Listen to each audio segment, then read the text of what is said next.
gonna make you win. Call 45. You can bet all you got. 45 is smoking hot. I've got your number. Call 45. I've got the dynamite taste. Call 45. You were right again, sir. Now for our next question.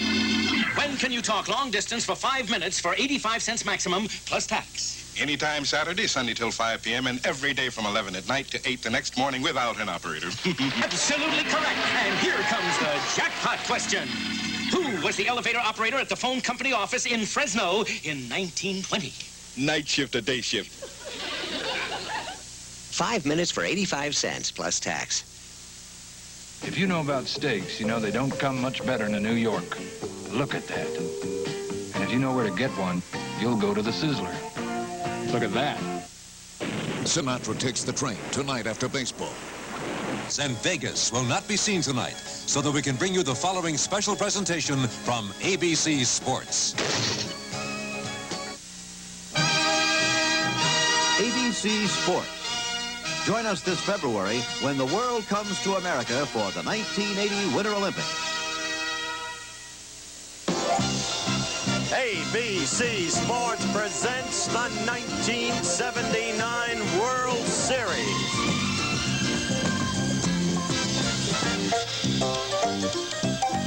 From Memorial Stadium in Baltimore, Maryland, it's the National League champion Pittsburgh Pirates against the American League champion Baltimore Orioles. This ABC Sports exclusive is brought to you by B.F. Goodrich. We're the other guys, the leader in high-performance radials.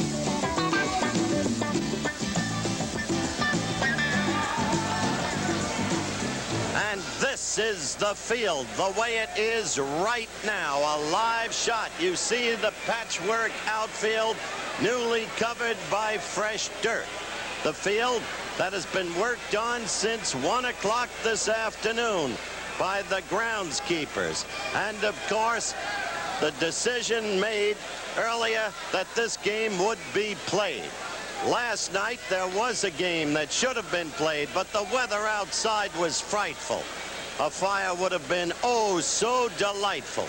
People huddled around one another, waiting for the rain to stop, protected by umbrellas, but it never did stop. And it continued throughout the night. This morning, they woke up to snow, thick, blanket-like drops. And so, here we are now. The decision made to play by Commissioner Bowie Kuhn at exactly 5:24 p.m. after traversing the field with the chief groundskeeper here at Memorial Stadium. He's the one who basically said, yes, we can play. So to bring you right up to date and on top of the story, I spoke with the chief groundskeeper earlier. Here now is our conversation. The gentleman with me is Pat Sanderone, chief groundskeeper at Baltimore Memorial Stadium. Pat, you've pronounced the field playable. What makes it so? I make it so, Howard. I think I have the knowledge to come in here and do a job when it's needed to be done. And you've walked around out there today, and as you can see, the field is playable. It's good and firm. It's not treacherous. I don't think we'll have anything dangerous out there, and I'm looking forward to a well-played game tonight. Spikes will get a grip. Definitely, spikes will get a grip better than what you see out there with flat shoes. Well, how did you do it? Well, we started out after the football game Sunday night anticipating rain. We had long-range forecast of rain, and we rolled it a little tighter than what we normally would have for baseball. I think most groundskeepers would tell you they don't like to roll it that tight. And so it's firm enough so the rain will run off rather than soak in and make a mud hole out of it. Mm-hmm. Have you ever played in conditions like this before? Sure, we've played in conditions worse than this. In the 71 World Series, conditions were pretty bad, again, against Pittsburgh. 8 years ago tonight, in fact, it was like this. So you're satisfied injury constitutes a minimal risk? I'm very well satisfied. I think the field is almost ready to play. We're still working on it a little bit, and there's a little more to do. But by game time, 8:30, which is nearly 3 hours away, well, we're going to have a pretty darn good field out there. Thank you, sir. You're welcome. Pat Sanderone, chief groundskeeper at Baltimore Memorial Stadium. We'll be back in just a moment with a man-for-man comparison between the Birds and the Bucks. What do I get my triplets for their birthday without going broke? 3 petite Timex watches with petite prices. What do you get a bookkeeper who hasn't missed a figure in 15 years? A Timex Digital. It figures time and date in numbers. What do I get myself to celebrate losing 20 pounds? A good-looking, thin Timex. Timex has over 200 watches for any occasion. Timex, the up-to-the-minute gift. Hey, did you know that B.F. Goodrich has the best-selling line of high-performance radios? No. Did you know they're the most dependable radios Goodrich ever made? No. Did you know the Goodrich blimp is taking our picture? Yeah? Hey! Goodrich doesn't have a blimp! That's right. We're the other guys. B.F. Goodrich, the leader in high-performance radios. So here's the man-for-man comparison, the Birds against the Bucks. At first base, the youthful Eddie Murray, the elder statesman Willie Stargell. Eddie Murray, the power hitter. Don't throw him a fastball, he'll kill you. 99 ribbies, 25 homers. Willie Stargell, the man who leads the Bucks. 32 homers, 82 ribbies. On balance, the edge to Stargell because of his amazing leadership qualities. At second base, no contest. Phil Garner, the great veteran who can do it all at so many positions. What a clutch hitter he's been for the Bucks. Billy Smith, lesser known, playing because they figure he's a better bet to get a hit off Keeson. A big edge here for Phil Garner of the Bucks. At the shortstop position, another great veteran, Belanger, and Tim Foley. Belanger, who had a hapless year at the plate, but is so remarkable in the field. Foley, who had a truly phenomenal year, did everything the Bucks could have asked of him. One of the most valuable players in the league. The edge, offense, Foley, defense, Belanger. At third base, they're both 29. Doug DeCinces and Bill Matlock. Matlock, good enough to have led the National League in batting twice. And boy, what a clutch hitter he's been. DeCinces, an off year at the plate, but with home run power. But a fielder who's making them think again of Brooks Robinson. So, offense, Matlock, defense, DeCinces. In left field, Johnny Lowenstein and Bill Robinson. Lowenstein, the guy who comes through for you. Those 11 home runs, so many of them in clutch situations. But look at Bill Robinson, 24 homers, 75 RBIs. Again, the edge to the Bucks with Bill Robinson.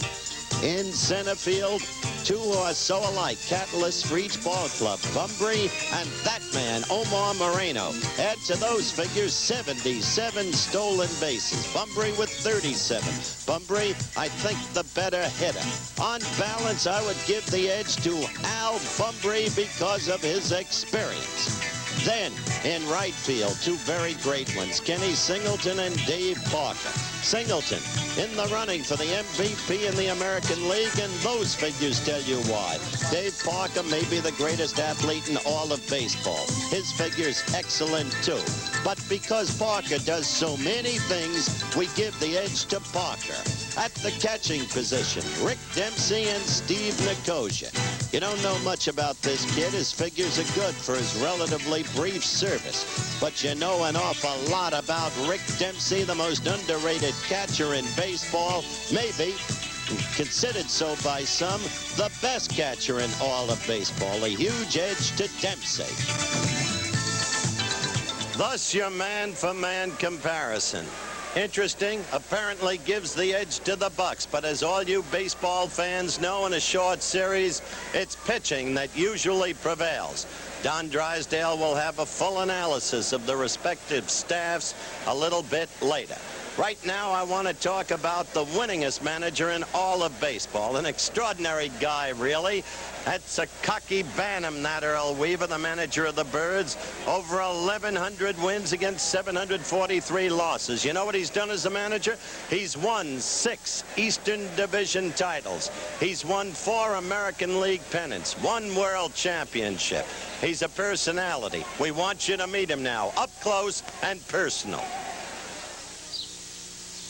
When I was 4 or 5 years old and I was watching Dizzy Dean and Pepper Martin and Leo DeRocher and Joe Medwick, I thought that I'd play in the big leagues. And when I was 17 years old, I signed a professional contract with the St. Louis Cardinals.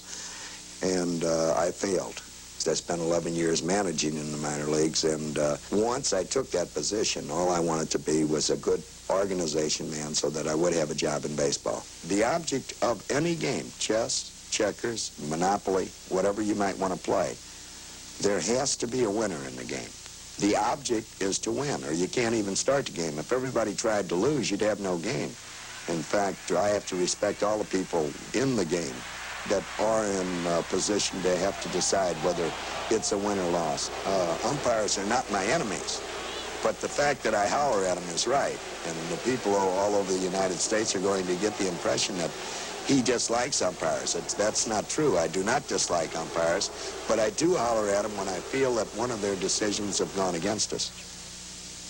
I became interested in gardening because being a city boy from St. Louis, I didn't believe that anything just come up out of the ground and grew that you could eat.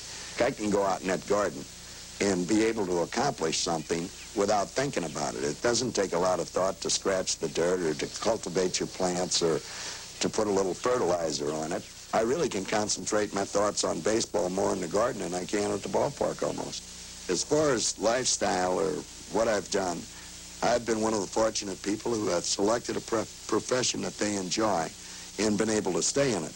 I couldn't change anything about my life. However, as far as baseball is concerned, I'm just like anybody else. I second-guess myself. And over the course of the years, there's many things that you would have done differently.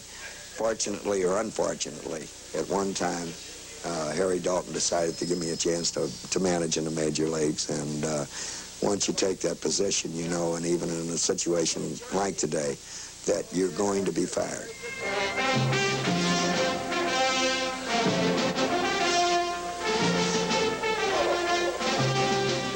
As far as life is concerned, life has been good to me. I've enjoyed every minute of being in baseball. And I think I'll be happier now that I'm at the age I am, when I can forget about the worries and the problems and just concentrate on either growing tomatoes or playing golf.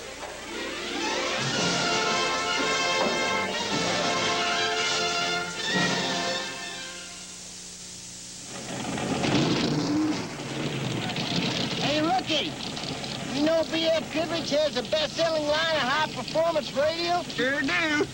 You know they're the most dependable radios Goodrich ever made? Sure do. Look at there, the Goodrich Flint. Hey, Goodrich doesn't have a Flint? I think he knew that. We're the other guys. B.F. Goodrich, the leader in high-performance radios.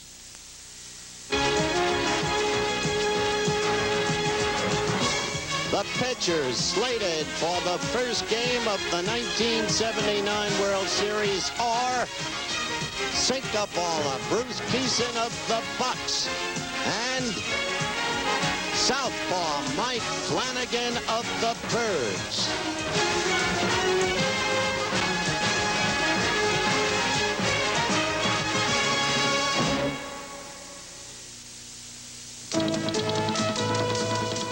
An ABC News Brief brought to you by Ford Thunderbird. Now, Brett Hume. Good evening. A record number of shares, 82 million, was traded on the New York Stock Exchange today as investors continued to react to higher interest rates. At first, the market fell sharply, but later rallied. So far this week, though, the Dow Jones average is down nearly 49 points.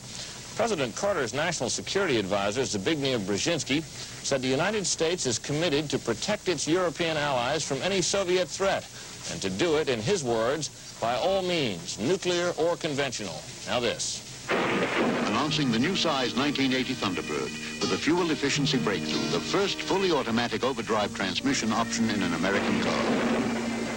The earliest snow this century fell on much of the east this morning, with some mountain areas reporting as much as 1 foot. More news later on this ABC station. Saturday, Stanley and Jeffrey's Boys Night Out goes sour the morning after on the Ropers. Research says about 1 out of every 2 cars has some minor accident, which can waste gasoline. and lead to real problems. To help out, Chevron's tune-up pros and their terrific machines can make the patient feel great again and slow down that gasoline thirst. So save some money by stretching out the miles with a tune-up along the Chevron way.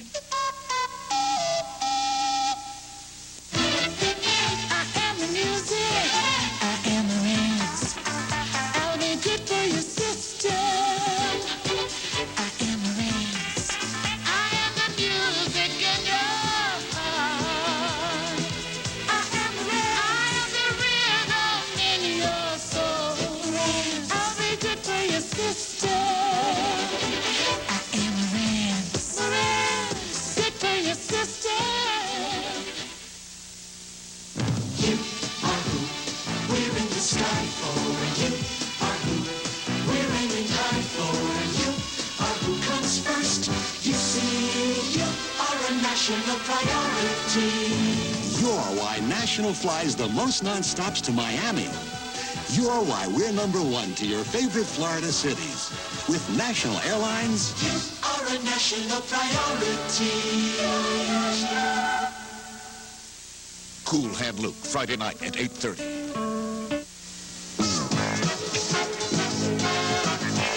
Exclusively from ABC Sports, the 1979 World Series.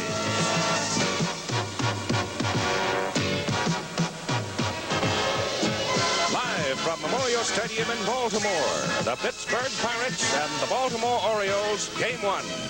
The Pirates sweeping the Reds 3 straight for the National League Championship, winning 98 games in the regular season. Baltimore taking 4 games to beat the California Angels for the American League Championship, winning 102 games in the regular season. Game 1 of the series rained out a winter-like deluge. Last night, the picture. This morning, it snowed.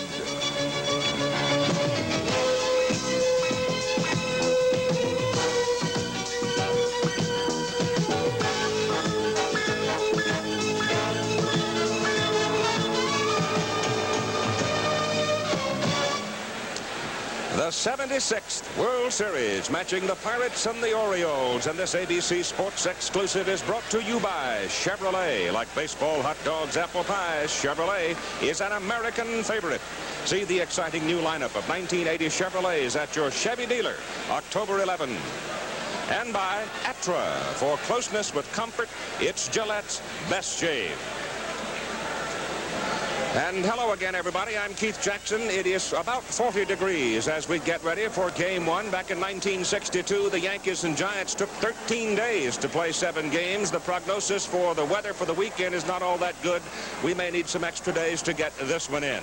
These two teams last met in 1971. The Pirates won in 7 games. The Pirates are making their 7th appearance in the World Series. They have won 4 times. Baltimore making its 5th appearance in the World Series. The Orioles are 2-2. Incidentally, in this 1979 series, there will be no designated hitter. It's an alternating thing, and this year they play it the National League way. These Pittsburgh Pirates have been owned by the John Galbraith family for some 31 years. The Baltimore franchise was purchased this past season by Edward Bennett Williams, a Washington attorney. And the purchase of the ball club by a Washington attorney set off a great deal of speculation during a season in which these Baltimore Orioles set a new home attendance record of close to 1.7 million. Let's pursue that point right now with our colleague Howard Cosell. Thank you very much, Keith. And of course, that is one of the great stories here in the great city on Chesapeake Bay, because it's been a besieged city in a sports sense. When Mr. Williams bought the Birds, everybody feared that he would move them to Washington, and the motto became, led by a local newspaper, the Birds belong in Baltimore. And so they do, and Mr. Williams has promised that they will stay in the light of the fan reaction that Keith mentioned. On the other side of the coin, Bob Ursey, the owner of the Colts, keeps threatening to move the Colts elsewhere. And yet the fans of this city have been remarkable in their support for their local teams. Couple of other quick points to be made. 2 brilliant managers, really brilliant. We've told you about Earl Weaver earlier. Now we want to tell you about Chuck Tanner, because he shares with Weaver a key characteristic: the uncanny ability to use the total roster, to pluck just the right man off the bench at the right time to produce. Finally, as you look throughout the series for a hero, don't overlook the little guys. In so many past series, suddenly the most valuable player has been the likes of Bucky Dent, Bobby Richardson, and Billy Martin. Now, the all-important question of the pitching, and who better to analyze the staffs for you than the Twin D, Don Drysdale. Thank you very much, Howard. Well, of course, when you're talking about both clubs, you're talking about strong pitching staffs. As a matter of fact, Baltimore, they led the American League in earned run average. Pittsburgh was third in the National League, and that was behind Houston and, of course, Montreal. With the first day off, you're not going to have the off day. Earl Weaver wanted to go with I'd make that 5 left-handers throughout the course of this season, but I think right now, with the off day, the strong pitching staff of Baltimore, they have the edge. I think the key is going to be John Candelaria. Baltimore has strong starters. As a matter of fact, when Jim Palmer, when he was ready to go, they had 2 starters for every game.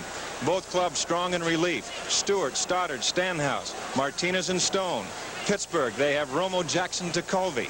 And of course, right now, as we look at this game, well, it's going to be something that's going to really be super if the pitching holds up. Let's go to Rex Barney, the public address announcer, for the player introduction.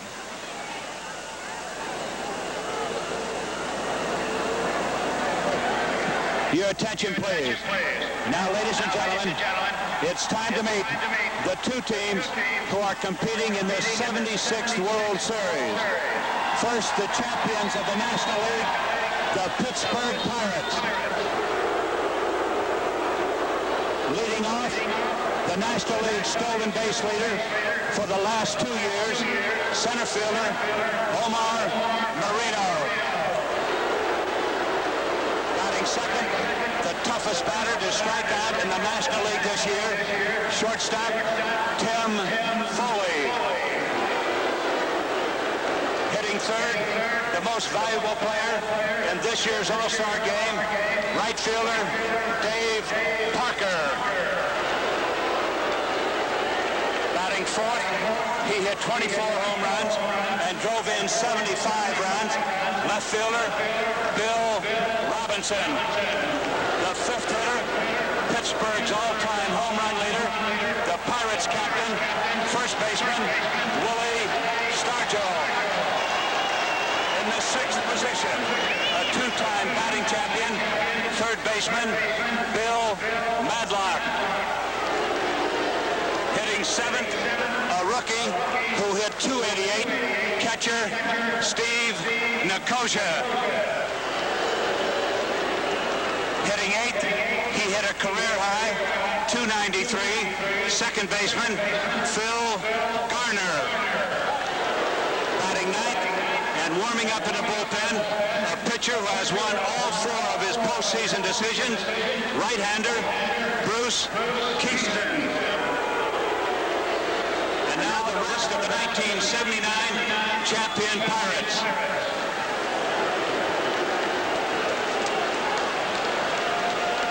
The coaches, Joe Lynette, Al Monchak, Bob Skinner. In the bullpen, Harvey Haddix. The trainer, Tony Barterone. The rest of the Pirates, infielder, Rennie Stennett. In the bullpen, catcher, Ed Ott. Pitcher, Enrique Romo. Outfielder, Lee Lacey. Pitcher, Jim Rooker. Pitcher, Bert Blyleven. Pitcher, Grant Jackson. Outfielder, Mike Easler. Pitcher, Jim Bibby. Pitcher, Kent Tacovey. Outfielder, John Milner. Catcher, Danny Sanguillen. Outfielder, Matt Alexander. Pitcher, Don Robinson. Pitcher, John Candelaria. Pitcher, Dave Roberts.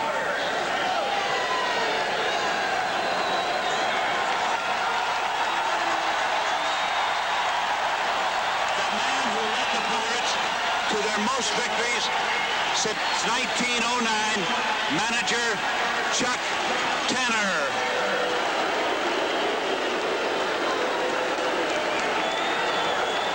And now the American League champion,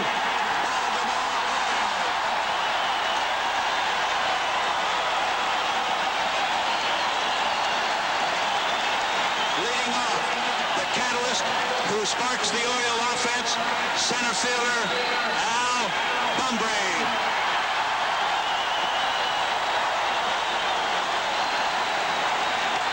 Batting second, winner of 8 Gold Gloves, shortstop Mark Belanger.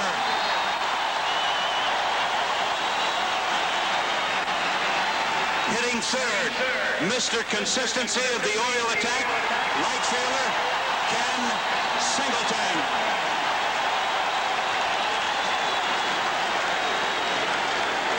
Batting cleanup, the Orioles Iron Man and leading hitter, first baseman Eddie Murray.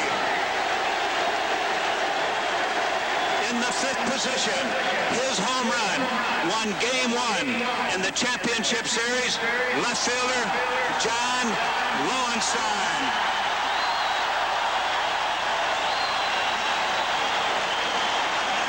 Batting 6th, the man whose great play Saturday made all of this possible, third baseman Doug DeCinces.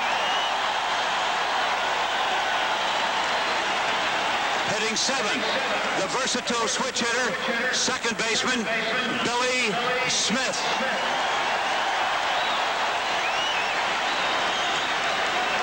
Batting 8th, a 400 hitter in the championship series, catcher Rick Dempsey.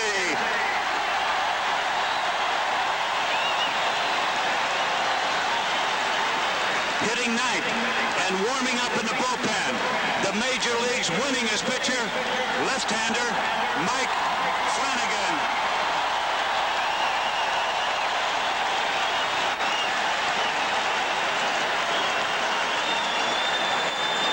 And now the rest of your 1979 champion Orioles.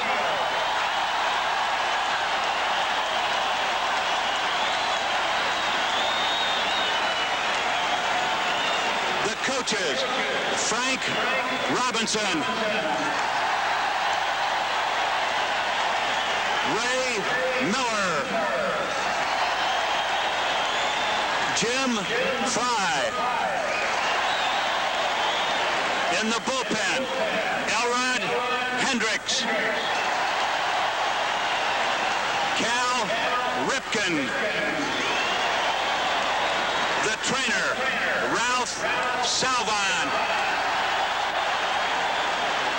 The rest of the Orioles, infielder, Kiko Garcia,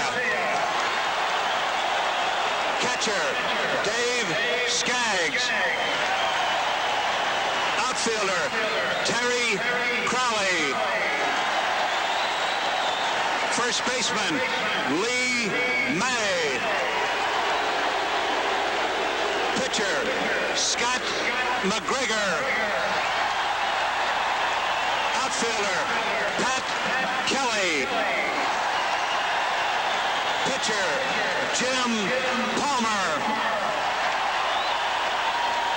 Pitcher, Tippy Martinez. Second baseman, Rich Dower. Pitcher, Don Stanhouse. Outfielder, Benny Ayala. Pitcher, Dennis Martinez. Pitcher, Steve Stone. outfielder, Gary Reneke. Pitcher, Tim Stoddard. Pitcher, Sammy Stewart. And now the man who brought you 5 American League pennant winners, the manager, Earl Weber.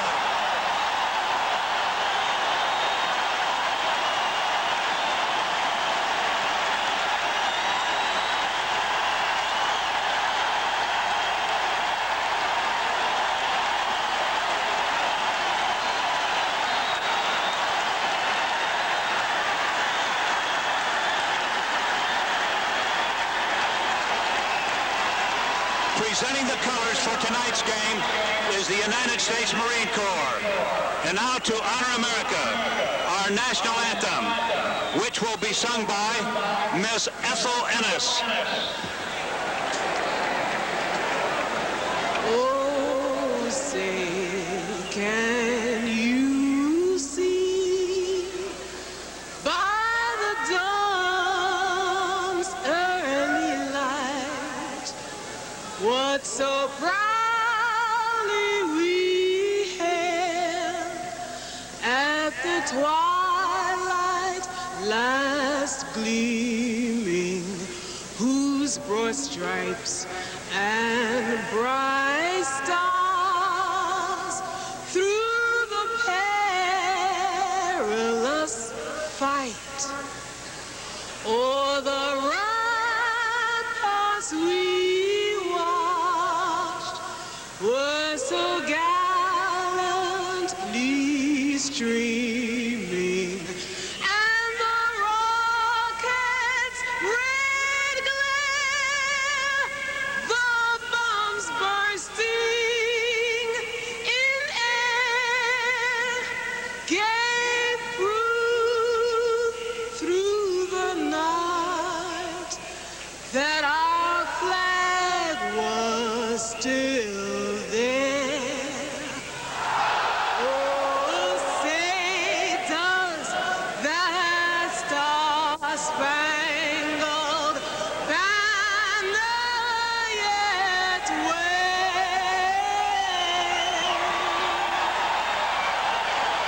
o'er the land of the free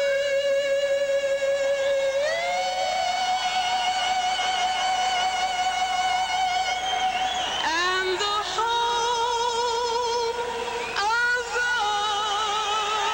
brave?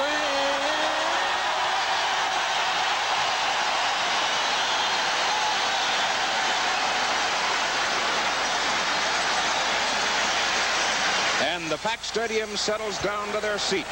This is World Series Game 1 between the Pittsburgh Pirates and the Baltimore Orioles. It's 40 degrees and going down, but there's plenty of fever in Baltimore tonight.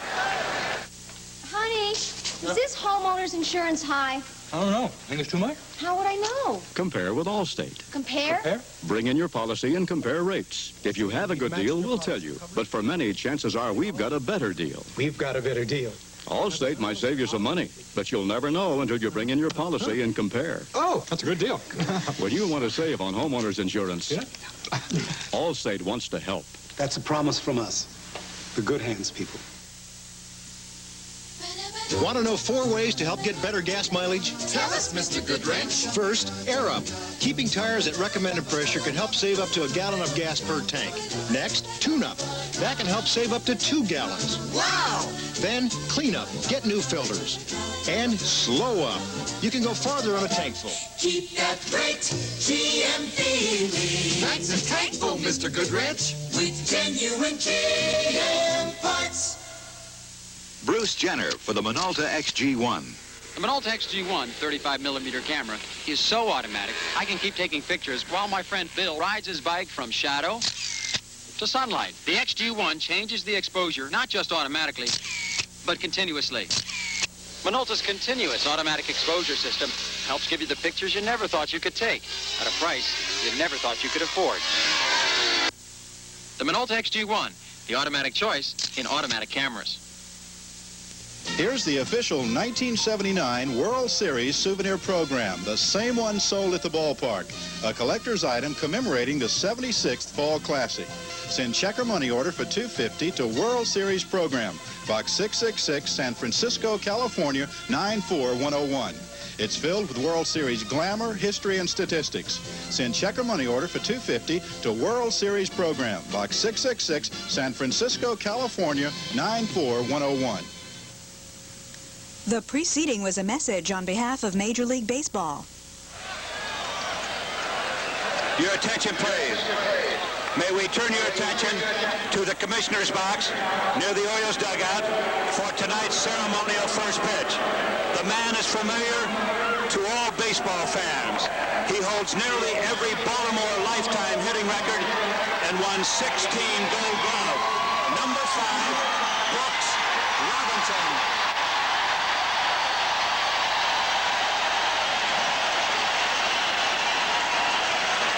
Brooksy delivering the ceremonial first pitch to Doug DeCinces, who succeeded him at third base. And yes, he does have a coat with him. The field, gratuitously saying, I think, is playable. It's soggy. Here's the starting lineup for the Pittsburgh Pirates, and it's interesting to note that the leadoff man, Omar Moreno, has run off 18 consecutive stolen bases. We'll see what happens first time he's on. Now the defense for the Baltimore Orioles taking the field. It is a night where you need a hand warmer. You've got to keep moving. You've got to keep wiggling around as John Lowenstein goes into the left field position, and he's going to be working in one of the soggy areas of the outfield, though the turf actually is quite firm. Al Bumbry in center field. Bumbry, one of the real flyers defensively in the game of baseball. Over in right field, he's a horse for this ball club, Big Ken Singleton. Moving to the inner defense for Baltimore, there's Doug DeCinces, who caught the ceremonial first pitch, but outstanding in his career here. And of course, this man will go down in Baltimore baseball history as one of the greatest ever at shortstop, Mark Belanger. At second base, Earl Weaver, going with the percentages, puts in the left-handed hitting, or the right-handed hitting Billy Smith in place of left-hander Rich Dower. Eddie Murray is over at first base. This is another horse in this ball club. He really is a good one. He plays every day and never is heard from. Behind the plate, Rick Dempsey. You heard in the pregame program, Howard suggests that he may be one of the best catchers in all of baseball. And out on the mound, the young left-hander from New Hampshire, Mike Flanagan, who was 23-9 on the regular season. He won a ball game in the playoff series against the California Angels. He's very steady, and he's become an outstanding pitcher. The umpires for the ball game tonight, Jerry Neudecker out of the American League is back at the plate. Bob Engel of the National League at first. Rutsch Getz of the American League at second. Terry Taylor, National League at third. Down the left field line, Jim McKean, American League, and Paul Runge is down the right field line from the National League. The dimensions for this ballpark, it's relatively short down the lines, as you can see, at 309 feet. There is a lot of room out in center at 405, and those are the distances up the alleys. They do play on natural grass here, and they have played some 5 football games already, and they'll have another one scheduled for this coming Sunday. So we'll see what it's like when we come back here. The prognosis for the weather is more bad weather coming in as of Friday. Omar Moreno, the numbers on the year for him in the championship series for the National League title, he was 3 for 12, and he stole 1 base. Out on the mound, the left-hander Mike Flanagan, because of the bad weather last night, he went out and threw easy for 5 minutes when the game was officially called. Jim Palmer out with him, threw for a while himself. So here's the first pitch of the 1979 World Series. And it's fouled away. Key, I think one of the big thing right now is that you've got to try and, as I said before, neutralize this left-handed power of the Pirates. And it's going to be up to the left-handers, Flanagan, and of course Scott McGregor, to do just that. You got to keep this guy off the base. He's like Bumbry. He'll make things happen. The pitch bounces outside, and it'll go back into the bag or be... Nope, they keep it in play. Rick Dempsey, back of the plate, will be tested, I am sure, early by Moreno. because they want to know how they can handle it. Dempsey, on the other hand, says Chuck Tanner's baseball teams in his career have only stolen 1 base off of him. And Flanagan comes high and tight to Marino, and the count goes now to 2-1. You can keep the ball in on Marino. You keep it in with hard stuff, and he likes the ball out over the plate. He likes to spray the ball around if he possibly can. The defense for Baltimore, you see Bunbury a little bit in left center field. It is now 3-1. And Flanagan trying to keep that ball in on him. He doesn't like to get that ball out to where he can get the big head of the bat on it. He's got excellent speed, and you don't play him too deep. He doesn't have a lot of power. On the year, well, he hit 8 home runs.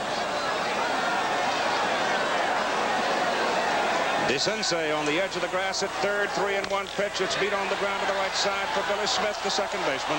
There's your first out. But you can see how quick that Marino gets down that line. He made it close. Yep. But the key task to keep him off the bases, and Flanagan was equal to it. Tim Foley, Chuck Tanner says, is the man that brought it all together for his ball club. He was the last piece in the puzzle for them.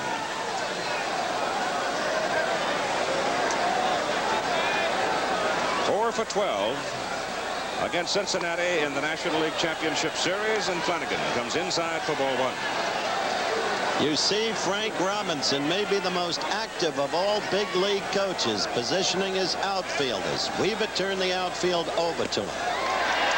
Flanagan hits the corner to make it 1-1. Last year, and Jim Palmer was very forthright about it, the Baltimore outfielders were a sorry lot defensively. Pull the string on the change, and he gets it out in front. He fouls it away to make it 1-2. And the change is a pitch that Mike Flanagan picked up from Scott McGregor in the middle of the season, and it's made a tremendous difference in the way he's been working on the mound. That ball is popped up out into left field, drifting toward Lowenstein. John makes the catch for 2 outs. Fastball's being clocked on the first 2 batters down at 91 and 92 miles per hour. He's sneaky fast. He's got a good fastball, and he keeps it away from the right-hand hitters and into the left-handers. It will tail and sink for him. He keeps a hard slider curveball in on him to keep him off balance, and then he's come up with that good change, which makes it a little more made him. That's winning right. 19 a year ago, 23 this year. He studied Scott McGregor, who is known for his pitching guile and who has the great changeup, and very quickly Flanagan duplicated McGregor.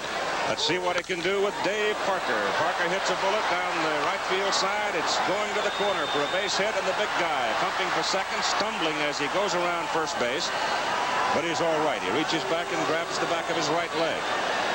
Right there, the first test, gentlemen, for Mike Flanagan against the Bucks' left-hand power. Much has been made of left-handers stopping. As you look at it in replay, the Bucks' left-hand power. Well, on the season, Dave Parker, for instance, who can hit anybody, hit 13 home runs against southpaws and 12 against right-handers. Stargell, when he's hitting, can hit anybody. Yeah, that's exactly the truth, Howard. And, of course, the big thing right now, Tony Barterone going to go out. I don't know whether it was Parker might have pulled a hamstring or something as he went around that bag at first. You pointed it out, Keith, that he did stumble going around the bag. He tried to get the fastball in on him, and I believe Parker just looking fastball all the way. If you're a hitter, you'll go up there at times and watch the way that pitcher will try and work right off the bat to your opposing hitters, or actually your own teammates. And, of course, these guys aren't dumb. They know their own strengths, and they own their own weaknesses. And, of course, when you know that you're scouted as much as these two clubs have been scouted, you got to figure that somewhere along the line they are going to try and hit a point of weakness. Bill Robinson is at the plate, 262 hitter, 0 for 3 in the playoff series. And Flanagan's fastball comes in for strike 1. Flanagan, during the last season and a half, has improved his move on the mound. He has become very proficient at holding base runners. He picked off 8 this past season. That's fouled away. He's in front 2 as he pulled the string. He has developed confidence in that change, and he throws it a lot. That's really made him a good pitcher. You know, since June 8th of this year, Flanagan finished the season 17 wins and 5 losses. And, boy, if you're going to finish strong, that's the way to finish it. Well, that's the key point. That's when he started using that changeup. developing confidence in it, because he said he had been throwing the fastball and the curve exclusively in the early going, and he hadn't been winning the way his talent would have dictated. With 2 out, and Parker at second base. Swing, foul tip, he stays alive on a 1-2 count. The coaches, Joe Lunett at third, Al Monchak at first. The outfield is straight away and well back. There is no wind, thank goodness. It would really be rough if the wind was blowing. Struck him out. So the top half of the first inning is over. Pittsburgh leaves Dave Parker standing at second base, and Flanagan strikes out Robinson. So after 1/2 inning of play, Pittsburgh nothing, Baltimore coming to bat. Game 1, 1979 World Series. How fast can you send a letter coast to coast? Watch. New York, Chicago, the Mississippi River. This is how fast with the new IBM 6670 information distributor. Los Angeles, delivered in 15 seconds, printed by a laser, typewriter quality, cost about 8 cents. The IBM 6670.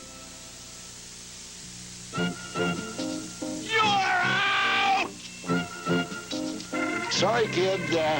Gotta take you out of cleanup. Over 6 million shavers have said goodbye to their old razors and said hello to Atra, Gillette's best shave. Micro-smooth twin blades and Atra face-hugging action combine to outshave every razor we've ever made. Close. Very close. Atra, Gillette's best shave. Atra, you're in a league by yourself. You don't move mountains, you go through them. And all it takes to carve a tunnel out of a mile of hard rock is steel and sweat and dynamite. Now comes Miller time. Time to head for the best tasting beer you can find. Miller High Life. If you've got the time, we've got the beer. Miller Beer. Miller Beer.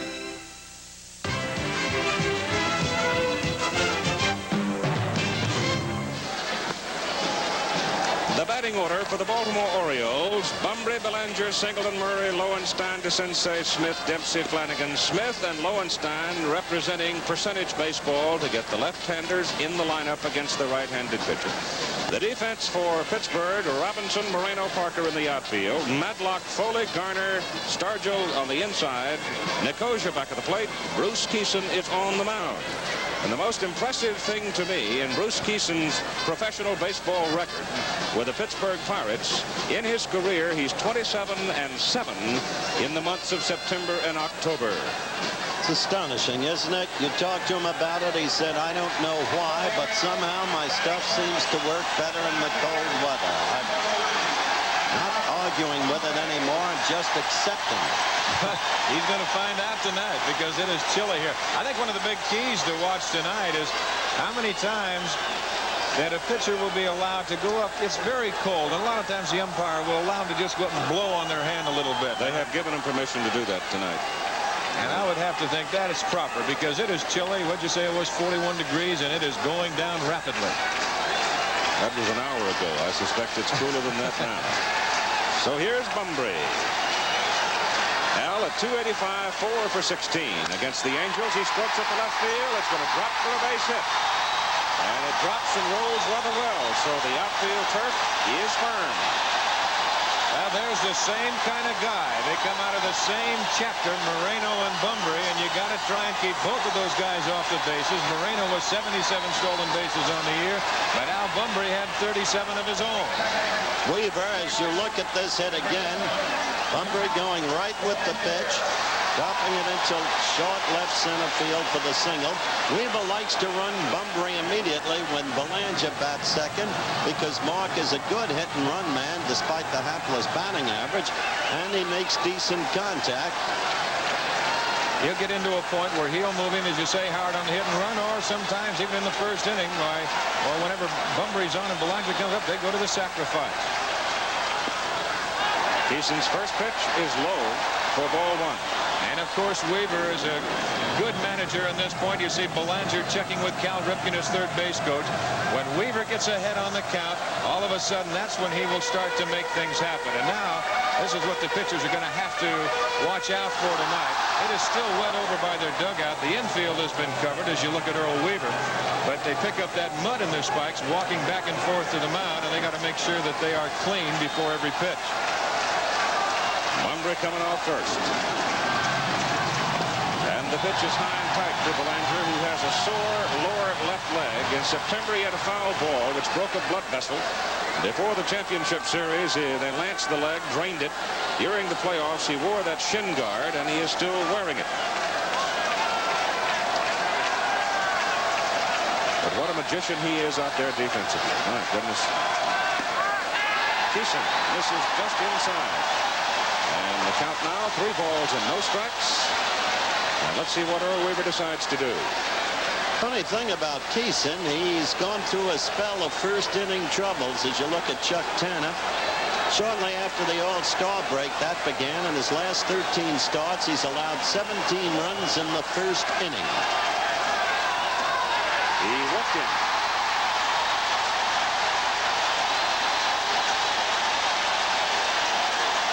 They play the first 2 games of the series here, then they move to Pittsburgh, and Willie Stargell, who is the unquestioned leader of this ball club, goes to the mound with a comforting word.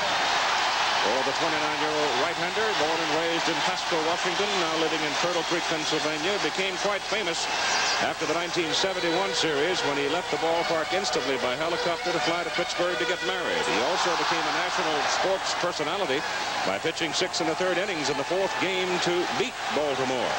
Kenny Singleton is at the plate now. He was 6 for 16 in the championship series. He represents power. He got to the winning very late, Keith, but his wife waited.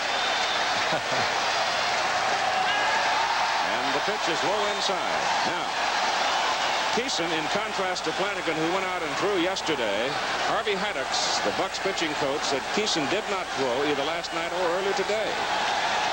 Question is he loose? He's struggling right now, but he hammers home a fastball strike to Kenny Singleton to make it 1-1. I would say the big thing that off day might have given Keeson is just taking away some of the sharpness, some of the fineness that he wants to have when you're going into a World Series. You don't want to be wild. But he throws a lot of double play balls. Don, we worked the Bucks pennant clinching game not so long ago. It was a week ago Sunday, and Keeson threw it, and he was in trouble in the early innings, and every time got out of it with a double play ball. Singleton fouls it back into the crowd, and there's the first souvenir. Well, he got out of trouble in 4 of the first 5 innings, that's for sure. And 4 double plays. That's right. And the thing that you're trying to do right here to Kenny Singleton, Singleton's got good power because what he does, he says, I use this whole ballpark. It's 309 feet down both lines, and it drops out pretty well. But you can be late and hit it out of here right down the line, as Johnny Lowenstein did in the first game of the playoffs against the Angels. But you'll see Kenny Singleton, you get that ball up over the plate, and he'll go the other way with you and hit it out. Bounces, blocked by Nicosia. Base runners hold. Trying to keep it low, get him to hit it down. Keeson with a good sinker, and yet Singleton a good low ball hitter. Now here you take another peek at it, and a good stop right here by Nicosia. Here's a super play by the catcher. Got gloves down, keeps that ball in front of him at all times, and the runners can't advance. The 2-2 pitch to Ken Singleton. Nobody out, 2 runners aboard. It's up the middle, knocked down by Keeson. He lost his double play when he didn't come up cleanly with it, but he gets Singleton at first base. The base runners Bumbry at third now, Belanger at second. It's going to be interesting to see just how big that play right there could be in this entire ball game.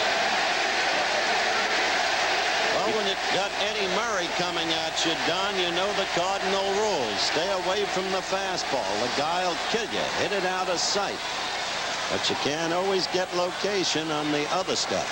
Well, here's a case here. Depending on how Keeson feels and how Nicosia feels about his control. Now, he hasn't been real sharp yet.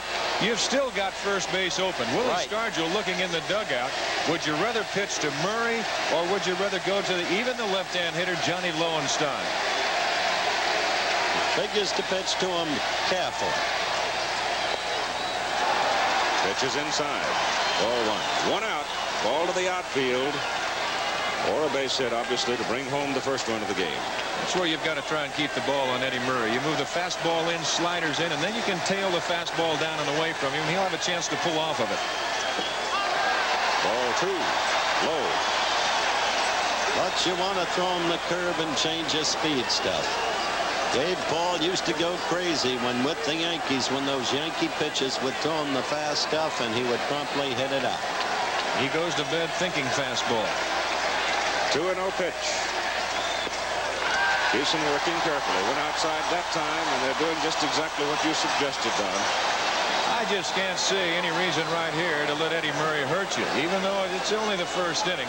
But you've got a man coming up that, although Johnny Lowenstein's had a fine year for Baltimore, I got to go to Lowenstein instead of Murray. And Weaver, aware of that, had him swinging on the 3-0 pitch. That's right. He green-lighted him. And I'll tell you, Keeson did not take anything off of it either. It's 3-1.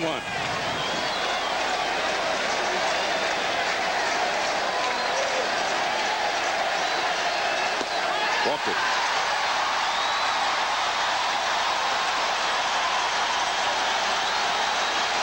The bases are now loaded with one out.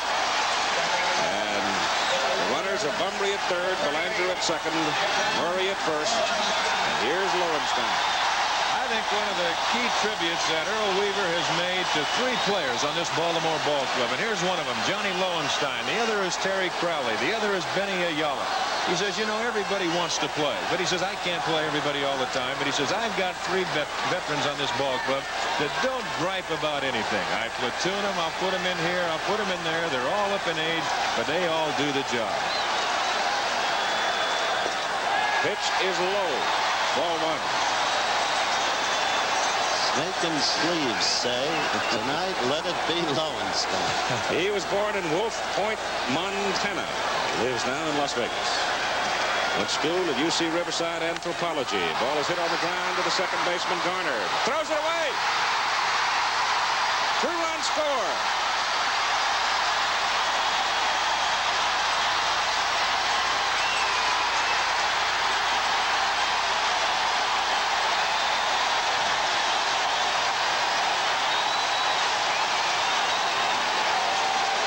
The table set. They had every card stacked perfectly, and the ball was hit to Garner. He had trouble right off the bat getting the ball out of his glove. As he sees, he turns, and now he can't find the handle. Now when he throws it, it's way away from Foley, who actually committed himself too early. Now the ball is out in left field. 2-run score, runners at the corners, and Pittsburgh in trouble here in the first. Called it on the button, Donald, because that ball slipped up his glove, and he had trouble corralling it, and then threw hurriedly and errantly.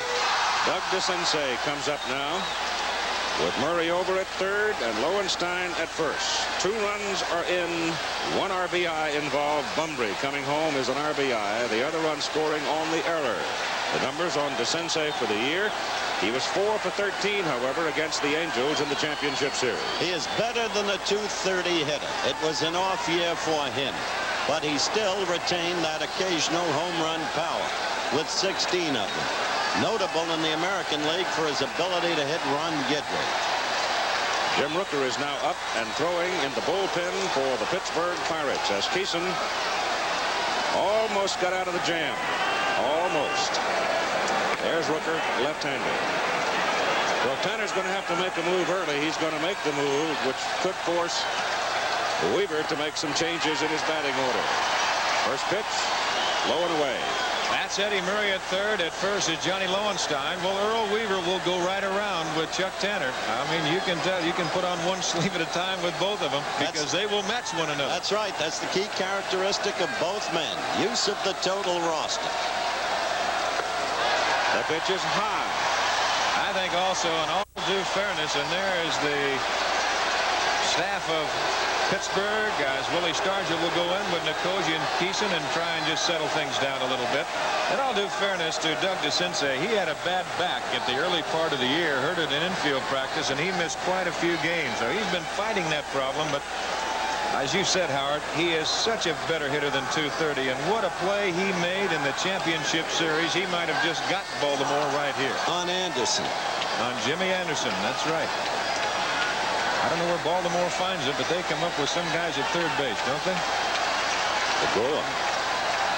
2 balls, no strikes, the count.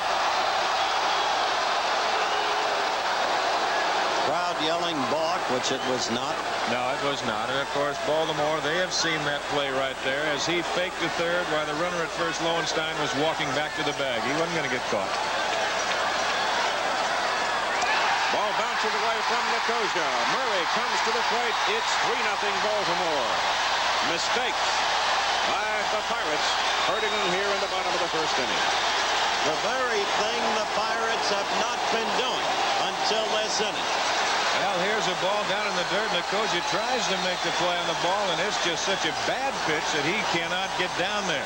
That ball hitting and then bouncing off his right shin guard and going back over towards the Baltimore dugout. No chance to get Murray coming home, and Lowenstein stands at second. That's a wild pitch. Early in the year, the Bucks had a facility for beating themselves. They started poorly, as has so often been their wont. But if ever a team put it together, the Bucks did in their sweep of the Reds. There's a strike to DeCinces. It's 3-1 now. 3-0. A single by Bumbry. A walk. Then you had the ground out. Then you had another walk. You had the error on Garner. Now you've got a wild pitch. You've got 3 runs in. And there's a high drive hit to left field going way back. It's gone. Forget it. That, ladies and gentlemen, is Doug DeCinces with that no longer so occasional home run power. And the Birds are off to a big start. As a sign says here in the ballpark, the bird will fly.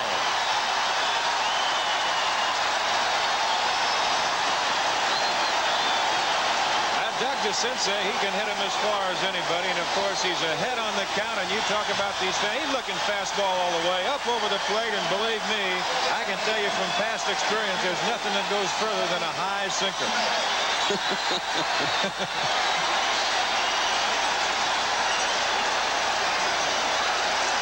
It is 5-0 Baltimore in the bottom of the first inning. And the batter is Billy Smith, the second baseman.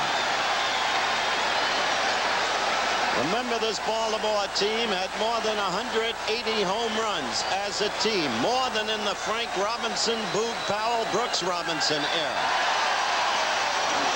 2 balls and no strikes, and Doug DeCinces nailing a home run, the 15th player to do it in his first trip to the plate. There's a strike. It's 2-1. Well, that's a typical Baltimore rally right here. They could have been out of the inning. Pittsburgh could have with no runs scored. Yep. They fouled up the double play ball, and Baltimore took advantage. They always do, or did all year long. Change up makes it 2-2. Rick Dempsey's on deck. Keeson's thrown 26 pitches up there. Phil Garner. That struck down into the right field area. Skids in for a base hit. Parker slips, almost falls down, but gets the throw back in. So Smith is on with a single. And once again, the change in the lineup by Weaver pays off. Tanner goes to the mound. We'll see Rooker, I suspect, rather shortly. He's already pointed to the bullpen, and Jim Rooker is coming on. You talked earlier, Keith, about Keeson not throwing either last night or early today. Yep. Keeson came to Haddix this morning and said if the Pirates had other plans about another starter, he'd be agreeable. Haddix said, you're still our pitcher. But makes you wonder about his confidence, doesn't it? Yes, it does. Time is out. We'll be right back.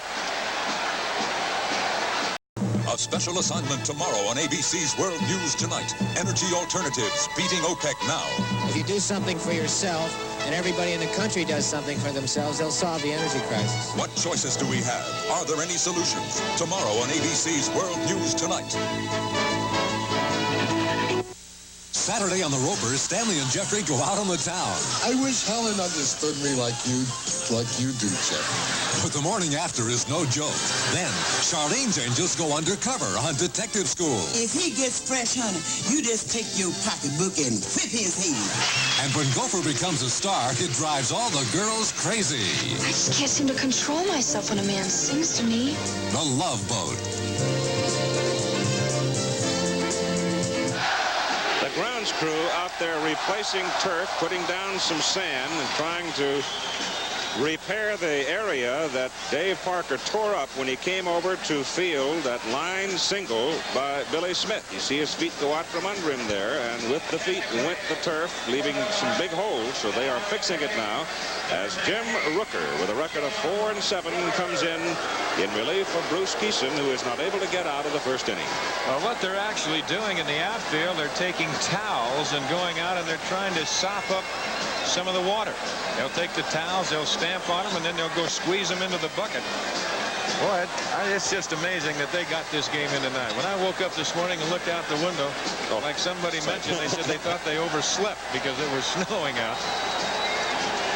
There he is, the starting pitcher for the Birds tomorrow. One of the greatest pitchers of his time, Jim Palmer, with 225 career victories. On Saturday at 3:30 Eastern Time, one of the premier football games of almost any season. Third-ranked Oklahoma against fourth-ranked Texas. The Sooners and the Horns having at it in the Cotton Bowl down in Dallas. Should be a good one.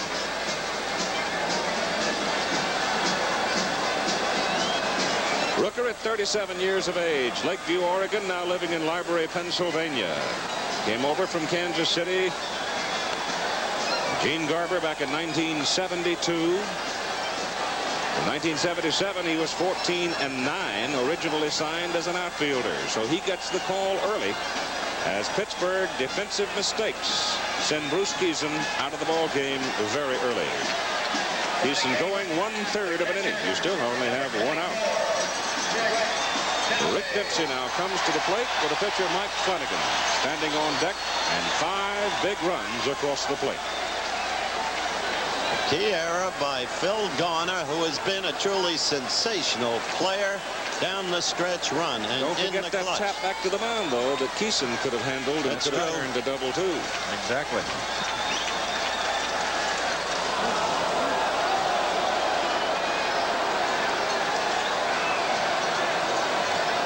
Smith at first base now with 1 out. And here's Rick Dempsey, 4 for 10 in the playoff series. Outside, ball 1.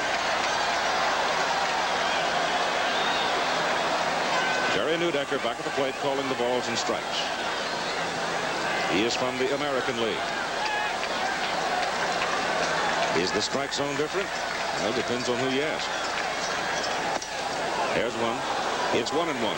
We'll find out about that tomorrow when Bob Engel in the National League works behind the plate with Jim Palmer, high fastball pitcher, throwing his stuff in there. That will be interesting. Line to the shortstop Foley. Throw to first base. Throws it away. Billy Smith's going to go to second. Scargill overruns the ball, and Smith's in there. You've got 2 out. And that ball was hit like a shot, and the Bucks, as you can see, are very rattled. Yeah, this ball hit hard. Now, Timmy has a chance at Billy Smith at first base. All he's got to do is make a decent throw. But the throw is away from Scargill. He can't make the play. Smith was hesitant about going to second base. If Scargill plays the carom and plays it cleanly, he's got a chance to throw him out at second base. Well, that is the second Pittsburgh error here in the first inning. Plus 1 of omission. That's right. Well, here's Flanagan's first at bat in a long time. Once hit 3 home runs when he was playing at the University of Massachusetts against Maine in 1 game. Did. Got his name on his own bat, too, I'll have you know. That's a lovely lady. That's Mike Flanagan's wife.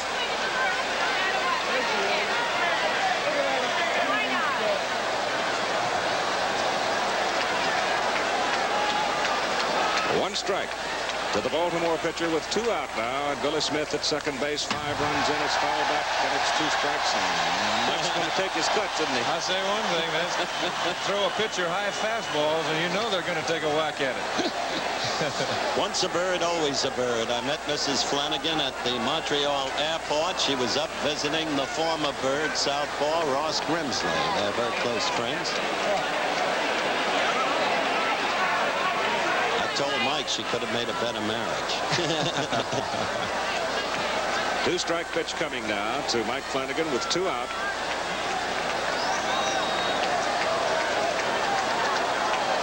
He hit .320 at UMass.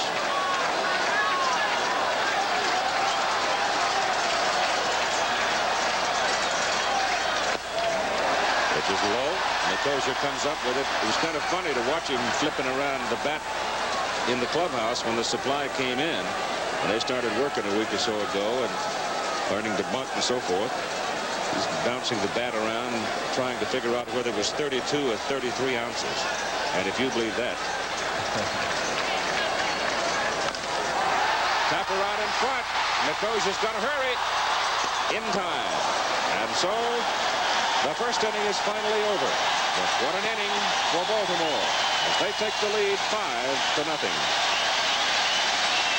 We took your favorite full-size car, the new Chevrolet, and made it right for the 80s in Chevrolet's kind of way. We redesigned the outside to help it slip through air. We kept its room, kept its ride, left the good things there. We made it right for the 80s in every kind of way. We made it right for the 80s. It's a new Chevrolet. Introducing the newest technology in Caprice and Impala with the best EPA gas mileage estimates ever in a full-size Chevrolet. Thanks to a new V6 engine, new tire technology, new aerodynamics, and these EPA estimates, the new Chevrolet is right for the 80s, right for you. We made it right for the 80s in every kind of way. We made it right for the 80s. It's a new Chevrolet.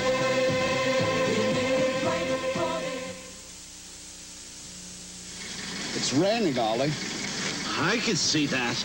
Your wife is sure I'm making a mess. Well, why don't you do something to help me? Oh!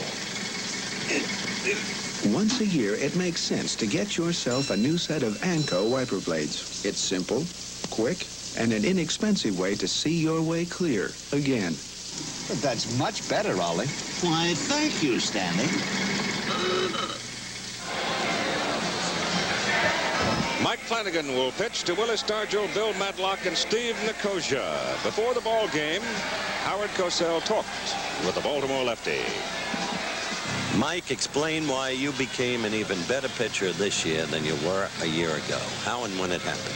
Well, I think early in the year I was having trouble with my curveball, and that was been my main pitch all of last year. And I kind of decided I'd better do something quick because I was getting knocked out of some of the games early. So I worked with Scotty McGregor on his changeup and a slider, and I think what put me over the hump was the changeup, and it made me a 4-pitch pitcher instead of a 2-pitch pitcher.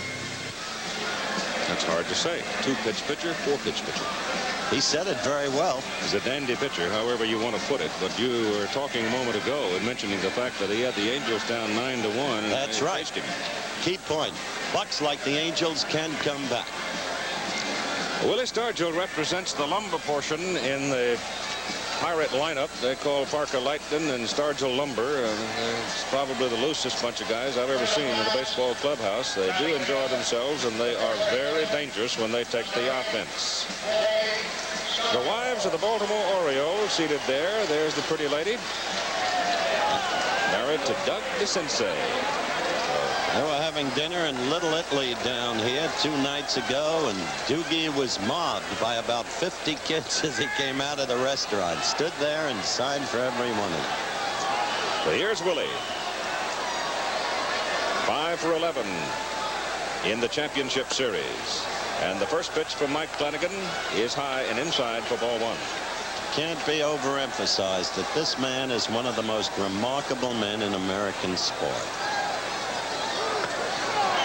Well, I'll tell you something. As the pitch is in for a strike, 1-1, you'd like Willis Stargell no matter what he did. Exactly. He is a great human being off the field. His work with sickle cell anemia, a lesson. Change, and Willis waving, and it's 1-2. A lesson in humanity and his feeling for his fellow man.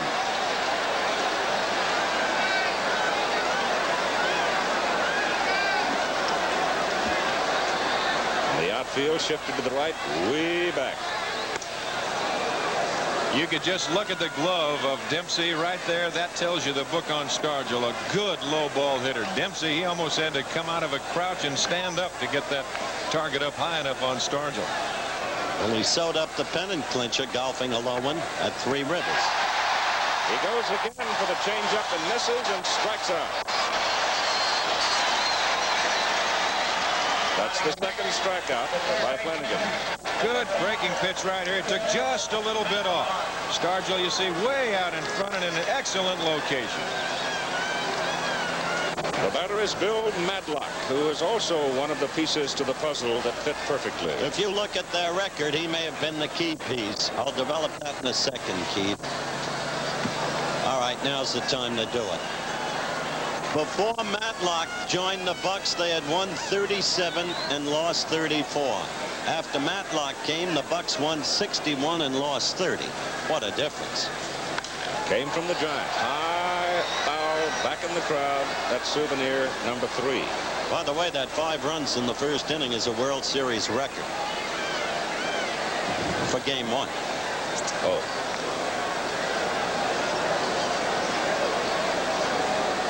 One and one.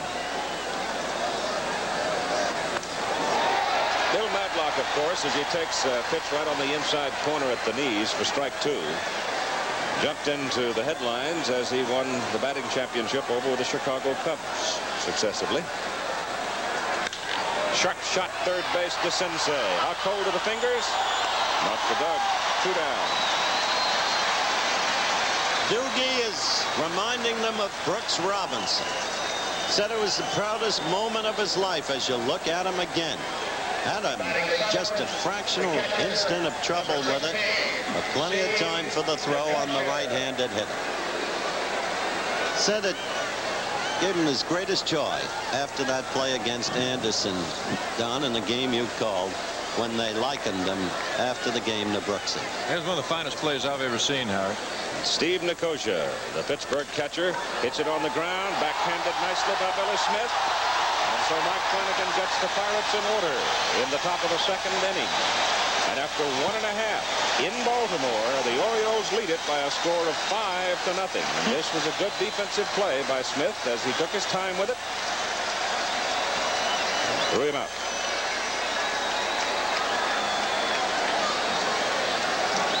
So after 1.5, with the temperature getting down into the 30s now, Baltimore leads it 5-0. Now I know why they call this a board meeting. I'm so bored and hungry. What we're talking about here, JB, is the Big M. McDonald's manufacturing. We can show you a way to increase production today. What all? Well, what do you think, JB? JB?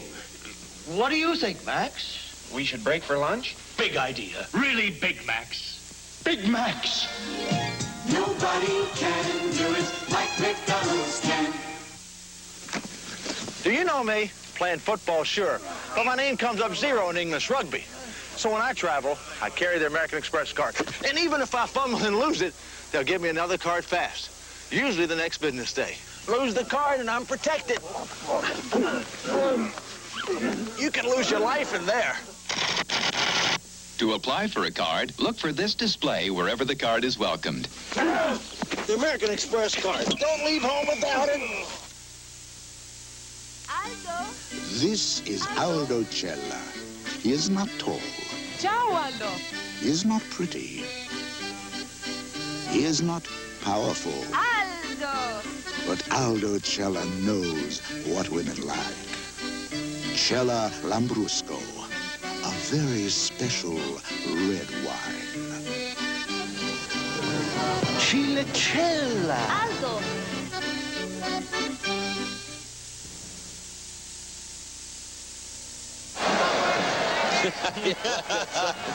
I agree.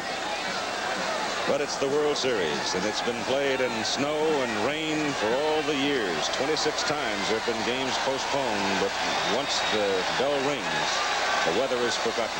Al Bunbury now will lead it off for Baltimore in the bottom of the second inning. Belanger Singleton will follow. It'll be the top of the order. The Orioles batted around. The umpires are now coming in to have a conversation with Jerry Neudecker.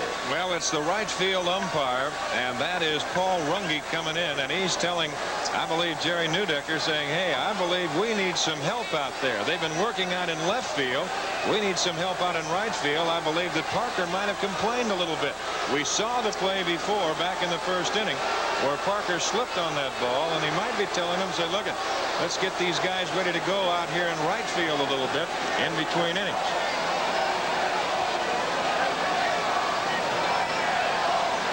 So that's what they're doing. I believe they're going to try and get the grounds crew. They're going to try and move them out into right field to try and sop up some of that water out there. And you saw at the top of the program, they just poured here yesterday. Rained all night, snowed this morning, then turned into rain, and now they call the man that you talked to, Howard. That's right, Pat Santarone, who is a veteran groundskeeper, head groundskeeper here, of course. You heard him say in the pregame telecast that they played in worse conditions back in the '71 series. Bowie Kuhn was criticized by some last night. As Bowie is looking on right now, there he is. He was criticized by some for, they felt, delaying the calling of the game last night. He felt he was in a no-win position to give his side of it. He felt, what if I had called it before scheduled game time and it had stopped raining? Well, he was exactly right, Howard. He was in a no-win position. And the next thing I knew, some were blaming television, saying we were holding up the game, which indicates an almost massive absence of knowledge of the position of television in the matter. I believe now what they have told the grounds crew to do is to go back and get prepared to go out into right field this next inning, and maybe they're not even going to go out there as yet. They will let Rooker keep working because Paul Runge is standing down right by first base talking with his fellow National Leaguer Bob Engel, and now he will move out into position, and we'll see what happens in between innings. All right, Paul's ready. So is Al Bunbury. Stepping in with Belanger moving to the on-deck circle, and Jim Rooker, who relieved Keeson.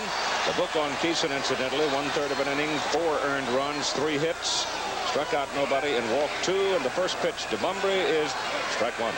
This is the kind of fellow who is not only the catalyst of the club, as Don stated, but he is a good, solid hitter. He'll get you key hits with key ribbies. We had him here in a Monday night game during the year when he got the big hit with an opposite field home run. Remember? That's right. Fouls it back. This will neutralize him just a little bit. I didn't think you could get up from under the table like that. Told you, I'm used to ducking those.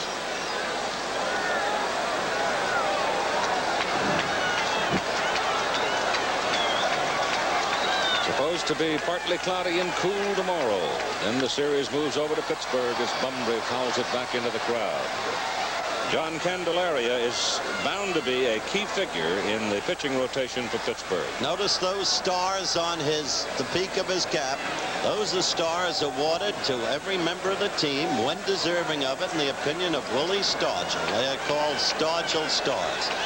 And because Stargell has inspirational qualities, getting those stars from Willie is one of the things that has knit the Pirates together to the point where they're called family.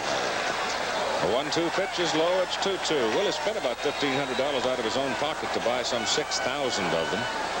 And he's generous with them. He just passes them around. Anybody that does something noble, Willie plunks a star on them. You must have expected big things this year. Must have had a feeling. You can watch the approach of Bunbury on that breaking pitch. A little different than off a right-hander. Stops it back to the mound. Pitcher Rooker throws him out. So Jim gets a little easier start than did the starter, Keeson. Belanger up, he walked in the first inning. And that walk was a Keeson mistake. You mentioned his failure to handle Singleton's ball cleanly to execute or start the double play. But the walk to Mark immediately had Bunbury in scoring position. Rooker quick on the outside corner with a fastball. Strike one. Belanger in his 4th World Series.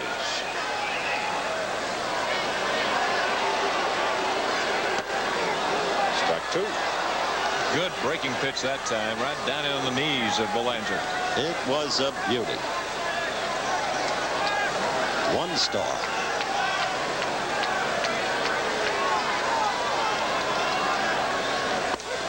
He's gone. Belanger looks at strike 3. You know, the thing that have you make you feel awful bad as you look at this next pitch by Rooker, and he came back with another dandy curveball. Belanger started, couldn't pull the trigger, and in a good location. But I was going to say the thing that have to make you feel awfully bad is if you went through that whole season and never had a star. Just hold the door for Willie. That's about it. Hold the door for everybody. Kenny Singleton, out pitcher to first, his first time up.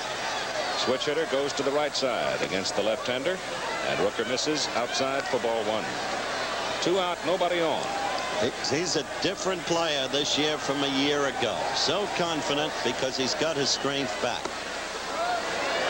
After 2 seasons ago, he underwent shoulder surgery, and he felt almost helpless trying to throw from right field last year. That was part of why the Orioles outfield last year was a relatively sorry lot defensively. It was a big swing. You saw that statistic offered on your screen there, that he's been very productive when Mike Flanagan has been on the mound. And to talk about the arm from right field in 1979, he had 8 assists. He only had 1 in 1978. So that's testimony to the strength of the arm as well. That's rolled, and it's fair. And Madlock makes a fine play, and they don't get him. The throw's in the dirt. We've got to call out a hit, though. We'll be hearing from Kenny Singleton in just a couple of minutes, and you'll hear him explaining how he became a new man. This is a good play by Madlock to get over to the ball, and then all of a sudden his momentum carries him across. He doesn't get real good footing, and then the throw a little bit shallow. Singleton with a slide. I don't know whether he comes up with that ball. Here we look at it again. Makes a good play, but not going away from the bag. That's a tough play for any third baseman. Well, he wasn't playing the line. Sometimes a guy plays the line when you don't expect him to be playing the line, and that's what the sensei was doing on the hit by Anderson. Exactly he was right. playing the line. There was no reason for Madlock to be playing the line on that occasion. Not right now. Protecting against an extra base hit. Eddie Murray also turns and goes to the other side of the plate against the left-hander, and Rooker is outside for ball 1. Keith, he's got power both ways, believe me. And he's about the same type hitter both ways. As Howard stated before, just a good, solid fastball hitter. Change it outside. Now you see the way Rooker's trying to work him. Down with cute stuff. Trying not to give him the fastball, if at all possible. Lowenstein on deck, 2 out. Singleton at first. Hit to center, base hit. Ball gets out to center field in a hurry. Really skips, so the outfield out in that area is in good shape. Well, that was it. The low fastball, and he hit a rocket. Look at that record against Baltimore. Not very impressive, is it? He was with the Royals at the time, of course. And Lowenstein, forgive me, Keith, stays in there. With a 5-0 lead, why not? Well, it's still very early. Of course, if you go to make your defensive changes right now, well, Pittsburgh's got 7 more whacks at you, and you can't count them out. They can play catch-up in a hurry. 2 on, 2 out. Lowenstein stands in, swings and misses on a breaking pitch for strike 1. If this was, say, maybe the 7th inning, 6th inning, 7th inning right there, why, Earl Weaver in all probability would go to Gary Renicky. Maybe, but with a 5-0 lead. Not right now, not in the second inning. Never. This guy's a kind of self-taught psychologist, Johnny Lowenstein. Adjusted beautifully to spot play. That pitch misses. It's 1-1. I think we touched on it a moment ago, but when you have good, solid professional athletes sitting on that bench available for spot play who don't run around and do clubhouse lawyering and just go about and do their job, that's a very valuable ingredient in the assemblage of a team. And that's what they've got here. It certainly is. Both teams are in effect family. Right. John checks on it, cost him 1 and 2.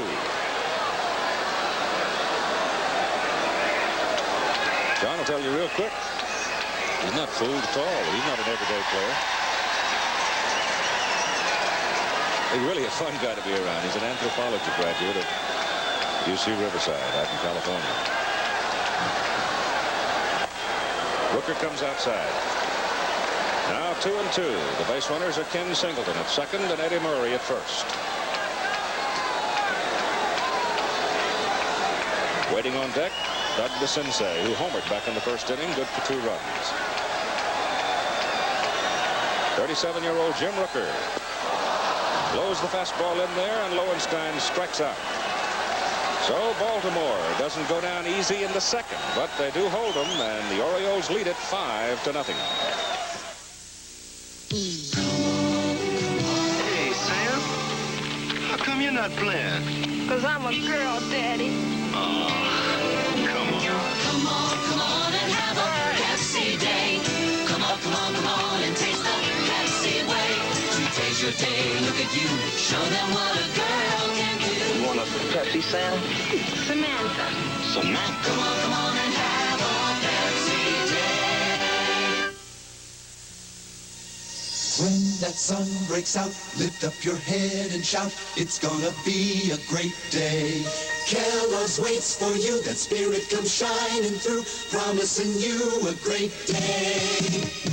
K-E-double-L, oh, it's double good, starting Kellogg's way. It's not far away, Kellogg's will help you say, it's gonna be a great day. Polaroid's One Step is the world's simplest camera. And watch what happens when I press the button. A free picture comes out and develops in minutes. That's pretty. How come it's free? Because Polaroid will send you a pack of film and a flash bar free just for buying this camera. They're having a sale? A limited offer, it sounds nicer. They'll be sorry. Why? If you buy enough cameras, you'll never have to buy any film. You figure it out. Get the One Step. Saturday, when Gopher's a star, he turns on every girl on the Love Boat. Can't seem to control myself. Then spies want Jonathan's secrets and will give him anything for them. Me? Heart to heart. There's the effort to repair the holes, and I would imagine with all the water they've had, in fact, I can see another spot out there in short right field where the seepage or the water's sort of maybe coming up out of the ground, but there's definitely a small puddle about 25 or 30 yards from where they're working right now. It's just plain old-fashioned mud. Well, I think the big thing here, as we mentioned before, that the Baltimore Colts played here, and where it is so obvious with all the mud and the water would be actually on the sidelines of the football field where the players were. And there's some spots where they're moving in out in right field right now. They're in normal positions of where the outfielders will play. The outfielders will play a little bit different here at Memorial Stadium in Baltimore. There's tomorrow's game, 8 o'clock Eastern. And on Friday, there'll be no off day, don't forget. Also 8 o'clock Eastern time, game 3. But the outfielders here in Baltimore will bunch. There's Kenny Singleton. We told you he had become a new man, and he had explained how. Here's my talk with him. You're a new person in the outfield. Explain why. Well, this year I have more confidence. Last year, I didn't really want the ball hit to me because I couldn't really throw it back the way I wanted to. This year, I really feel good in the outfield. I've been throwing the ball well all season long, and you know, the runners seem to be stopping this year. They don't try and keep going anymore. This relates to your off-season surgery. Yes, 2 years ago. Last year was a different story. Everybody got on first, couldn't wait to go to third base on it. This year they seem to be holding up quite a bit. Pre-game comments of Kenny Singleton, Phil Garner. The Pirates' second baseman is the batter. Strike one on him. The pitcher, Rooker, is scheduled to come next, and then the top of the order, Marino, and that's fouled high up in the air and drifting back into the crowd. This is a pepper pot ball player, this Phil Garner.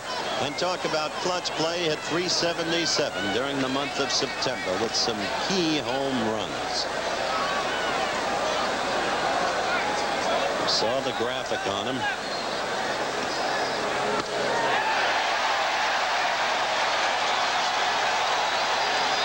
There's a pitch right there that is a bread and butter pitch for Mike Flanagan. That hard slider or breaking pitch right down on the inside corner of those right-hand hitters. They have a tendency to give up on it. That's 3 strikeouts now for Mike. Here's Jim Rooker coming to the plate. Hit from the right side. The Angels caught up to Flanagan, as we noted, when he had a 9-1 lead in the game that the Birds hung on to win 9-8. But here in Memorial Stadium, they very rarely, as you looked at a called ball, ever hit Flanagan. We showed you a graphic to that effect early. Well, he was 14-2 here all year long. That's not bad. Rooker fouls it off. And the count now, 1-1. Mike pitched last Thursday in that second playoff game. And in that game, Ray Miller, the pitching coach of Baltimore, said he had the best fastball he'd had all month, staying pretty much in the high 80s and low 90s with it.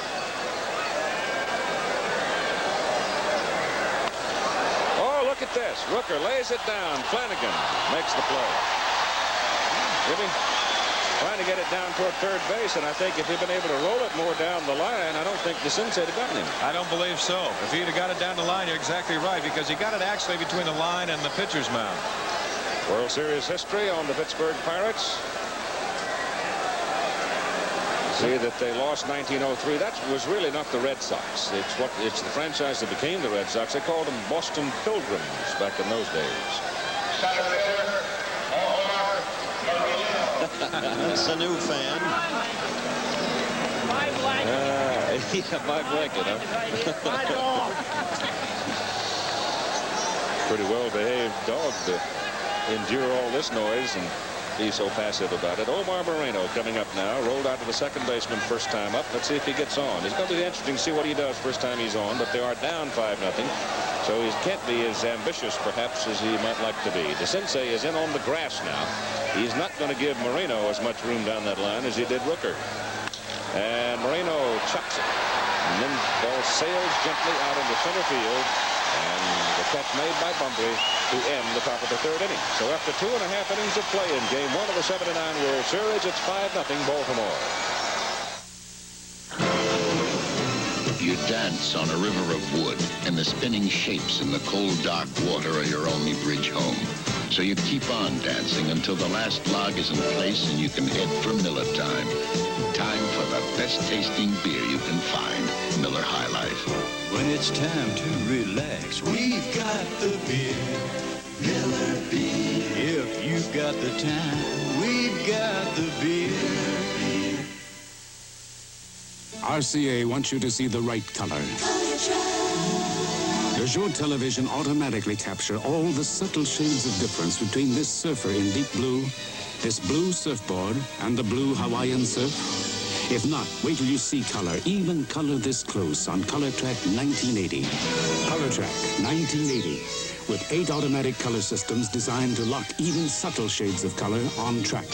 RCA is making television better and better. That's Dave Parker, highest paid player in baseball.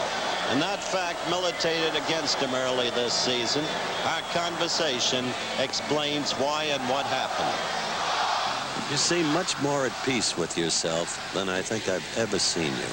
Because you were troubled. Even when you got the huge contract, you were shocked by some of the letters you received, some of the public reaction that was so adverse. You've settled down now, haven't you?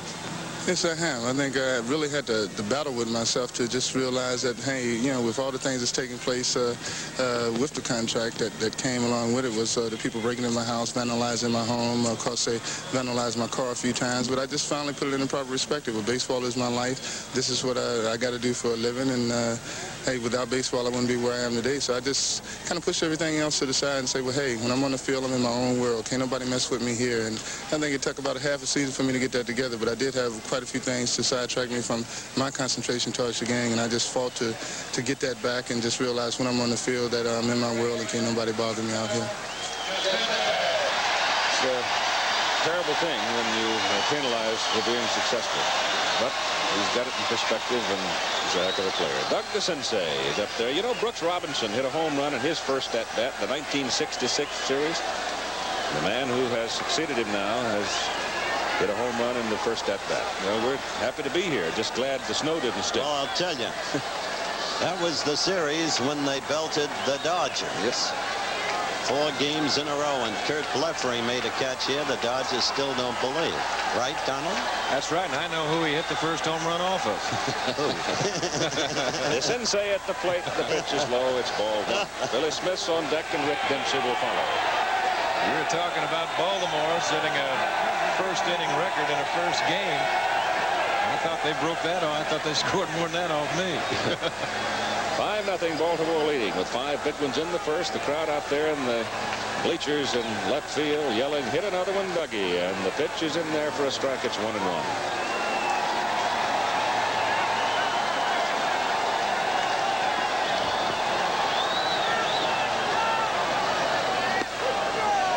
On the outside corner. Suffered a slight fall Saturday in Anaheim Stadium playing against the Angels when he went around first.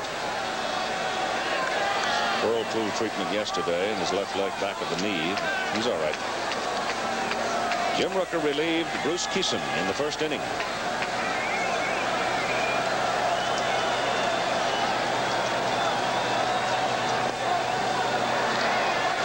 Count is now 2-2. 4 of the 5 runs on the board earned.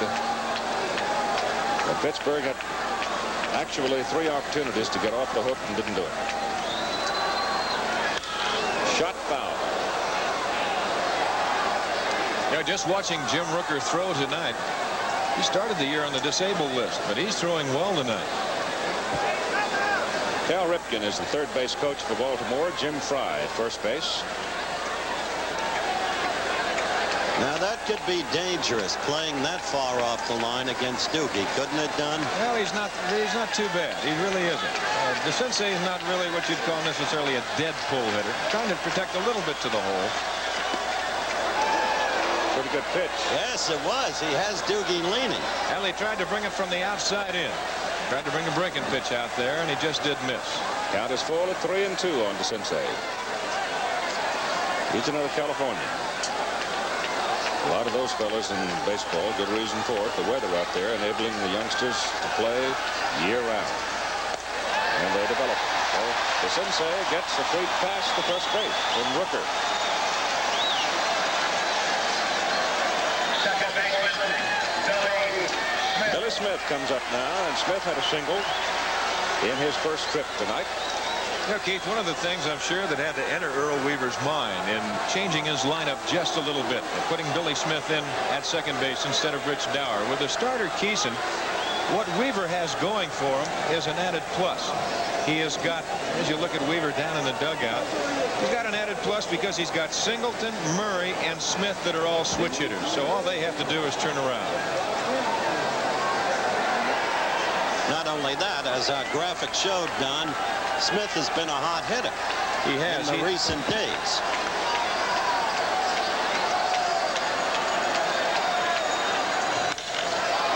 Matlock jumps and gets it. Second one, back to first, 2.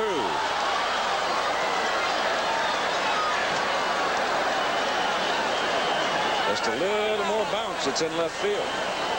That ball was hit hard, and Matlock did make a good play.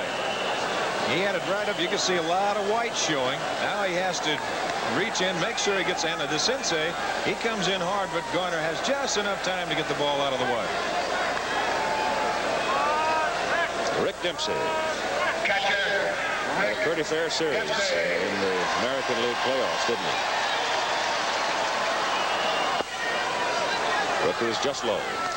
Well, I agree with Howard when he was talking about the comparisons between the two starting lineups, that this guy right here has got to be one of the most underrated catchers in the American League, and maybe all of baseball. He does an excellent job. He's a great handler of pitchers. He calls a good game, and he's got an excellent arm. Really gotten two vital commodities from the Yankees, haven't they? Rick Dempsey and Scott McGregor. Yes, sir. And there's a youngster named Martinez hasn't done badly for them either. Tippy. Been great out on the bullpen. 3 balls and no strikes now to Rick Dempsey with 2 out. Mike Flanagan, the pitcher, waiting on deck. 5-0 Baltimore. 3-1. I would suggest, I think, too, 3-1 pitch. Bat comes apart, bounced out to the second baseman Garner, throws over to first and gets him. And so Dempsey bounces out to end the 3rd inning and play it after 3. The Orioles lead the Pirates 5-0. Right guard knows that in equally active situations, men and women don't perspire equally. Men perspire more. That's why men count on Right Guard. Right Guard is so strong, so effective, it helps stop a man's perspiration odor all day long. Yes, men and women don't perspire equally. And that's why men count on Right Guard. Strong, effective Right Guard. Because men perspire more. Somewhere between heaven and hell, memory and madness, something happened. Something spectacular, something terrifying, something beautiful, something devastating, something incredible, something insane. Francis Ford Coppola presents Marlon Brando, Robert Duvall, Martin Sheen, Apocalypse Now, rated R. Check newspapers for a theater near you. Lou here just loves tearing down engines. Right, Lou? That's right. A big engine overhaul can cost maybe $800. Right, Lou? That's right. A Fram oil filter about $6. But if you look after your car right, including changing the oil and putting in a new Fram filter when you're supposed to, Lou and your engine may never meet. But the choice is yours. You can pay me now or pay Lou later. Right, Lou? Lou? That's right.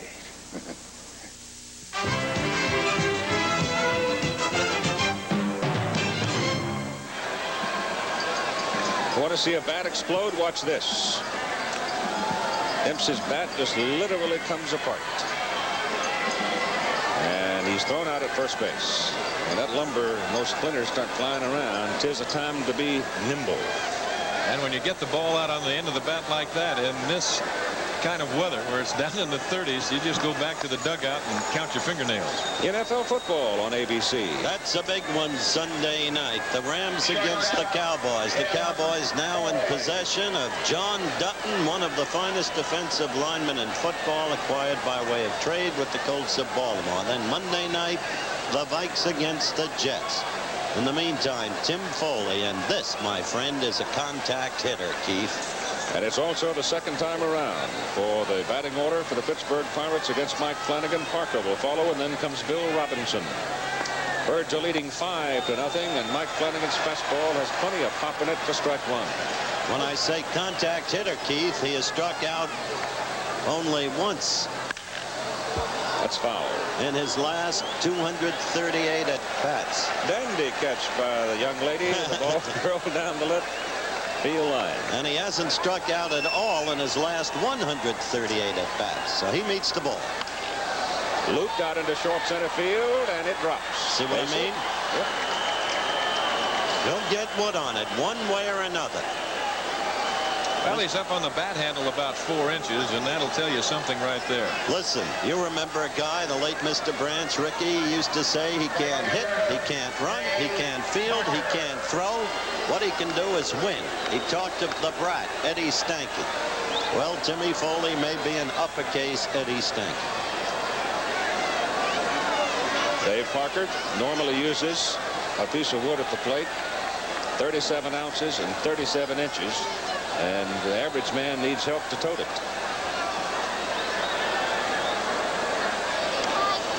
Well, I know one thing. If that's what he's using, you've got to be strong to swing that. I'll tell you. You have got to be strong. He has gone as high as 39. Pitch is high and tight. Interesting thing about the Bucks with their left-hand power, primarily in the form of this man in Stargell. They've been shut out by a southpaw only once this year, Don, and that was Pete Falcone of the Mets in one of his rare effective performances. Parker up there. Swings and misses, and it's 1-1. Dave doubled his first time up, has one of the 2 hits, and that pitch came into the plate at 90 miles an hour.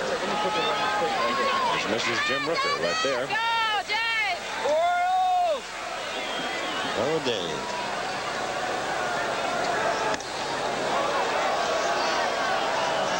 As you watch the Flanagan and the way he comes set and then kicks and comes to the plate, he's got a good move because he really does not commit himself. He gets up there and he balances, and that's a good move. A left-hander that can do that, it's got to be an added plus. They cannot take the liberty to run on you. 2-1 pitch, he goes to first. And Foley wasn't that far off, and he almost picked him off. He's had a poor move in the past. Yeah, he got 8 this year, Don. That's quite a few. Into right field, base hit, Parker 2 for 2. Foley turns at second. He's going to third, and he's in there.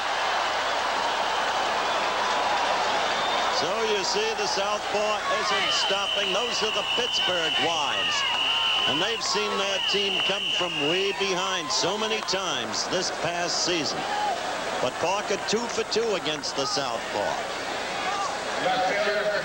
Bill Robinson struck out swinging first time up as Flanagan threw him a diving, spinning curve. That was a beautiful pitch. Now there is a graphic that shows you a significant difference for this year at least against lefties as against righties. Nobody out, runners at the corner, Foley at third, Parker at first. Parker has plenty of speed, 20 out of 24 in stolen bases, and Robinson fouls it off for strike 1.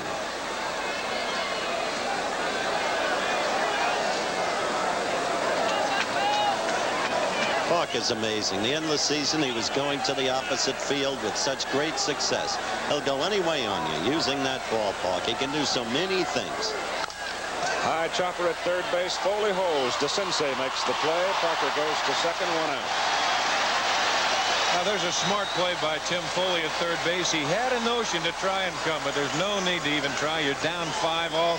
Not only that, the ball hit in front of him. Right in front of him. He started to come, and then he kind of kicked himself a little bit, but he made the right play. Here is the big man. Look at that hitting in the National League Championship Series. Tremendous competitor for MVP honors in the league.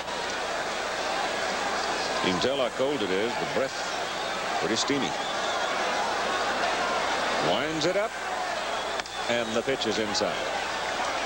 Interesting now as you look at Chuck Tanner. Of course, he's got the towel wrapped around his neck because it's chilly, as noted. Flanagan has not gone to the chain. That's interesting. And I'm just watching and wondering how long it's going to be before he goes back to that chain. Got Willie on it. Let's see. Yeah. Fastball, and it's a shot. Second baseman has it. Throw to first base. Run scores, 2 out, and finally Pittsburgh gets on the board. Parker going over to third. Foley comes home as Willie Stargell gets an RBI. 2 down. Madlock coming to the plate.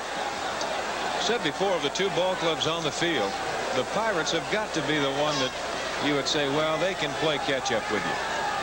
They can catch you if you get a big lead. Bill takes it low. But if you go into the 9th inning trailing Baltimore, they have some of the most incredible statistics in the history of the game. It's almost impossible to catch them on the record, or at least this past year, Don. They can throw some stoppers at you. They've got them sitting out there in that bullpen. I'll guarantee you that. Both clubs have excellent relievers. They don't beat themselves. No, they don't. There's a change. What a beautiful pitch. 1-1 the count, and here's the pitch. Well, he's just got Matlock fooled. That's all there is to that. Bill might have thought it might have been a little low. 1-1. Matlock takes it. Makes it 2-1.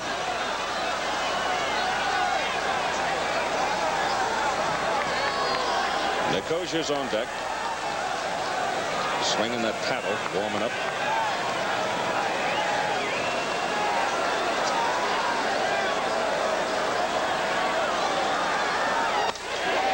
You could see the finger, and then he went inside, and that's exactly where Flanagan threw it. He hit that inside corner beautifully.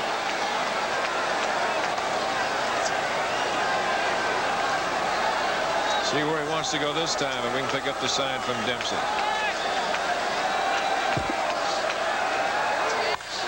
That's foul. Oops. Souvenir hunter out of the stands. Goes back in a hurry. A lot of memories for some of these players on each team as they look back to the 1971 series. Coming back inside. Foul again. Pretty much the same place. Get down underneath that tarp to dig it out. Belanger talks about how the Birds won the first two in '71 and thought they had it cinched. The Bucks won the next three, and the Birds won, and then Roberto Clemente finished. Fouled away, and count holds at 2-2. That's Timmy Foley's wife, a lovely young blonde lady. She and her husband both thought his career might be finished with the Mets this year, and they sent him away a new life. Oh, Matlock got all of that one, didn't he? Just foul. This is a tough hitter. Tough. Flanagan got a little fortunate right there. He hung that breaking pitch up over the plate, and he hit it on the screws. It's a man who's found a home here. Every other manager tried to fit me into a mold, Matlock says, but not Chuck Tanner. He lets you be yourself. Just outside. It's now a full count. 3 balls and 2 strikes. 1 run is in for Pittsburgh. Dave Parker is over at third. You've got 2 out. Matlock has got to me, has got just a great swing. Very short and very compact. Full count coming. Now time. You can see right there, Matlock was not going to take his eye off of Flanagan. He held his right hand up and said, time. If he doesn't get it, he's got to get it back on the bat. Ball 4. Runners at the corner now with 2 out. That's a pretty close pitch. It sure was. Watch it again. He's trying to get the fastball up a little bit. Catcher, Steve Nicosia. Just off the inside corner. That's the first walk issued in the ball game by Mike Flanagan. Steve Nicosia is at the plate. Nicosia's first time up. He rolled out to the second baseman, and there's Mrs. Nicosia. Meditate. Let's go, Nick. Let's go, Nick.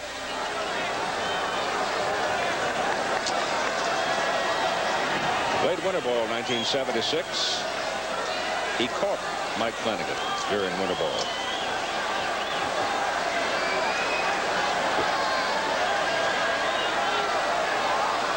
We're in the top of the 4th inning, and it's a 5-1 ball game as Flanagan is inside. And the Baltimore bullpen now with Sammy Stewart getting loose just in case. Neither manager on average will waste time. Tanner stayed with Keeson in the first inning. That's hit on the ground to Belanger. The shortstop over to second to short way to get Matlock coming down from first base. And the top of the 4th is over. But Pittsburgh punches through to get 1 run. And we are at 5-1 in the middle of the 4th. This is the bench. Every ball player spends at least half his career right here. Working on equipment, going over the hitters, or just relaxing. And when I relax, I reach for Copenhagen, the smokeless tobacco. Just a pinch between my cheek and gum gives me rich tobacco flavor without lighting up. Or tying up my hands. So try Copenhagen, or for you fellas just starting out, mild happy days. Tobaccos you enjoy without lighting up. See you, Bench. Everything about Camaro Berlinetta quickens your pulse. The subtle good looks and aerodynamic shape. The seats done in rich, tailored cloths. A special insulation package that helps reduce noise. You get a special smooth suspension system and economical V6 power. But the real thrill of a Berlinetta is the driving. Because under all this comfort beats the heart of a Camaro, the hugger from Chevrolet. There's the line score in the ball game as we go to the bottom of the fourth inning for Baltimore. The pitcher, Mike Flanagan, Al Bunbury, Mark Belanger. Flanagan says his most memorable moment at the bat came in 1975 at Rochester when they'd give away $50 for hitting the home run leading off the sixth inning. One time the home run pool got up to $800, and you know what? He won it. Hit a home run leading off in the sixth inning. Oklahoma, Texas, coming up on Saturday out of the Cotton Bowl in Dallas. Both teams undefeated. One of the great rivalries in college football. We'll have it for you at 3:30 Eastern, 2:30 Central, and 12:30 Pacific. Then I'm going to the Texas State Fair and eat a whole bunch of cotton candy. I tell you, that Texas defense appears to be exceptional. It's very good. I also have a young kicker named Goodson who's hit 8 field goals in the last 2 ball games. I haven't been able to get in the end zone all that much. Chuck Tanner now pacing around in the dugout. That big guy with him is Bob Skinner. Out on the mound is Jim Rooker. In relief for Bruce Keeson. Bert Blyleven scheduled tomorrow night for Pittsburgh against Jim Palmer for Baltimore. Here's Mike, who was thrown out by the catcher his first time up.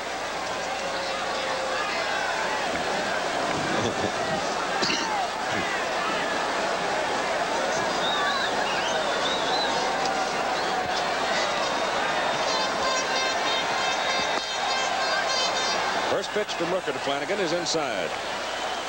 For ball 1. I was mentioning that neither manager will wait long because of what they've both got in the bullpens. Should there be any trouble coming up. But Tanner did stay with Keeson because Keeson got into first inning trouble, not solely through his fault. Count is now 2 balls and 1 strike to Flanagan. When the series is done, Mike and Kathy will move to their new house in Amherst, New Hampshire. It's about 15 miles west of Manchester. He's hoping one of his trophies that's fouled away is going to be the Cy Young Award. I don't think he has much to worry about in that regard. Bill Robinson and Mrs. Bill Robinson. They know what it is to struggle. They thought Bill wouldn't make it because of what happened to him with the Yankees, a dismal experience. That's popped back, foul out of play. But with the Phils and with the Bucks, he formed a new career. He had come up to the Yankees by way of trade from the Atlanta organization, and he was highly touted. Great natural ability, but it didn't work for him in New York. Enrique Romo cranking up in the bullpen for Pittsburgh. He came over from Seattle, and he's performed nobly for them this season.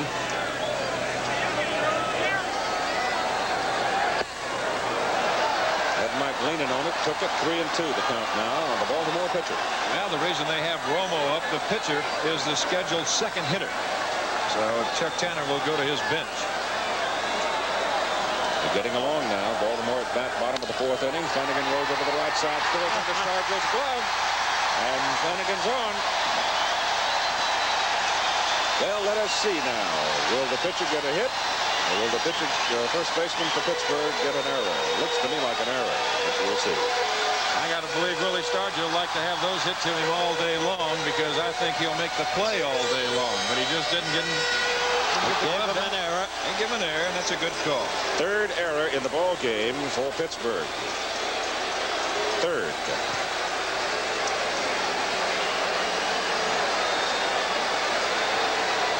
And the first one was terribly expensive. Now Bunbury with Mark Belanger to the on-deck circle. Bunbury in the ball game, a single, scored a run. The first run of the game, he's 1 for 2.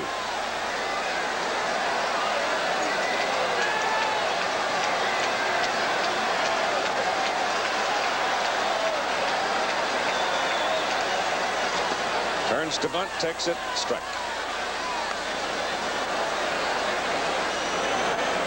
That's Romo continuing to warm up in the bullpen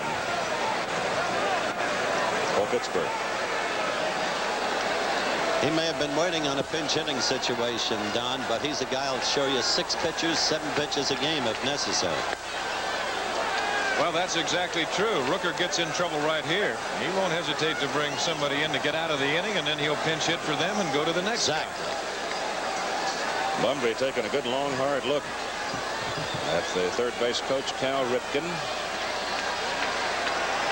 He's offered the bunt on 2 occasions. The ball and strike count is 1-1 with the pitcher Flanagan running at first base. Pulls it back and takes it. It's 2-1.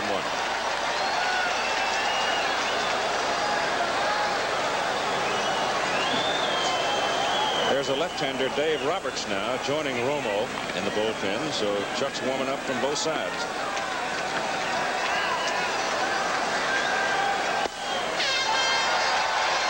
Well, it's 3-1. Well, here's a case right here. When you know the man's going to bunt, he's told everybody in the ballpark he's going to bunt, you may as well let him bunt. I would agree with that. May as well just go ahead and let him bunt. No need being fine with him. And you have the runner at first base for the pitcher. If he gets it down, you might be able to have a play at second base.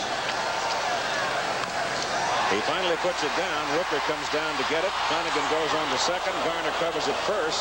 Bumbra's speed makes it close.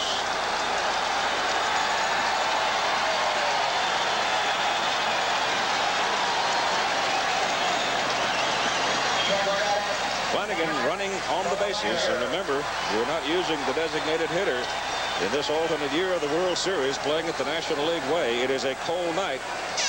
The pitcher's been standing out there for quite a while. This is where a lot of people have the pros and cons about that designated hitter. Here's what they like to see in the middle of the summer, where you have the pitcher running the bases like that, and just check the stamina of that pitcher and see if he can go 9 innings and run the bases a few times.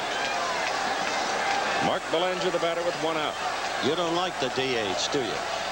Not especially. Belanger swings and misses. You see, Madlock, the third baseman, of course, Belanger can handle that bat so well. And Madlock knows that through their scouting reports. He's even with a bag. And just off the edge of the grass, he is not going to give Belanger the bunt. He will bunt on you. When you say Mark can handle a bat so well, excuse me, Keith, you mean because of the experience, he can manipulate it despite the 167 batting average of the year. Don't let that fool you. He can beat you.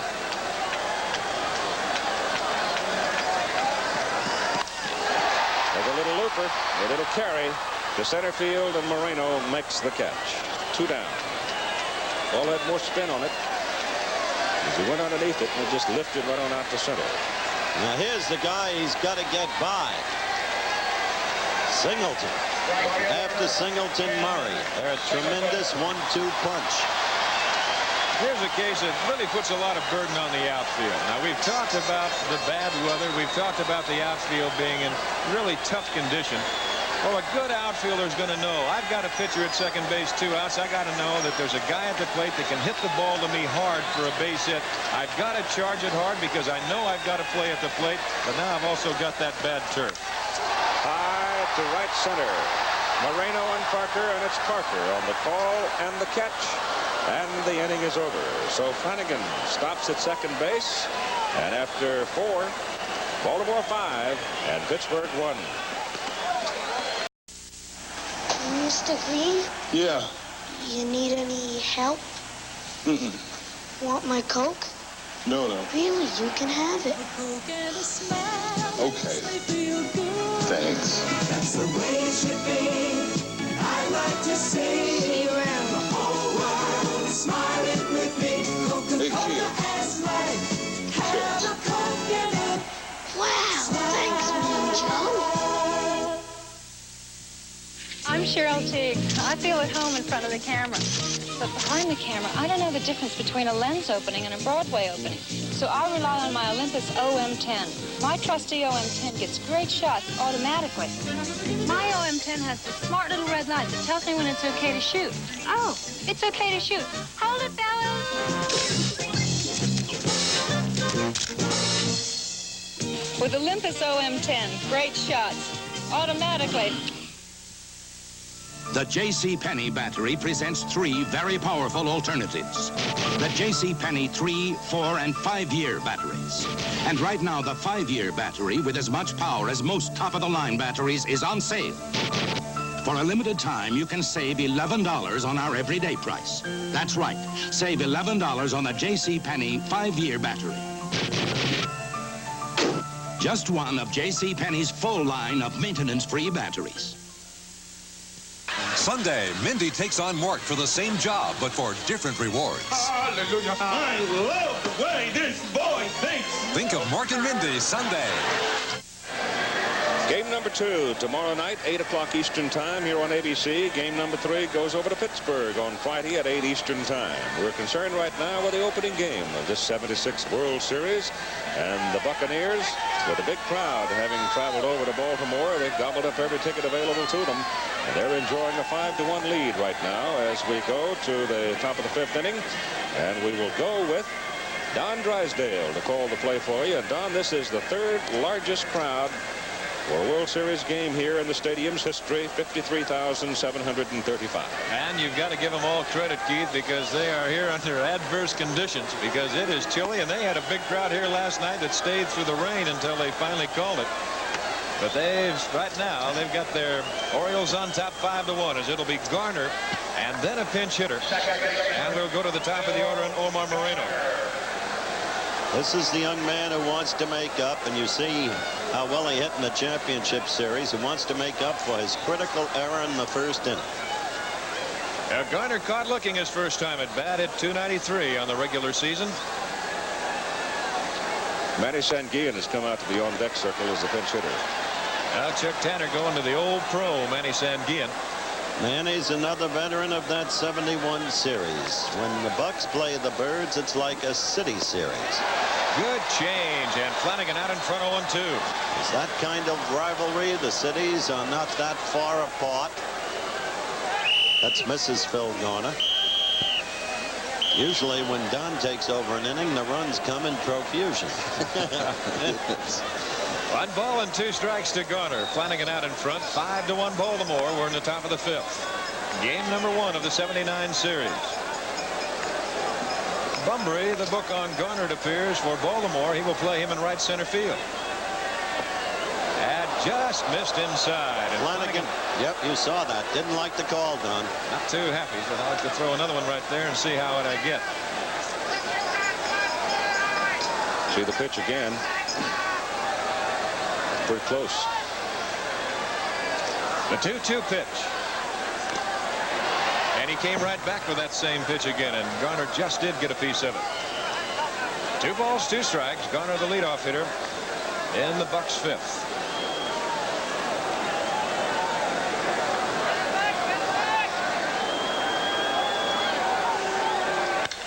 Hit hard and hooking away from Lowenstein. It'll go to the wall. Garner on his way for 2 as Lowenstein will hit the cutoff man Belanger, and Garner leads it off in the Pittsburgh 5th with a double.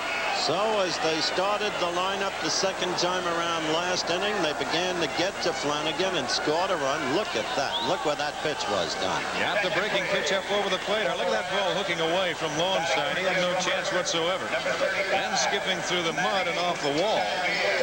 The biggest thing you could do then was run it down. So Garner's at second base, and here's Manny Sanguillen. And we told you about the Bucks' ability to play catch-up baseball. They did it all year long.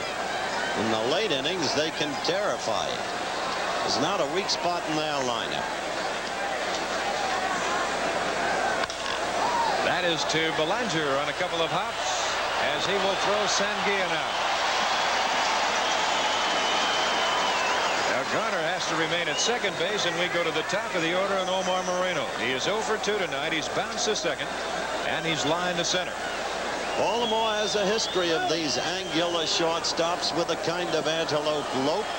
After all, Belanger came after Ron Hentz. Center fielder, Omar Moreno. Here is Omar Moreno, and there is Mrs. Moreno, trying to get something started with the whistle.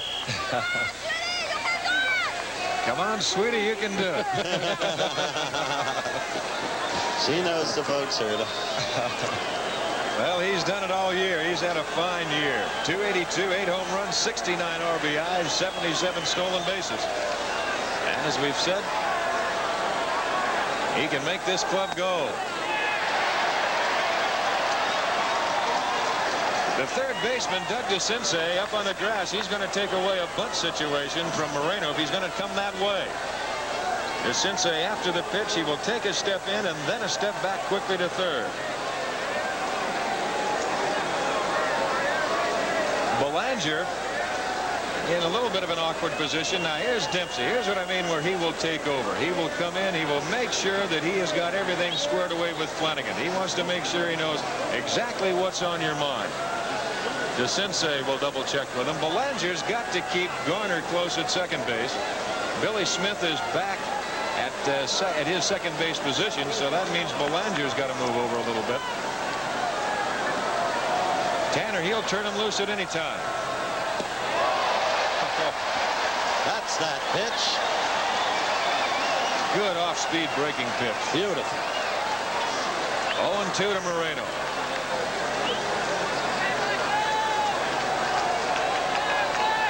Moreno's led the National League in stolen bases the last couple of years.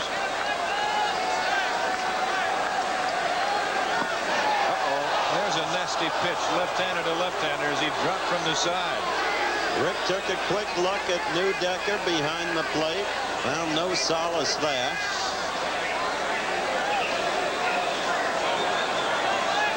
A ball and 2 strikes, 1 out, 1 on. 5-1 Baltimore. Good curveball. The 4th strikeout for Flanagan tonight. And as you look at it again, it came at a big time. He pitched Moreno beautifully. First the changeup, got him on a swinging strike, and then the curveball. And here is the little contact hitter, Timmy Foley. Well, you see, Foley 1 for 2. He's flying to left, single and scored. The only Pirate run of the night. That was in the 4th inning. There you see Foley up on that bat handle. He's up about 4 inches.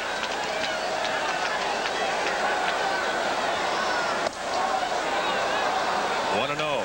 This is a feisty kid who's taught himself all the subtle skills of the game. How to advance the runners, how to hit inside out, how to hit and run. He's given a lot of credit to former manager Gene Mauch. 1-1 the count.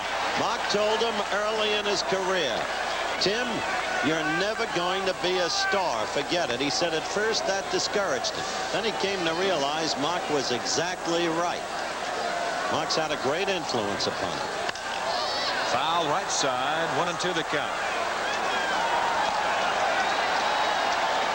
Elrod Hendricks with a face-warming mask. Ellie will be remembered forever for a brief stint as a pitcher in Toronto a year ago. Yeah, I think he's putting on a little bit for that.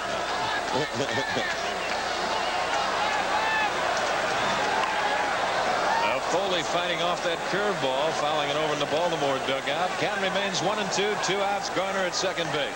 Talking about Gene Mauch, Howard, I tell you, Gino's influenced a lot of young people in the game of baseball. Sure. He really has. He recognized Foley was the same kind of ball player Gino was. That's right. And Gino was a disciple of the late Branch Rickey, and Mr. Rickey early spotted Gino as a potentially outstanding manager, which he is. Big hop to DeCinces. Gets the handle and throws him out. Now the Pirates are gone in the 5th inning, and after 4 1/2, it remains Baltimore 5 and Pittsburgh 1. You know, trying to run a Major League Baseball club isn't all fun and games. The pressure's always on. And for guys like us, there's no off season. So when you wheel and deal as much as we do, you can't afford to get filled up. That's why we drink light beer from Miller. It's got 1/3 less calories than their regular beer, and it tastes great, too. How about the trade? How about throwing in Bud Harrelson? Let's see, Bud Harrelson, Gates Brown, and Mudcat Grant. Right, with 2 Blue Powells and a Ferris Payne. Light beer from Miller. Everything you always wanted in a beer, and less. I want a Frank Malzone. Can you name a life insurance company that gives you a discount just for being healthy? Guess. Allstate Life. My Allstate agent already gives me a discount on auto and homeowners insurance. Now with their new Healthy American plan, he's giving me a discount on life insurance. because I don't smoke and I pass the healthy American physical. What's that company again? Allstate Life. See your Allstate agent. Get in good hands for life. Antifreeze. You never think about it, or how it has to protect somebody beside you, or what could happen without antifreeze. Stranded in freezing weather and no help for miles. Don't trust your luck. Don't trust the weather. Take out old, weak antifreeze now and put your trust in Prestone 2. More people trust Prestone than all other brands combined. I've been worried about you. More people trust Prestone. And when you flush your cooling system, trust Prestone Super Flush. Now we're back here in Baltimore with the Orioles on top 5-1. Just about everybody getting into the act. There's the Oriole here in Baltimore. And we have the third Pittsburgh pitcher of the evening. It'll be Enrique Romo coming on. Romo, just prior to going to the mound, he made sure that he walked into home plate umpire Jerry Neudecker. And Neudecker was telling him, he said, now, no, you can't go with your fingers to your mouth. Romo then gestured, can I blow on my hand? He said, yes, but don't put your fingers in your mouth. Meanwhile, Romo is a pitcher of whom pitching coach Harvey Haddix is especially fond. He throws just about everything and has a remarkable screwball that goes straight down. In the meantime, there's Doogie DeCinces, who'll be coming up this inning, who's had the 2-run homer. I spoke with him earlier. Doogie, you're finally coming out of the shadow of Brooks Robinson. You can see it happening and feel it, can't you? Well, you know, when you make a play like the one that I did, it's important, and everybody across the nation is watching it, and then everybody starts remembering the fact that in 1970 Brooks made all those fantastic plays, and I guess it does remove that little bit of a shadow. Well, they've got the shadow right now of Doug DeCinces at third base here in Baltimore, and he's going to be a fixture there for quite a while. It'll be Murray, Lowenstein, and DeCinces. As you look at Enrique Romo, Romo a record of 10-5 on the year. He made 84 appearances. That's one thing about Chuck Tanner. He used that bullpen. You had Romo with 84. You had Takovi with 94, and Grant Jackson was 72. Romo, he was acquired from the Seattle Mariners with Rick Jones. They sent a fine young shortstop over there, Mario Mendoza, and also Odell Jones, a pitcher, Rafael Vasquez. That was in December of '78. And now you see what Weaver has. He gets to have Murray come up, and he'll turn around and hit the other way. And he 1 for 1 tonight. He walked and scored and singled. Well, what you have to look for with Romo is that remarkable screwball that Harvey Haddix loves to talk about. He said, I've never seen one like it anywhere. I tell you, it goes straight down. Well, he'll throw you everything but the kitchen sink every now and then. Now Murray stands in as we get ready to go to the Baltimore fifth. 5-1 Baltimore. Because it goes straight down is another reason Neudecker told him to keep his fingers out of his mouth. Drysdale, an expert on the subject. High-speed breaking pitch. There's a Baltimore fan. And you know that they're happy. Baltimore, they really picked up some fan reaction here. I was talking to Brooks Robinson during the playoff series, and he said, they've had great fans here in Baltimore, but he says for the last year, he said it's been something short of fantastic. Well, it all relates to the year of siege against the Baltimore sports franchises. And then the Baltimore News American Drive, the motto on every bumper sticker you can see. The birds belong in Baltimore. That's what they call them here. Not the Orioles, as it says on the jersey, but the birds.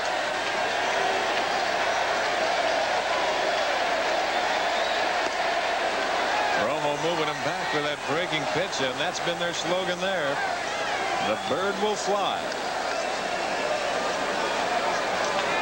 And they're going to have to fly in a hurry after game 2 tomorrow night on to Pittsburgh.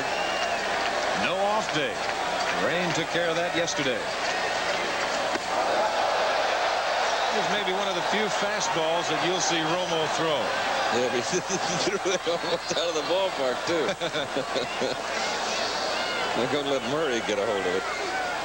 I looked up this morning, woke up pretty early, and looked out the window, saw that snow coming down. I got up, went out in the hall, and got the paper to make sure I was in Baltimore. I'm curious it happened overnight. Boy, I'll tell you, those were big flakes, too. Oh, wow. There it is. There's the Scroogie. Drops a little low and to count 3-1. Who was the best screwball pitcher you ever saw? Well, Ruben Gomez had a pretty good one. Oh, he sure did. How about a fella named Warren Spahn? Oh, he had an excellent one. He is, if that man hadn't been in World War II, he would have had 400 career victories. He misses and Murray walks. Tried to bring that breaking pitch from the outside in. Mike Marshall didn't have a bad one either, Howard, and still does. Now Johnny Lowenstein comes on. He was on the big air by Garner in the first inning. That accounted for a couple of runs. He later came on to score, and he struck out, so he's 0 for 2. And along with that, the 1 RBI.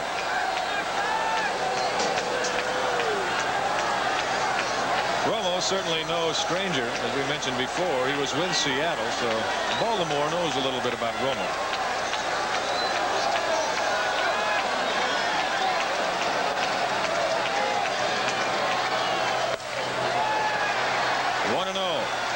Here's a case where you look at Weaver and you know that you got Romo, who does not throw a lot of fastballs. He tried to sneak that one by Johnny Lowenstein, and with a score 5-1, and even though you have that hole open on the first base side, but you've got good speed in Murray, and he's liable to green light it, and Romo knows that. Here's a case sometimes where you, with speed, you take away the best pitch from the pitcher, and that is Romo's screwball.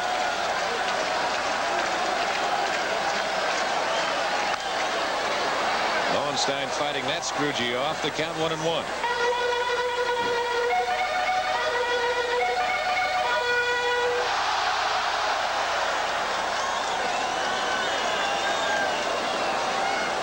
Baltimore 5 runs on 5 hits as you look at Earl Weaver in the Baltimore dugout. Boy, that's quite a career record. And he has a good time doing it. He's a good, solid baseball man.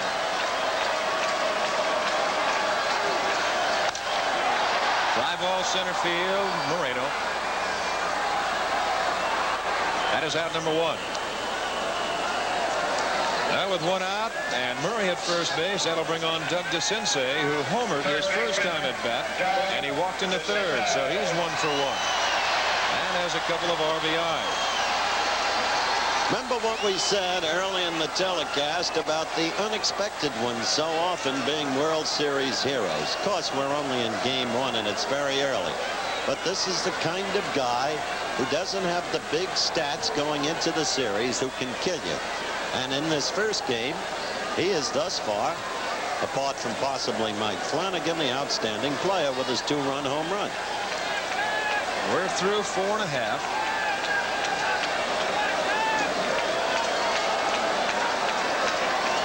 You can see a little bit better as far as that dirt and mud going along in shallow left center field.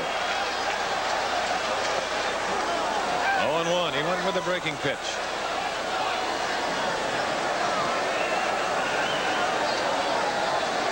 Bottom of the 5th, game 1 of the 1979 World Series, and boy, those 3 errors underneath that E for Pittsburgh have been, well, 2 of them been mighty big.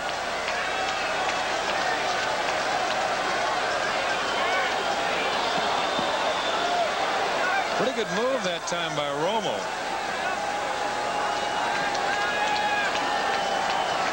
All he does is drop that left leg back, and he's got a pretty quick move over there. 1 ball, 1 strike to count.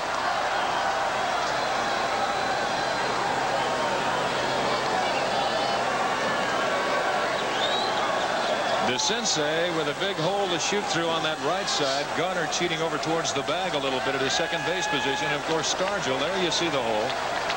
And Stargell holding Murray at first base.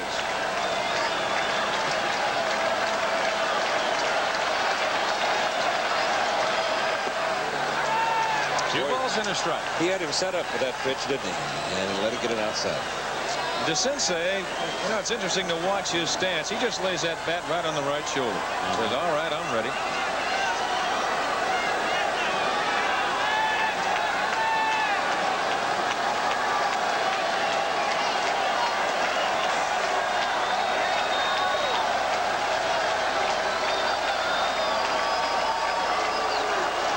Romo, of course, aware of the speed that Eddie Murray possesses at first base.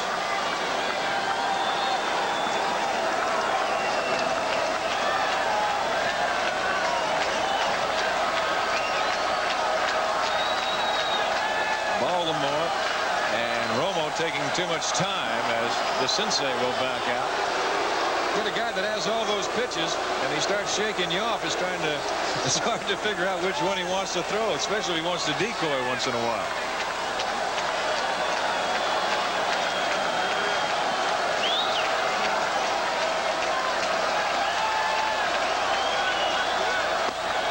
Breaking pitch, and he hung it. DeCinces a little unhappy with himself. Is he a little bit like a younger Louis Tiant? Louis will make you wait. He'll make you wait a little bit. He doesn't have that kind of stair-step stretch coming down where he just kind of bounce, bounce, bounce, bounce like Tiant does. But he'll make you wait a little bit. He is not the fastest worker in baseball. You can say that. 2 balls, 2 strikes.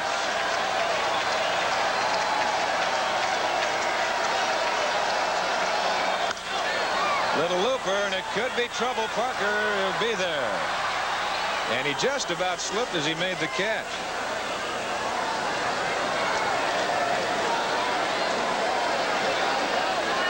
Now Murray at first base, 2 outs, and the second baseman Billy Smith comes on. I'd love to have a sound mic on Parker's shoes out there in right field. If it's a warmer night, the frogs would be croaking. You know that he's got to be sloshing around. Yeah, but I tell you, the beating this thing has taken. They've had 5 football games here. The weather just hammered. 3 of them in the rain, Keith. And it's incredible they could even get it in this good a shape. They really have worked their tail off. That is how the Birds picked up a big 5 in the first inning. There goes Murray. There's a strike, and forget about it. Nicosia could not find the handle, and Murray has a stolen base standing up.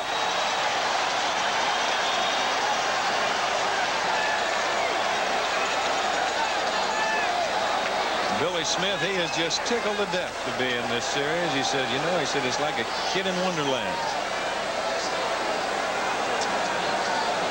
I guess that could be true, I guess, for everybody that's been in a World Series a time or two, or even the first time, especially the first time.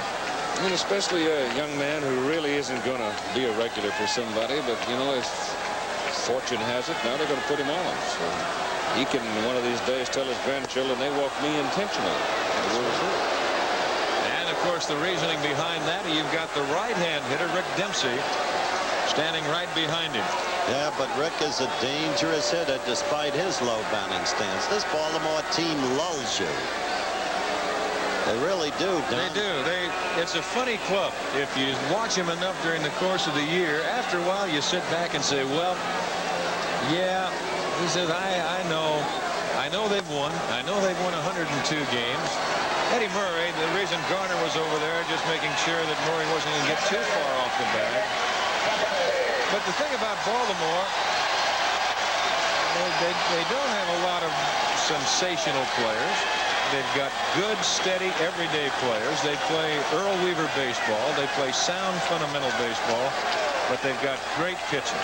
And they just don't beat themselves. And they're a team. And they are a team. And he goes through everybody. Here's Dempsey. He is 0 for 2. Line to short and bounce to second. 0-1 on a breaking pitch. He might like to have that pitch back. That was up a touch. Up a touch. Got a slider over the plate. 0-1.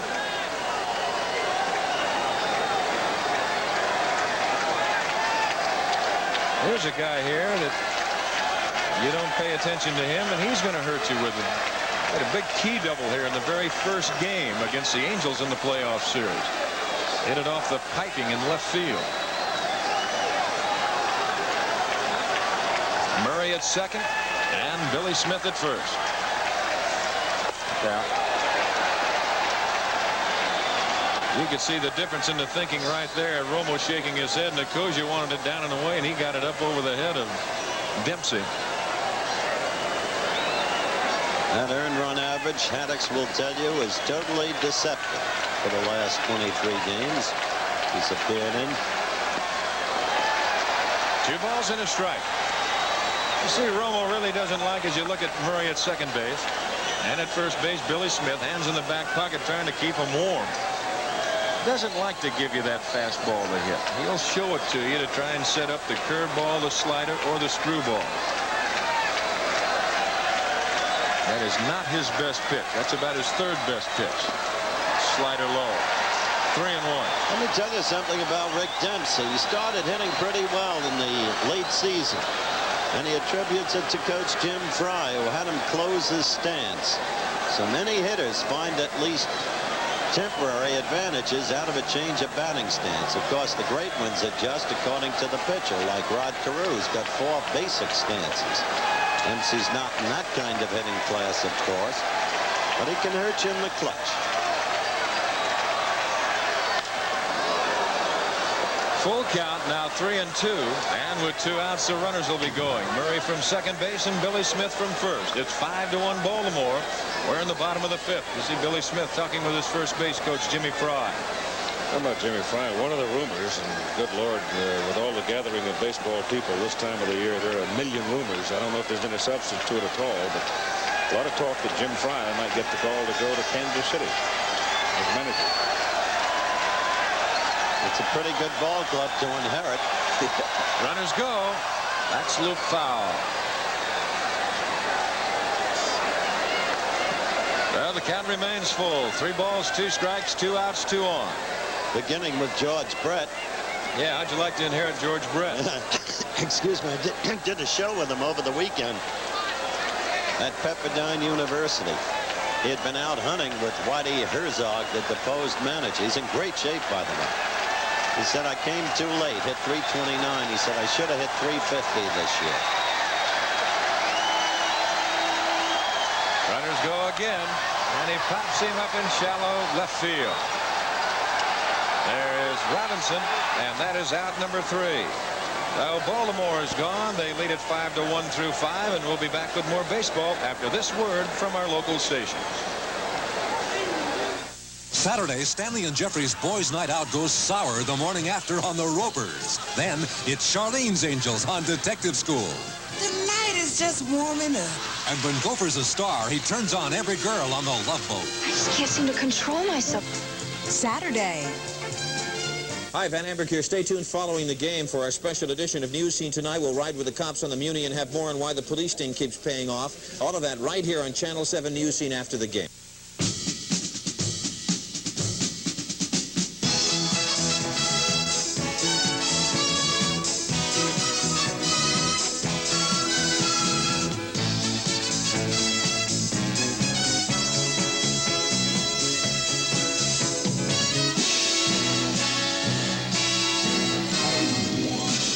Sports of California, brought to you by BankCal, the Bank of California. American Airlines invented Super Savers, and look at the Super Savers American has for you now. Adults can still save 30 to 50%, and now kids as old as 17 save 50%. 50% off on American Airlines.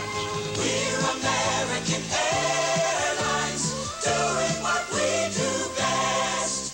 And helping you save money is one of the things we do best. Medical Messiah Nathan Pritikin, tomorrow on AM. That's right, a mistake. Now Mike Flanagan starting inning number 6. And had a chance to talk with Mike a little bit. There's his record. About the hitters that really concerned him on the Pittsburgh Pirate Club, and this is what he had to say. Now, you've studied the scouting reports on the Pittsburgh lineup. Do you find yourself thinking mainly about Parker and Stargell, or do you feel you have a big edge against them because you're a southpaw and you're more concerned about Matlock? Actually, I am more concerned about the right-handed hitters. Left-handers, I usually pitch more or less the same way, but the right-handers, Madlock and Bill Robinson especially, gave me some trouble this spring. So I'm more concerned about the right-hand hitters, and I'll try to pitch my same game against the lefties. Well, so far, he's allowed the Pirates a run on 4 hits. And here in the 6th inning. And so far, this man is 2 for 2. That's the lefty. Right. That's right. It'll be Parker, Robinson, and Stargell.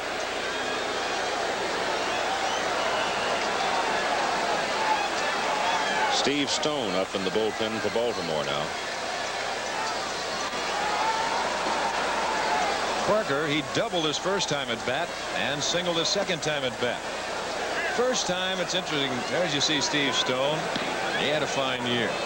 Well, we saw him pitch a dandy in Milwaukee. Yes, sir. We really did. One of the biggest games of the year. It's the game that put Milwaukee out of things. There's 3 for 3 for Parker. As Bunbury will play it on a hop. And boy, I tell you what a ball player this guy is. He is just great. Let's watch his swing. He got so hot at the end of the year. He had a 5-hit game in the final series. As you saw that, describe that swing. Yeah, to me, it's really kind of a picture swing. He didn't have a big stride, very short and quick, and then boom, his hands took over. He's got to be strong, as we mentioned before, swinging at 37 bat. It's 37 inches, 37 ounces. Here's Robinson. 1 ball, no strikes. Robinson 0 for 2 has struck out and bounced to third. Here's another guy that can hurt you with just 1 swing of the bat. 24 home runs on the year and 75 RBIs. Good change. That's the pitch we told you about at the start of the game. You heard Mike Flanagan himself describe it. It's the pitch that made him, as he said it, a 4-pitch pitcher instead of a 2-pitch pitcher. It's the pitch that made him a complete pitcher. Another change, and it's bounced foul by Jolinet. And Parker has to go back, and the count moves to 1-2. David had that big 5-hit game against the Cubbies in the final series of the regular season.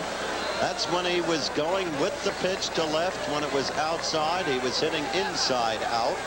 Now here against the Southpaws, hit everything to right. Well, that'll change your scouting report a little bit, Howard, if you start looking at that and say, well, wait a minute, this guy's going the other way.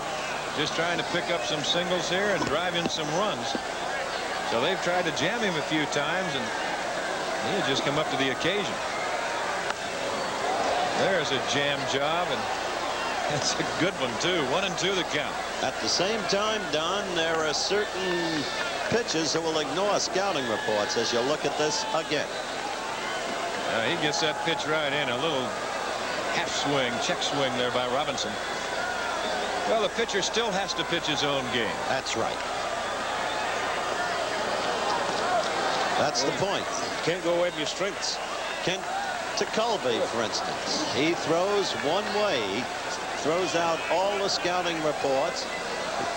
At age 15, growing up in Cincinnati, they already called him the whip. He throws like Ewell Blackwell, and he throws that loop to right, and that's going to be a base hit. As Singleton gets on it in a hurry, and Parker has to stop at second base, so all of a sudden the Bucks have got something going here in the 6th inning. The one thing about a scout report for a pitcher is you can't put circumstances on a piece of paper. That's the problem.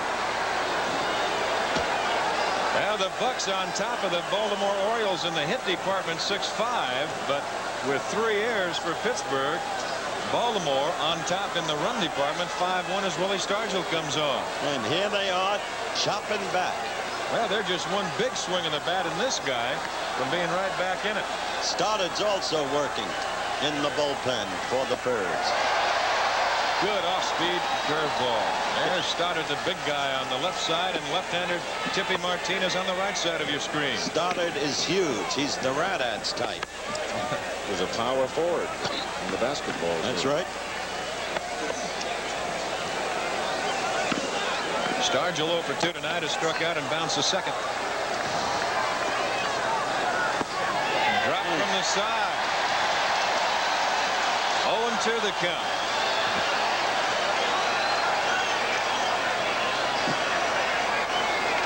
Notice no batting gloves for Stargell. That is a rarity today. There's Chuck Tanner. Good. Curveball.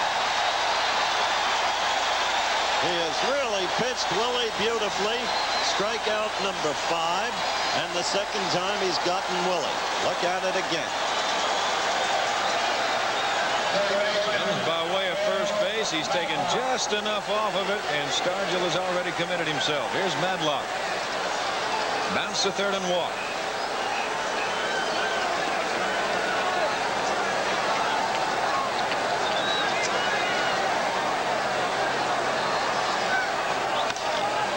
Loop to right center, but Singleton coming on in a hurry and makes the catch. Now Parker has to stay at second base, and Robinson at first base. On that turf, that was not an easy play. No, it wasn't. I'll guarantee you Earl Weaver took a deep gulp down in that dugout. Kenny had to go all out and risk that his spikes would hold. The chief groundskeeper told us the spikes would hold. Dave Parker has had trouble in that area tonight with the spikes. But for Kenny and Frank Robinson right there, motioning to his outfielders where to play. Made a pretty good pitch on Malley. He got that pitch in on him. He had to kind of inside out that ball a little bit.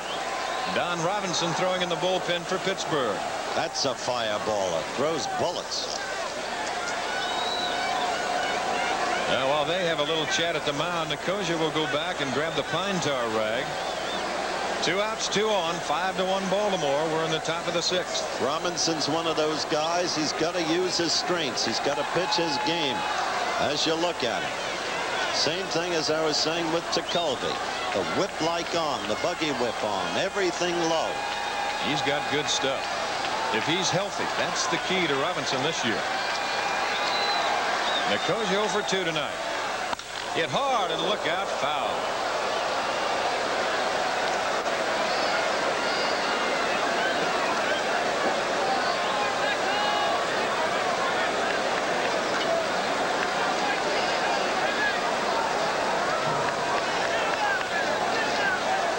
Well, Flanagan had the first 2 men on. Singles by Parker and Robinson. He struck out Stargell and got Madlock to fly to right. Good change, and you saw how far Nicosia was out in front. 1 ball, 1 strike. That's Parker at second base. Still, Flanagan's been flirting with trouble. First 2 men on as you look at Robinson on first. Parker on second. Last inning, Garner got him for a double to open the inning. It can catch up to you. Change inside and the count 2-1. See that breath, Flanagan. It is chilling. 86 pitches by Flanagan so far.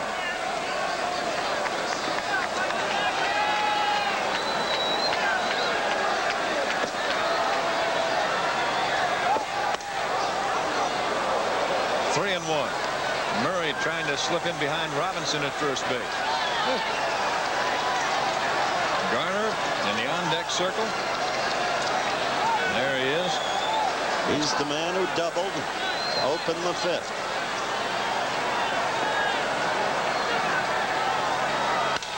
Hit to the hole. DeCinces boots the ball, picks it up, and can't make a play.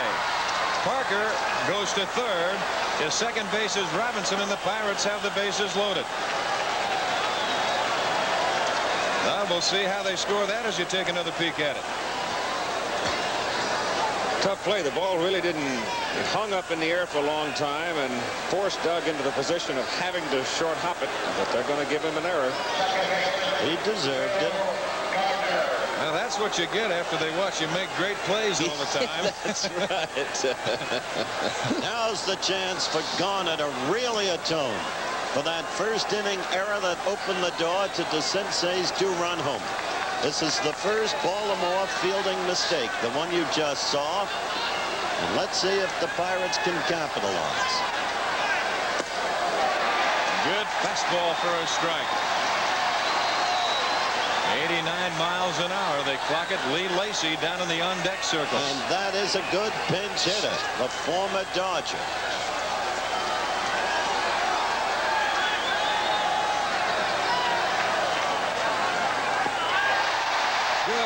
off-speed curveball. There's Mrs. Garner. What do you think she isn't pulling? Scared, Bill. What a beautiful change of speed pitch. Garner closed the regular season with a 14-game hitting streak, and now the fans come alive here in Baltimore. The 2 strikes. They look for the strikeout. Look out, and a great save by Dempsey. How about that? That had backstop all over it, didn't it? Oh, this was a look at it again. This is a truly exceptional play. Tried to take a little bit off of that breaking pitch inside and bounce it down at the feet, and that is a tough play for a catcher, but look the way Dempsey plays. Wild pitch written all over it. Inside. Vision obscured by the batter to some degree. The body not able to get behind the ball, and yet the use of the glove to block it. Well, the fans still, they look for the strikeout. DeCince, and it's foul. Hands on their feet. Right there. He really tried to decoy Terry Tater, didn't he? He did. Got in between Tater and the ball, too. It's beautifully done. The man could become an actor. Watch this. He got right in front of him. Beautiful pickup, too. That's one of the things. Look at that backhanded pickup. You talk about soft hands. Next week, he gets the Joe Namath Rolling Picnic in Akron, Ohio. Now they call time as they move the golf cart out in the Pittsburgh bullpen. They usually move that golf cart back and forth. They bring the pitchers in and they switch usually. They ought to get 2 of those carts. That's right.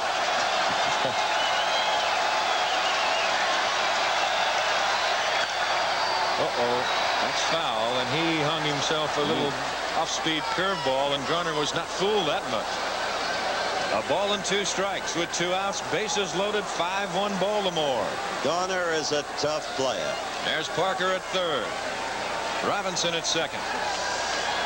And at first base, that is Steve Nicosia. And he's a tough player because he's played tough with the Oakland A's.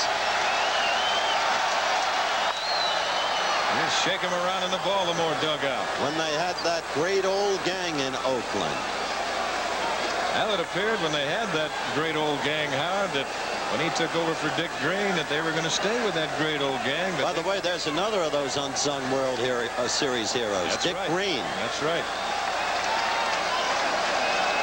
A ball, 2 strikes. How do you like that figure? That's the one we mentioned earlier. Hit hard, base hit left field. Here comes Parker. Here comes Robinson. Lowenstein will bring it back to third base, and all of a sudden it is 5-3 Baltimore with the tying runs aboard.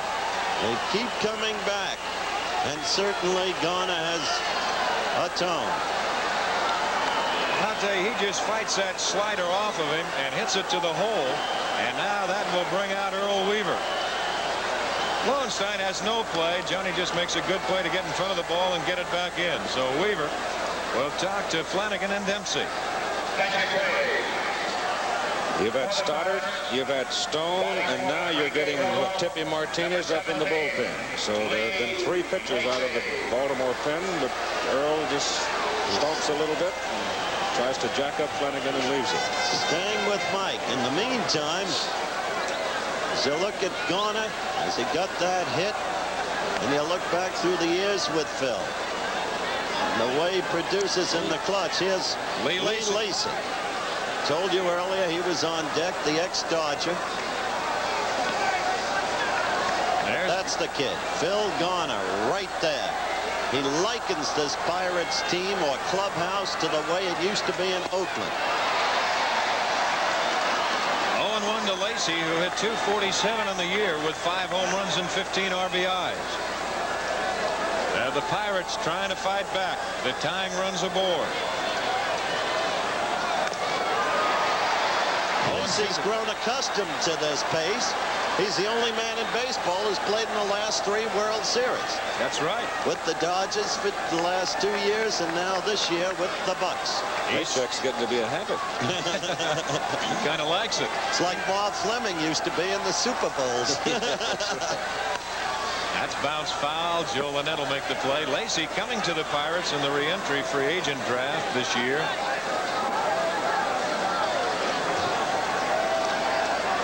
Fleming used to have an answering service. Left a message at his home.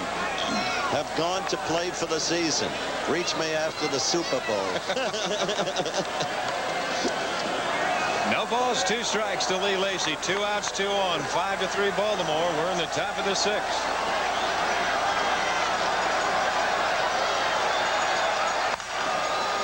DeCinces bobbles the ball. Does he make the play? No! And he can't make the tag. So 2 errors by Doug DeCinces here in the 6th inning has given the Pirates the light. And how quickly the shifting tides of fortune can change. There you look at it again, and the ball, actually the ball, Doug let the ball play him. The ball came up on him, then he misses the tag. And then the Koja just about slides by the bag, and he almost gets him coming back as you take another peek at it. Talk about the brilliance of his defensive play. You give him the edge over Matlock in fielding for that brilliance. You talk with him about his great play to save the series against the Angels. And just then, he comes up with 2 errors that have led to the Bucs' 2 runs thus far in this inning. There's Moreno with the bases loaded. Good fastball, and he had something on that on pitch number 100. There's Omar's wife again. Come on, sweetie. He's rooting too. Guess what? He's going to get called the rest of his career. Pops him up. Bunbury right there. And that is out number 3. So the Bucs are gone, but they picked up a couple of runs. And after 5 1/2, it is 5-3 Baltimore. You've been hearing a lot of noise about gas mileage, so let's set the 1980 truck record straight. In half-ton, 6-cylinder pickups with standard transmissions, nobody tops Chevy's rating. Nobody has a better V8 mileage rating either. Same goes for full-size Chevy vans, 6 or V8. Nobody tops Chevy. Want good gas mileage? Get a 1980 Chevy, a tough truck that's still a tough truck. Chevy trucks, built to stay tough. At the 1904 World's Fair, Harvey Firestone received a gold medal for his tires. But to Harvey, the real proof that he was building a good tire was people were buying it. Just about every car on the fairground was riding on Firestone. Today, the Firestone 721 is being proved the same way. American drivers have bought over 20 million 721s. You know, Harvey always said, give people a good product, and they'll buy it. Gillette Track 2, please. Sold out again. Say, you look like a double-edged man to me. Daring, unafraid. No, the Gillette Track 2 gives me a more comfortable shave. Maybe it's an injector you crave. Shaves close. Yeah, but Track 2 shaves closer. Yeah, but... Sorry. To guys who use a twin-blade Gillette Track 2, no single blade will do. Gillette Track 2, please.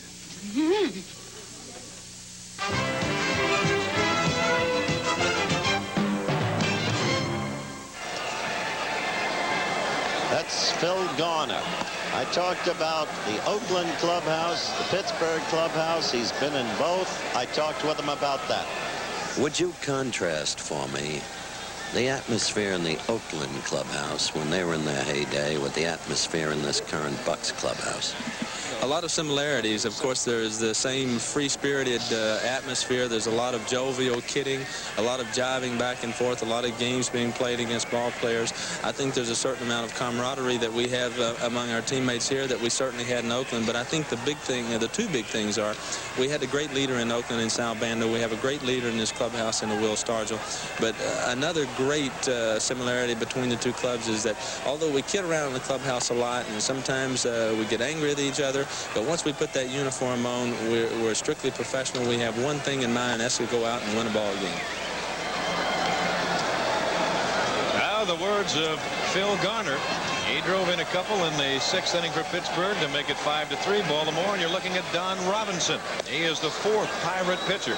We said before, Chuck Tanner will go through that staff if he has to. He'll try and hold you wherever he can. Robinson, on the year, he only relieved 4 times. He started 25 times, a record of 8-8. and a 3.86 ERA as he will face Flanagan, the bottom of the order, and then go to the top of the order in Bunbury and Belanger. In the championship series, Robinson got a save and a victory, but he's had problems with a sore right shoulder this year. Oh, he can fire, though. Oh, he can throw. You hate to see a young man like that can throw the way he can throw. And he just threw that first one 93 miles an hour. A good breaking pitch.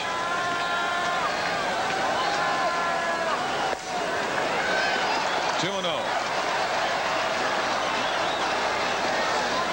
He's a great big old strong guy.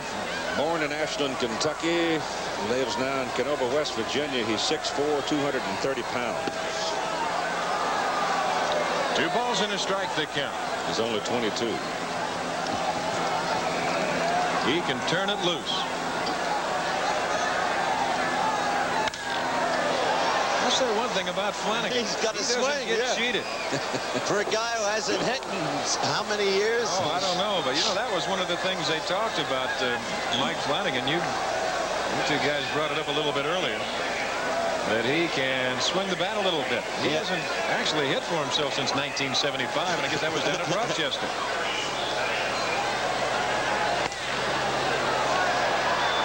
Laughing here and had stories in the paper about the pitchers, the Baltimore pitchers getting ready to hit. Somebody I think made the right statement when they said, you know, it's kind of like riding a bicycle. Once you learn how, and if you can do it all right, well, you really never forget. Good swing, but he strikes out. You know, you look at this ball game in perspective. You can see how quickly the ebb and flow can change. In the first inning, DeCinces with the 2-run home run, the hero. Then DeCinces with the 2 errors, the GOAT. In the first inning, Garner with the big error, the GOAT. But now Garner with those 2 runs driven in and 2 hits in his last 2 at-bats, coming on, making up for the mistake of the first inning. Now that will bring on Bunbury.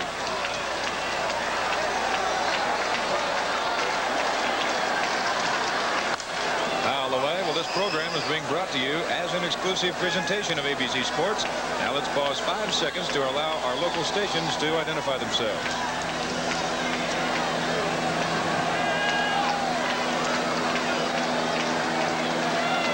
Oh, 1 to Al. He is 1 for 2 tonight with a run scored. There's that good breaking pitch. 0-2 the count.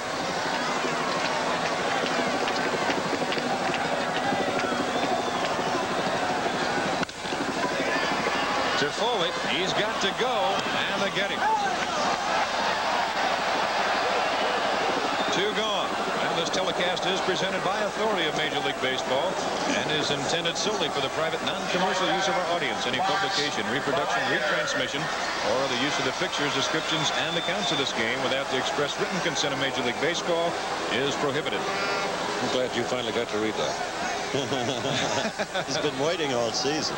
The big thrill. There's 2 gone, and here's Mark Belanger. Meanwhile, look out. As usual, the Twin D got us some runs. We've got a tough, tight ball game now. And a typical Pittsburgh ball game. Coming back, and the relievers holding on. A ball and a strike to Belanger. He's 0 for 2, but he walked in the first and scored a run. That was an unearned run. The Birds have not had a hit for 3 2/3 innings. That again is a little bit of a trait of Baltimore. Sometimes they'll sneak up on you in a hurry. Then all of a sudden they'll throw some leather and good pitching at you. And most of the time that will be enough. But you're in the World Series now. You're playing the best of the other league. And yet, in perfect truth, errors have led to all of the scores. 3 errors for the Bucks, 2 for the Birds. A ball and 2 strikes to Belanger. Oh. Just missed.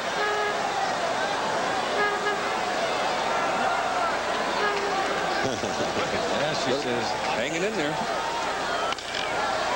2 hops to Foley. Low, and Stargell a good play to dig it out. And Baltimore gone 1-2-3 here in the 6th inning.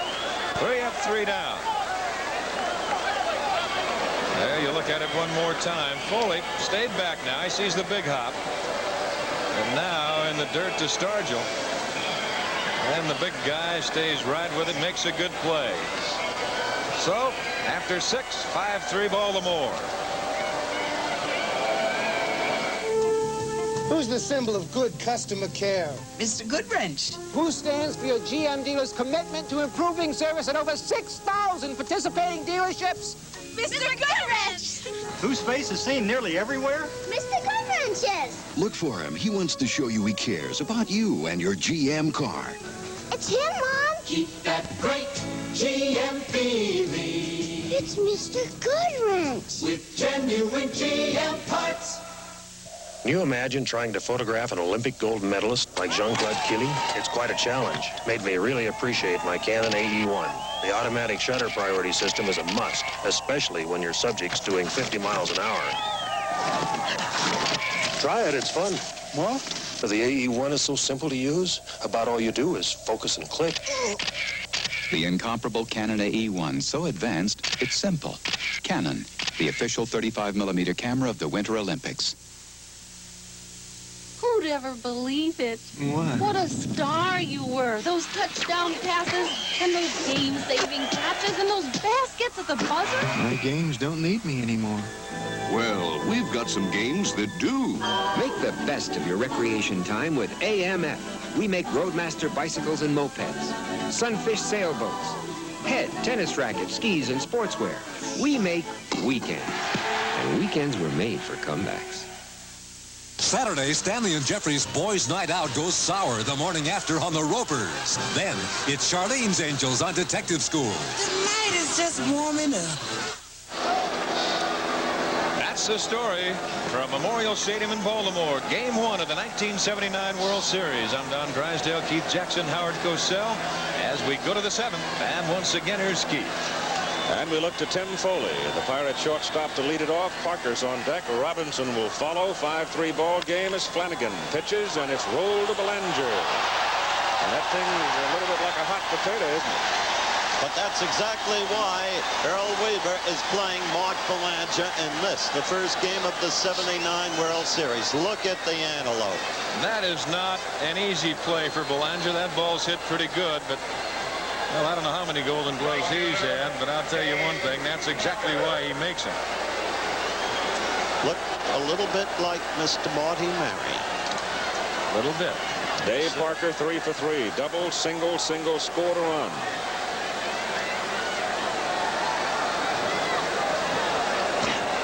The only home run in the ball game by DeCinces for 2 runs in the first inning when Baltimore did all the scoring.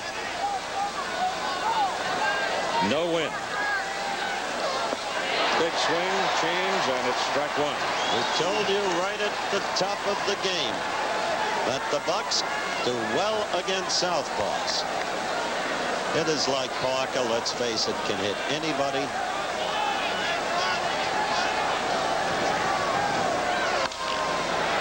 Tap toward DeCinces. Doug comes and throws and gets him. 2 down. Well, there's the first time that Flanagan tonight has gone to the off-speed pitches to Parker. The other 3 times he went to the hard stuff, and he said, well, Mr. Dave, you made a believer out of me. Don't forget, on Saturday at 3:30 Eastern, Oklahoma and Texas out of the Cotton Bowl in Dallas. Freddie Akers Horns undefeated, Barry Switzer Sooners undefeated, featuring the Heisman Trophy winner Billy Sims, and Bill Robinson hits it high in the air to right field, where Ken Singleton waits, calls off Al Bunbury, and makes the catch, and so very quickly Flanagan retires the Pirates at the top of the 7th, and the score remains 5-3 Baltimore. Where have you been? At the Colonel's, getting dinner for the family. Must be tough pleasing a big family like yours. Nah, Kentucky Fried Chicken. Folks like it tender and juicy, 11 herbs and spices, so original recipe. My brothers like it crisp, so extra crispy. What about you? I'm flexible. I love them both. It's so nice, nice to feel so good about a meal, so good about Kentucky Fried Chicken. Bill, please. Cabaret. Look, I have to catch a plane. Can I go before you? Certainly. Great. I gotta get to the airport. If rushing to the airport makes you nervous, you're gonna like TWA's round-trip check-in. You're gonna like us. We give you 2 boarding passes on your flight out, so when you return, you're already checked in. Round-trip check-in, another way we're making flying easier. You're gonna like us. TWA. Chevrolet demonstrates the 2 sides of Chevy Citation. It's a new Chevy kind of compact. Chevy Citation is compact enough to fit into 3/4 of a parking space and offer gas mileage estimates you'd expect from a smaller car. But inside, Citation has midsize room for 5 adults and station wagon utility. First Chevy of its kind. This could be the car you've had in mind. Chevy Citation.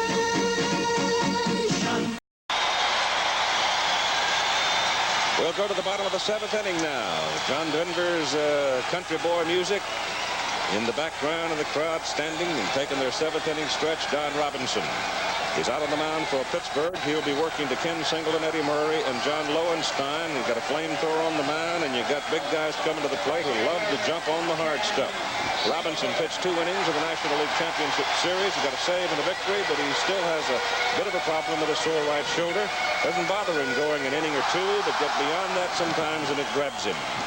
And he's had a whole bunch of x-rays already on that shoulder, trying to figure out exactly what... More than 30. More than 30. If he's going to have trouble, it would seem to be against Singleton and Murray and Lowenstein. Singleton goes back over to the other side of the plate, being the switch hitter, and he takes strike 1, and Robinson certainly not backing down. He came right at him with a bullet. Pulls a string on 1 and misses, and it's 1-1.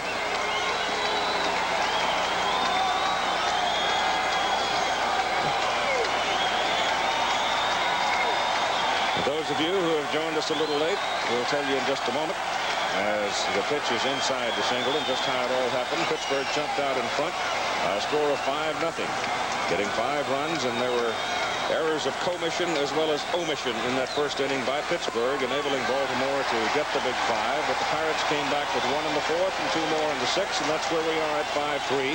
Don Robinson is the 4th pitcher for Pittsburgh. Keeson started, did not get out of the first inning. Rooker followed, pitched well, then Romo for an inning, and now Robinson. And the count is 3-1 to Ken Singleton. The temperature is in the 30s, and it's fouled away. Of course, the weather is one of 5 or 6 things that mankind can't do much about. Welcome to the Winter Olympics.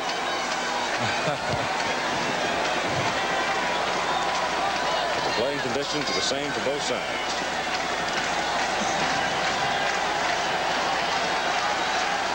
Three-two pitch. Ball 4. Now the Bird fans come alive. They know there's a flamethrower out there. They know Murray's a fastball hitter. Remember, he's had 25 home runs, 99 runs batted in. Tonight he's 1 for 1. The single came when he was batting right-handed. Sign, mood of the fans, all speaking for themselves. Again, for those of you who might have joined us late, Louis Kuhn decided at 5:24 after traversing the field with the head groundskeeper that this game could be played. The field looks at points choppy, but everyone was assured that the risk of injury was minimal, if at all. Murray stands in, also switching around. Something comes... I don't know whether that was a sponge or part of the sponge of Nicosia just popped out to the right side. I was looking for Singleton to go to second base. Let's do that over the ball. That's how hard Robinson throws. He's exploding the glove. He just knocked the padding right out of his glove. Murray's the kind of hitter who can send Singleton home in a hurry, especially against this kind of pitcher. Yeah. They give Eddie left center. in the outfield defense.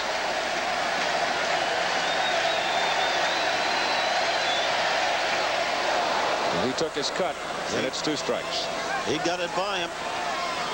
Well, I'll guarantee if Nikoji was sitting back thinking about a little catnap with that foul tip that got him right dead center of the mask. Yes, he's back in the ballgame now. He's back in the ballgame, right. Notice the paraphernalia he's wearing, a la Steve Yeager. That's right. That's to keep the foul tip from moving up underneath the chest protector and getting in the Adam's apple or in the throat. Lordy, how would you like to have that happen on a night like this? Don't even think about it. Oh, a foul tip on a night like this. 2 strike, and Murray, feeling that Robinson had taken too long, steps out on him. There you see the way that he will hold the ball. He throws up over the top, and he'll hold it across that seam right there, and he gets it up, and that ball's going to ride on you. It'll take off. Punch foul, left side, going to the crowd. They came out tonight. The umpires this afternoon were early. They knew the inclement conditions might require a large number of baseballs. They rubbed 10 dozen. You might add, too, as we had that shot of Robinson, you hold that ball behind you where that first base coach can take a look at you. If you should change on different pitches, you better change in your glove. Otherwise, they will pick it up. 2-strike pitch to Murray with Singleton on first base, and it's just outside.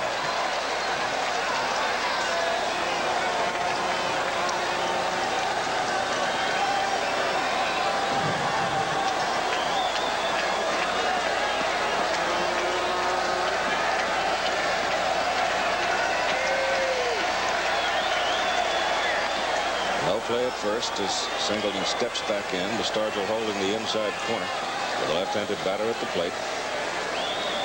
Garner is pulled halfway down. Parker is deep and right, respecting the power of Eddie Murray. The 1-2 pitch misses, and it's 2-2. You know, Howard, you were talking about the field in the condition that it's in right now, and a lot of people might be wondering, well, you've heard us talk about the infield was covered, but the outfield has not been covered. That's the Oriole first inning, how they scored the 5 runs. But I think they probably are thinking, well, why didn't they cover the outfield? Well, it can be covered. The only problem being with all the rain that they had yesterday, if they would have covered the field and then say the rain might have stopped a half an hour or so before game time, the groundskeeper here in Baltimore says, that's fine, I can do that. The only problem is it takes me 4 hours to take the tarp off. That's a lot of canvas. The 2-2 pitch to Murray. Fouled away. Count holds right there at 2.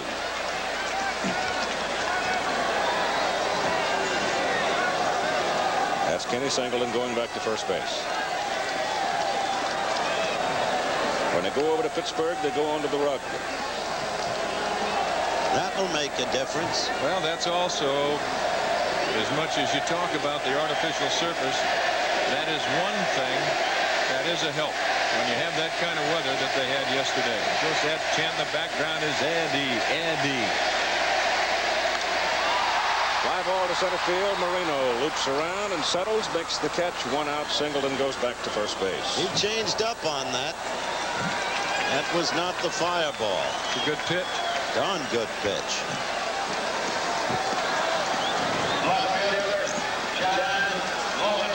Here comes Big John Lowenstein. With 254 on the year. There are the numbers tonight. He's done a little bit of everything for Earl Weaver's ball club this year. He's pinch hitter, pinch runner, played all 3 outfield positions.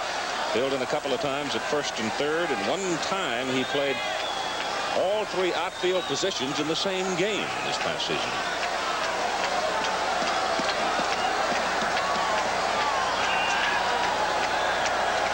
You got 1 out and Singleton on first, and Robinson's fastball finds the target for strike 1. 94 miles an hour. Ooh, I was going to say he had something on that pitch. What would you feel like, Don, if you stuck one of those in on the handle? In this cold? Right there out on the end of the bat. You'd have some harmony in your body, wouldn't you? That's outside. Just take off the batting glove and just check all fingernails, that's all. You go stick it in a bucket of hot water. That's the fastest ball thrown tonight. That one, 96 miles per hour. great to be 22. That's right. That's a close pitch, but it missed. And it's 2-1.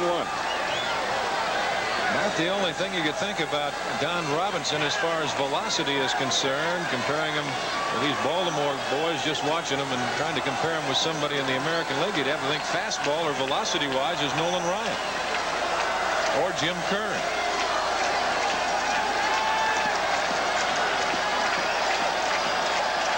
Two-one pitch. Foul back. It's even at 2.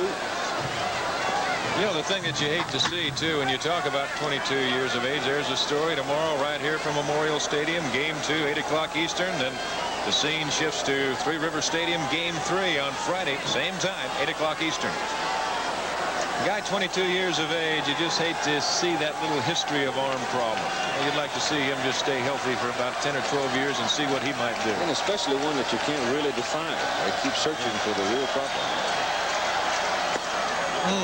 Well, again, that's close. It's full at 3-2. Another factor in Lowenstein's favor, one of the reasons that he's an awfully handy guy to have around, he has patience at the plate. John's a good, steady ball player. Boy, he gives you an honest day's work every time he goes out there.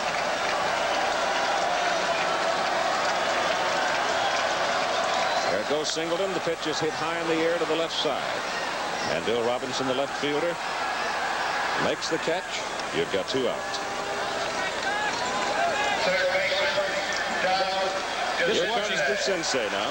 Watching Lowenstein run off the field, he's limping a little bit, Keith. I just wonder whether he might have pulled something out there in that outfield line. He might not go out for the next inning with, now that he's flied out. They might send Renicky out there.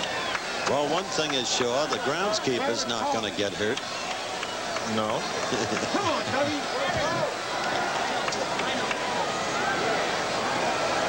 Earl's getting a little He's itchy. talking to Sayers, Renicky. That's exactly what they'll do. They'll just go to Renicky right now. I saw an indication somebody might have been Salvon, the Ralph Sanborn trainer, who touched Lowenstein on his left knee when he came in. So Gary Renicky will get the call. Here's the sensei.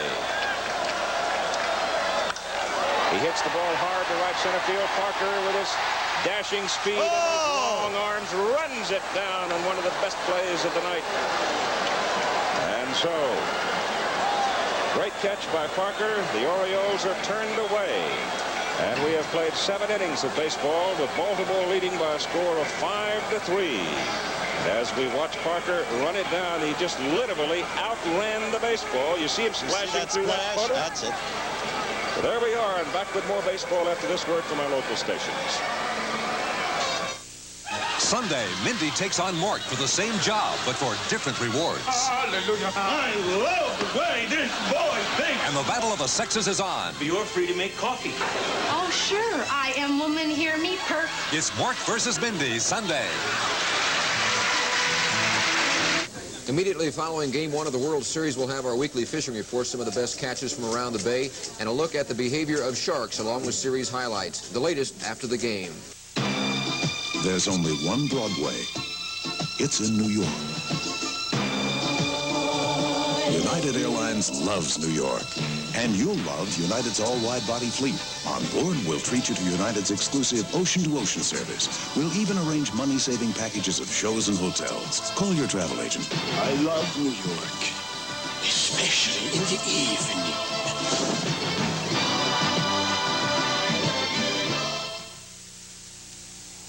One day I'm heading out of Buffalo and my rig won't start up. So this guy comes along and asks me, do I want to jump? I had this big rig, but he had the Go-Getter. Ward's Go-Getter Plus Power. Ward's best, with more cranking power for more starting power. Without that, even a warranty can leave you out in the cold. Warranties don't start cars, batteries do. And the Go-Getter Plus has the power to get you going, even in Buffalo. Ward's, we do our best for you. Cool Hand Luke, Friday night at 8:30.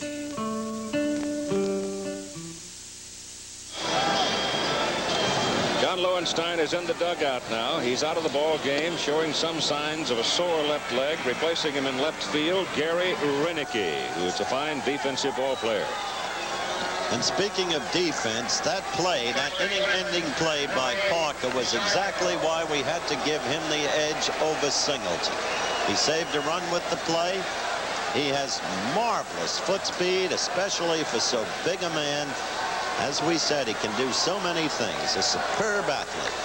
Willie Stargell leads off, and Willie Stargell has had his troubles with the lefty Mike Flanagan in the ball game. Struck him out in the second inning, got him on a roller to second base. Though Willie did deliver a run batted in on that roller. He struck him out again, swinging in the sixth inning. He's been showing him that changeup, and Willie has not handled it.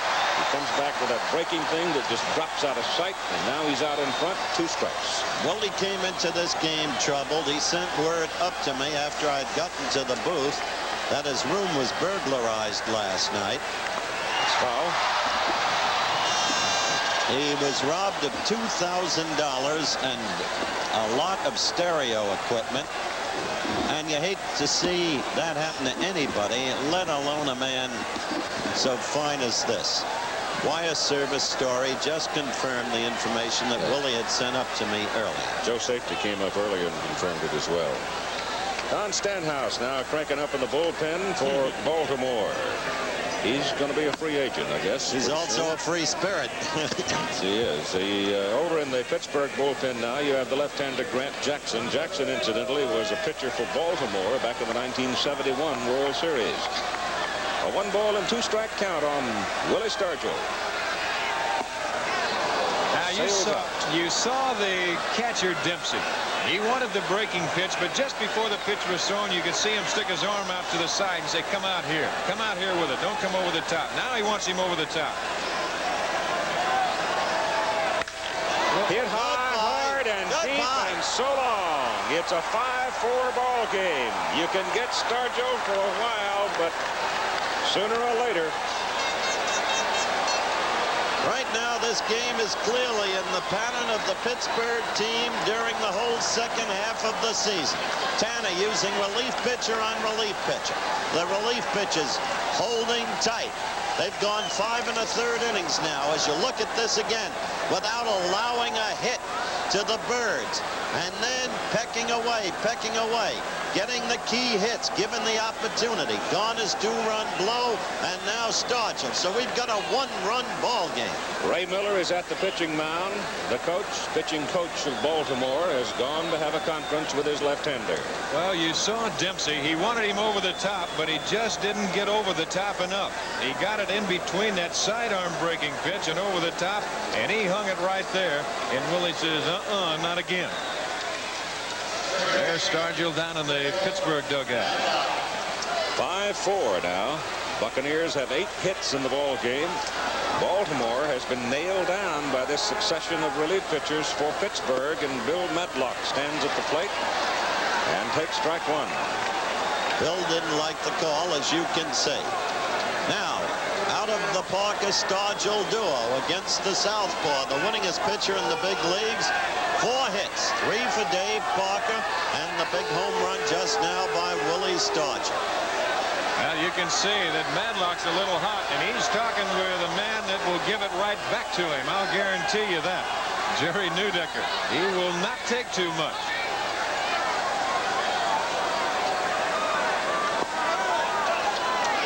Pitch is low. It's 1-1 to Matlock. Nicosia is on deck. Then Garner. The ball is hit to center field for Bumbry. 1 out.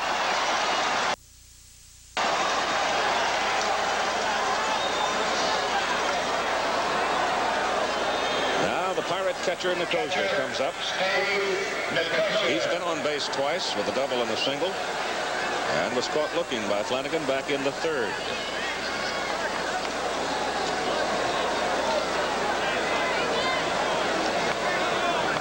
Excuse me, I'm looking at the wrong man. It's Nicosia. I was looking at Garner's stats. He's 0 for 3. He was on that big air, though, by DeCinces, Keith. Got around the 3rd.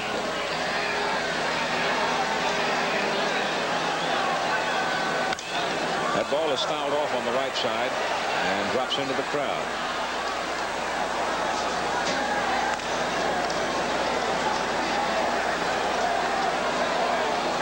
Those are winter colors down in that crowd, too, with all the parkas out tonight.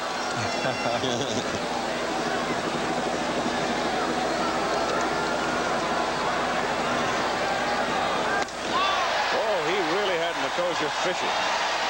So Steve strikes out on a bad pitch, and you've got 2 down. Well, he gets the changeup. He doesn't get it the height that I don't think he wants it, but he has enough off of it outside. And Makosia, he just can't lay off. And here's the little pepper pot. With the 2 runs batted in the 6th inning. In the clutch after DeCinces had opened the door with a big error. And then DeCinces made a subsequent error that did not cost. That's 6 strikeouts now for Mike Flanagan. And he's low to Garner. It'll be Bert Blyleven for Pittsburgh tomorrow against Jim Palmer. Not the usual season for Palmer. 1 ball and 1 strike now.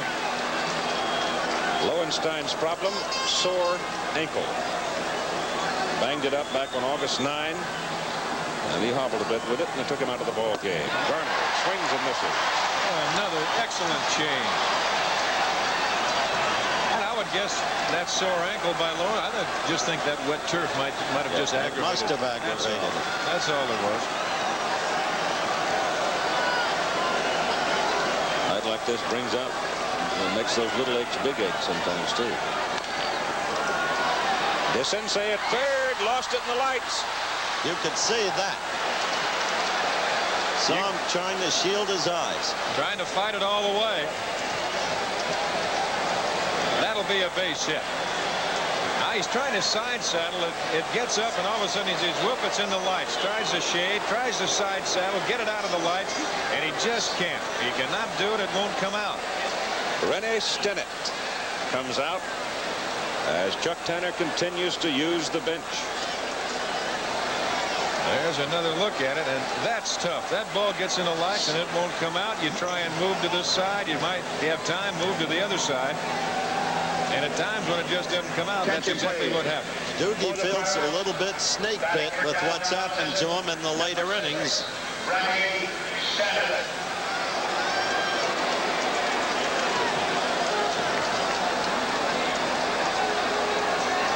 Stennett at the plate. He can do a lot of things for you, including play pretty solid second base for you. That was his position. With Garner there,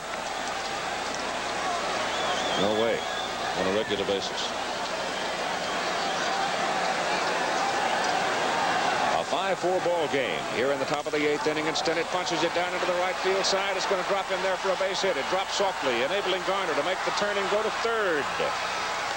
And with 2 outs, you have runners at the corner. Now you wonder how long Earl Weaver is going to go with this. A 1-run ball game, and the Pirates insistently chopping away at that once big lead. Well, he kind of inside outs the ball. Did you see that? Just a little bit, and he just drops it down in the corner.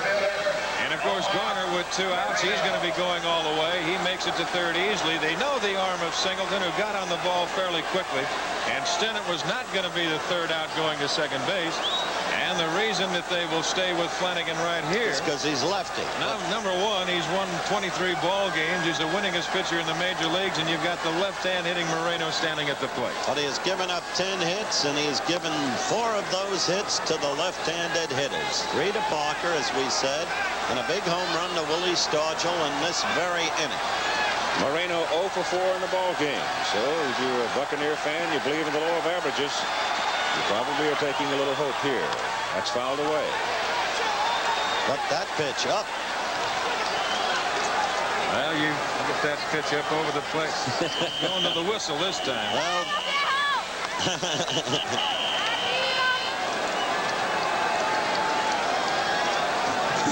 she's been whistling all night. Such faith, I suppose, should be rewarded. The big left-hander out there has got something to say about it. He's in front. He comes outside. The ball again blocked by Dempsey, and it's 1-1.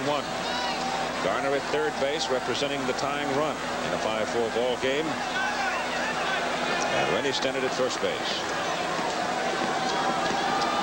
When Again in the pattern of this ball game, seizing upon opportunity. That's what the Bucks are trying to do right here because of the ball lost in the lights by Doug DeCinces. Punch foul back in the crowd.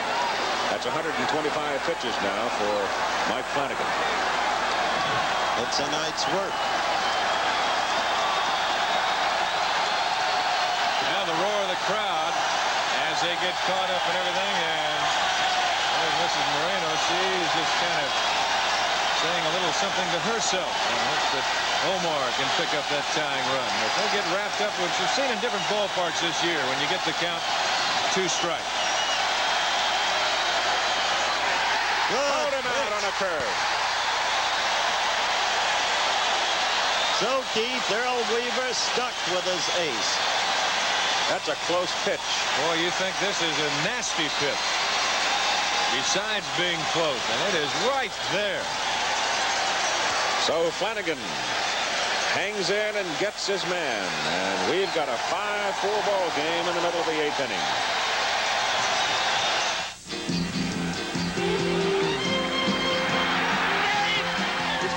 Of the Philadelphia Phillies. That's right.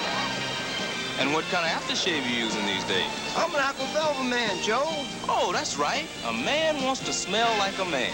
Yeah, Aqua Velva's got a great clean fragrance. And it's cool and refreshing, too. And one more thing. What's that? There's something about an Aqua Velva.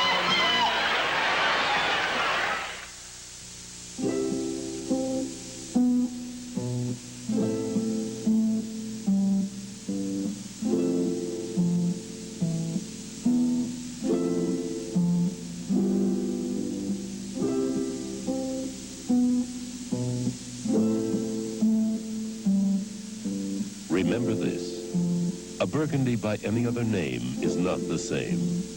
Next time you wonder what wine to drink, think of Gallo Burgundy.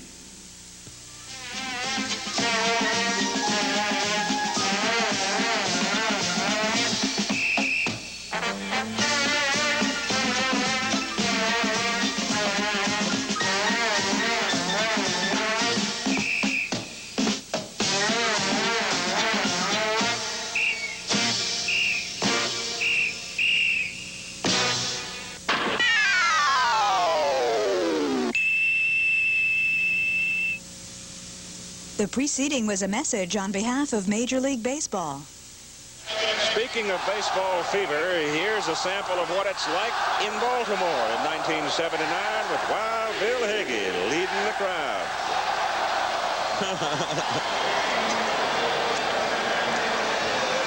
He's a cab driver. Yes, he is. In Baltimore. And he's got all 53,000 plus people right with him. Grant Jackson comes on now. He is the 5th Pittsburgh pitcher in this ball game. Jackson with a record of 8-5. He was in 72 ball games this past season. He'll be pitching to Billy Smith, Rick Dempsey, and Mike Flanagan, unless Earl Weaver has something going and decides to hit for Flanagan. 5-4 ball game. Baltimore has not done anything with the stick since the 2nd inning. For Grant Jackson, who pitched for Baltimore in 1971, his wife in the crowd, now sitting on the other side. He's a veteran of World Series play. Here is Dower hitting for Smith. Rich Dower comes up to hit for Billy Smith. And will go to second base in the top of the 9th inning.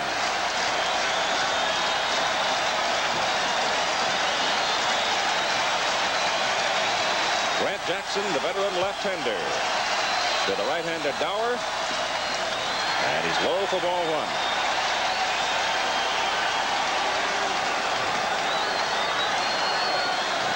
Dower on the year, you saw his numbers at .257.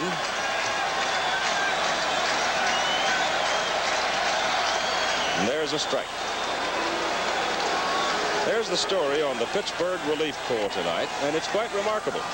Well, it really tells the story of the Pittsburgh team the entire second half of the season. How that bullpen core held together. pitch is low. You know, it's amazing that how Grant Jackson just keeps on going. He's been blessed with a great arm. He's been in 72 ball games prior to tonight, and he's still going strong. That's fouled out of play. First game up, these are the Philadelphia Phillies. That's right. He's kind of a, I've often said he's kind of a left-handed Brooks Lawrence. Even to a degree looks like him. You remember? Yes, I sure do. Full-necked pitcher with the Reds and Cardinals back in the late 50s.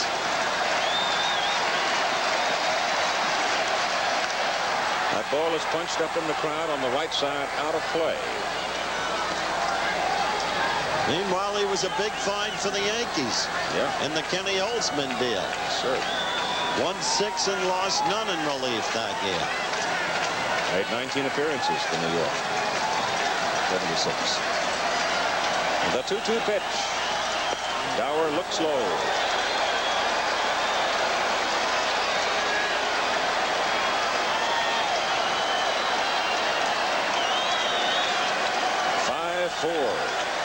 Baltimore at bat in the bottom of the 8th inning. And it's shot up the middle by Dower. Base hit. He is becoming a very tough out. You're right. He is a typical Baltimore ball player. The kind of guy gets no ink. Look for this pitch here. Yep, reached for it. Shot it into center. But he's gotten a lot of big hits this year. And he's solid in the field.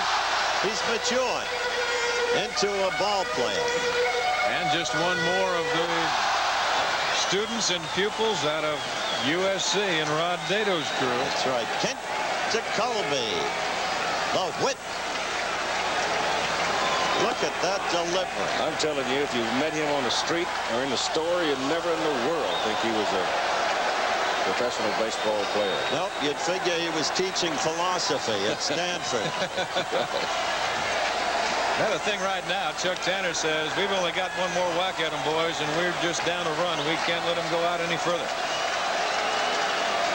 Jackson now will pitch to Rick Dempsey. Dempsey hitless. Fouls it back. Comes back to the screen. Not padded back there, and there's a microphone hanging down there. That's why it sounds like it hit in the bottom of the barrel. Booming back. Colby, when you look at him, and you talked about, I heard people say that they just don't believe that he has any muscles.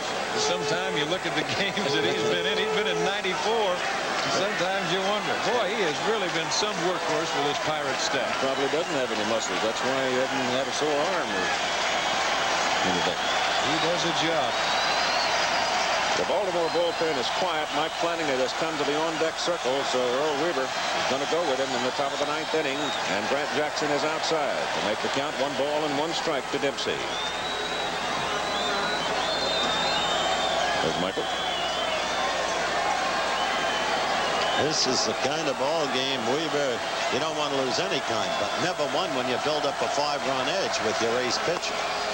Jackson pitching fine to Dempsey, is inside with that one to make it 2-1.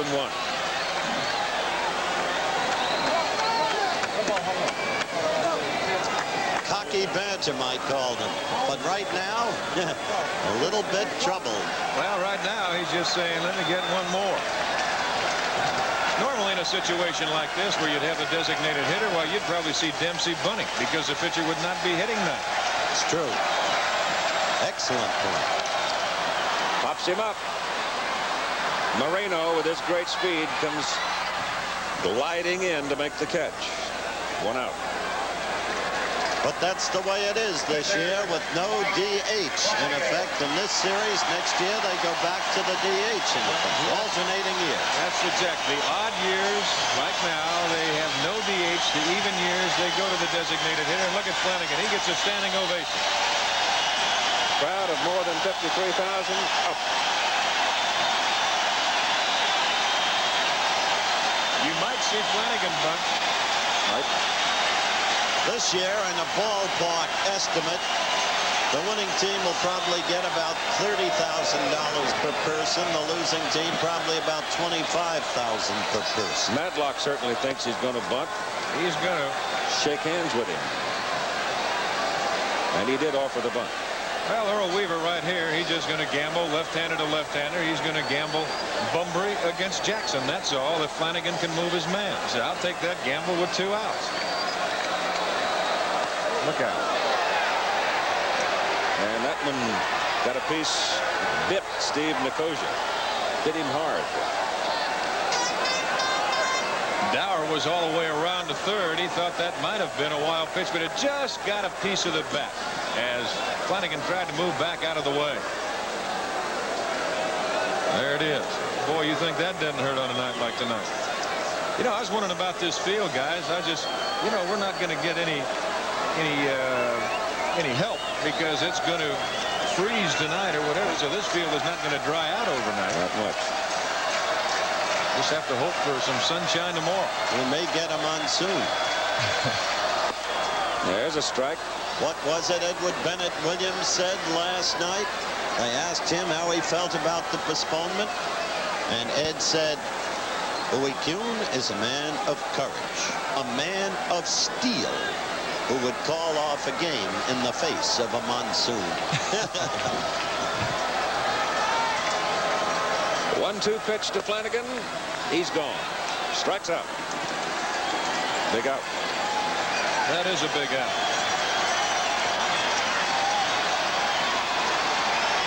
So Bunbury will come now with 2 down and Dower at first base. Now here's where you go to your scouting books. Here's where you think about the move of Grant Jackson at first base. Even though you've got Bunbury at the plate, you know that Bunbury's going to have to hit one over somebody's head or up the alley somewhere, and Pittsburgh has got speed all over that outfield to try and score Dower from first base. You're liable to see Dower as he's just standing looking around at first base, seeing to where his defense is. You're liable to see him take off, especially if Jackson does not have that real good move. Dower this season, though, had no particular record of running. Pitch is inside. He's not one of the faster birds. But still, it is the unexpected move, if there is such a thing, with 2 teams that have studied each other as closely as these have. With 2 out. In the bottom of the 8th inning, a 5-4 ball game. Baltimore leading. Dower's single broke the string of shutout innings by Pittsburgh relief pitching. They had blanked them since the 2nd inning. Jackson's snapping slider is just low. Dower's taking a pretty safe lead at first base, and you've got a pretty good hole on that right side to hit through, with Garner cheating a little bit over towards the bag at second base, and Stargell holding Dower at first. There's that hole. Hits it to the shortstop, Foley. He goes to the second baseman, Garner, to get the force on the runner coming down. And after 8 innings of play, the score, Baltimore 5 and Pittsburgh 4. And here's the play that completed 8. As Foley played it well, looked it all the way into his glove, waited for Garner, and got the 3rd out. Final chance for the Pirates coming up. Gasoline. If your car is out of tune, it could be wasting 1 or even 2 gallons per tank full. And gas is just too valuable to waste. You could stop wasting gas by tuning up with fresh Champion spark plugs. A tune-up with Champions will save you gas, save you money, and save trips to the gas pump. Tune up with fresh Champion spark plugs. You can't buy a better plug. We paparazzi were not so popular, but me, I have a secret weapon. The world's smartest camera. Polaroid SX70 sonar. It focuses automatically with the speed of sound. Veramente abbastanza e tutti fini. So I can shoot like so and like so. And then make her a present. Grazie. Of her perfect face and perfect focus. Smart. We're brilliant.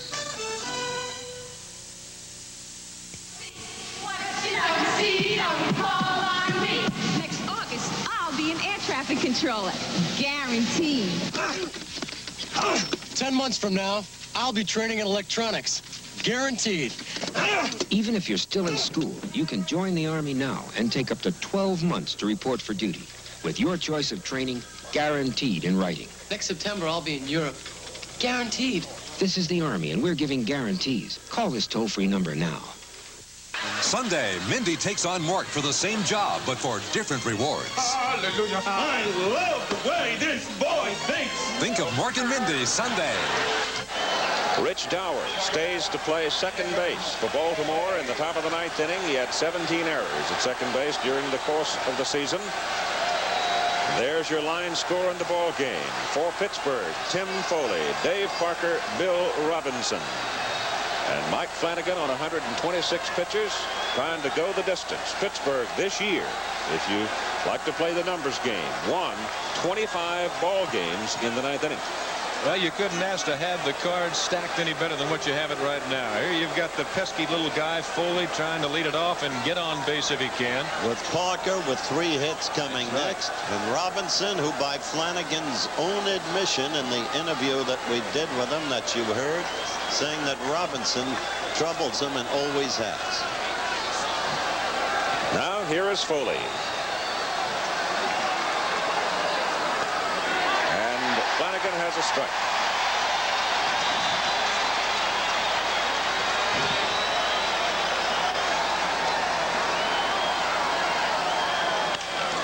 On the ground to the shortstop, Belanger.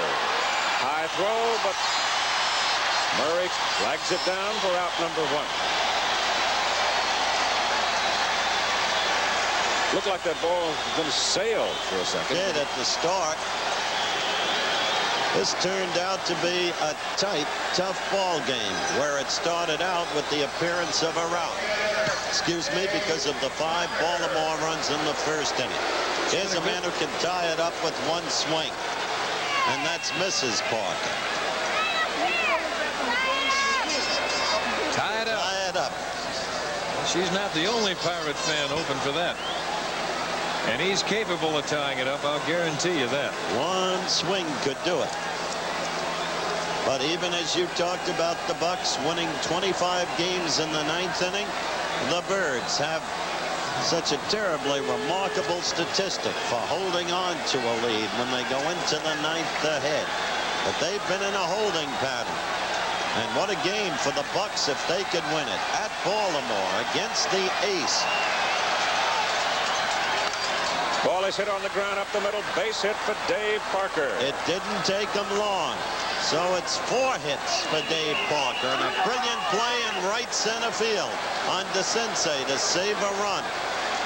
Look at this swing again. Just that short stride. Just pop and glide, and that's it. Well, I wish I could put that on the first tee. Oh, man. I don't think this man can hit it out. 24 home runs on the season. Stanhouse and Martinez. Martinez, the left-hander. Stanhouse, a right-hander. They've got Parker picked off. He's safe. Parker goes barreling into second base, and he clobbers Belanger, and the ball is apparently loose, and Belanger is down. I tell you, he went in hard, and he just actually forced that air. He went in, he talk about an 89-foot slide, and that's exactly what happened. They have him dead to rights right here. Yes, now Murray can't get it out of the glove, That's the problem. That's what I wanted to call attention to. You're seeing Parker go down, and he was almost down there by the time the ball passed him, and that was the problem. Had Murray made the throw promptly, it would have been no contest. Here's Murray. Now they got him. Now he double clutches a little bit. Notice. He reaches in. And look how long it takes for that ball to get there. But look at this slide by Parker. And he is right on Belanger's glove. And he just kicks it out. And who does that remind you? Look at it pop in the air. Good camera work. What does that remind you of? Yes, Stanky and Rizzuto. That's right. Back in 1951 when Eddie Stanky kicked it out of the Scooter's glove. There it is. But he's out. That's a good angle. He was out. Can hang on. The play became needlessly close, as Don pointed out, because of the lateness of the Murray throw. Belanger stays. He's all right. You give credit to the second base umpire. That is Russ Getz. He was right on top of that play. Charge Belanger with an error. Each team now with 3 errors in the ball game. The tying run at second base. 1 out. Robinson, your batter. That was a great move by Flanagan. He had him dead to rights. And you know, he really hadn't gone over there all night long with any serious move at all. Well, he got 8 this year. He's really worked on that. Now the pitch to Robinson. And Bill, gotta be, oh, the adrenaline is just the thumpity thump. Earl Weaver, a manager who's not afraid of the second guess, staying still with his ace. Willie Stargell is on deck. Pitch blocked. It's in the dirt. Dempsey comes up with it. Well, the thing right here, Weaver is not sitting in the good position. If he goes out to make the move to bring the right-hander in, he knows one thing. Tanner's sitting over there with John Milner on the bench, too. Or Mike Easley. Eddie Ott, he's got a bunch of left-handers over there just waiting in the wings. Good pitch.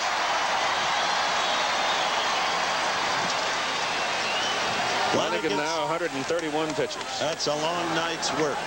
I tell you, this little guy here, he's showing you a little fortitude out there tonight. Well, especially when he had Robinson, Parker picked off, and he thought that would be it. Up. Cued to the second baseman, Dower. 2 down. Parker at third. So it comes down to this. The big man who homered in his last time at bat to open the 8th inning to make it a 1-run ball game. The man who many think will be the MVP in the National League. Fans on their feet waiting for out number 3. They'll watch it standing up. Willie Stargell, on playing in the series, says, quote, getting into the World Series is like savoring a fine meal. It's something you take slowly and enjoy every minute. It's the best of 7 feast.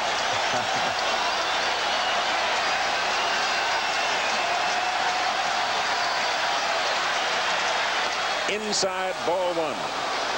There is one of the few times that Stargell's had a fastball tonight. He's seen a lot of breaking pitches, hit his home run off a breaking pitch. That could be just to put something in the mind of Stargell. That came on a pitch. Dempsey wanted it over the top. Flanagan didn't put it there. Strike. 1-1. This man can do to a low ball, Don, and you know it, what Reggie Jackson can do to a low ball. Golf it right out of the ballpark. Oh, he's an excellent low ball hitter. He'll hit it 9 miles. He won't just get it out of the ballpark. He might have hit it clean over everything. There you get the deuce, get the change. Look out. Low. I'll tell you that Dempsey's put in a night's work. This is what we meant when he said he was so great back there.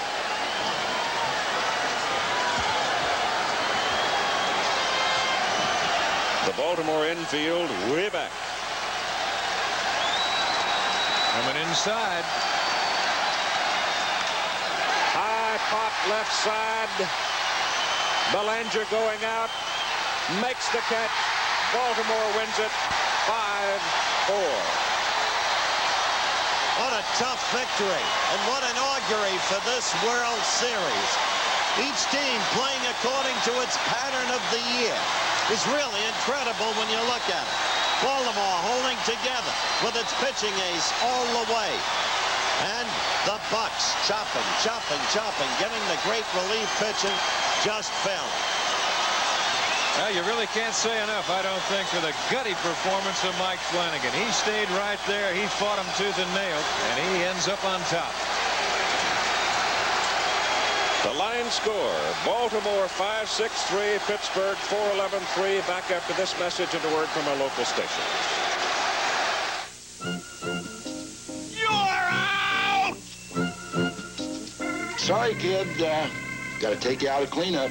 Over 6 million shavers have said goodbye to their old razors and said hello to Atra, Gillette's best shave.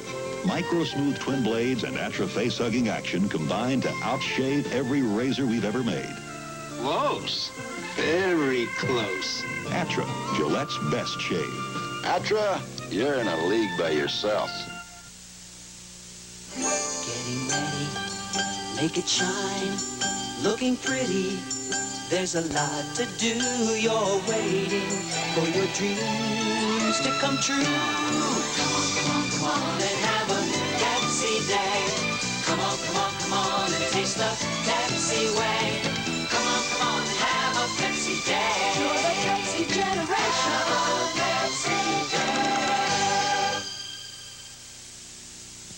Energy Alternatives, a special assignment tomorrow on ABC's World News Tonight.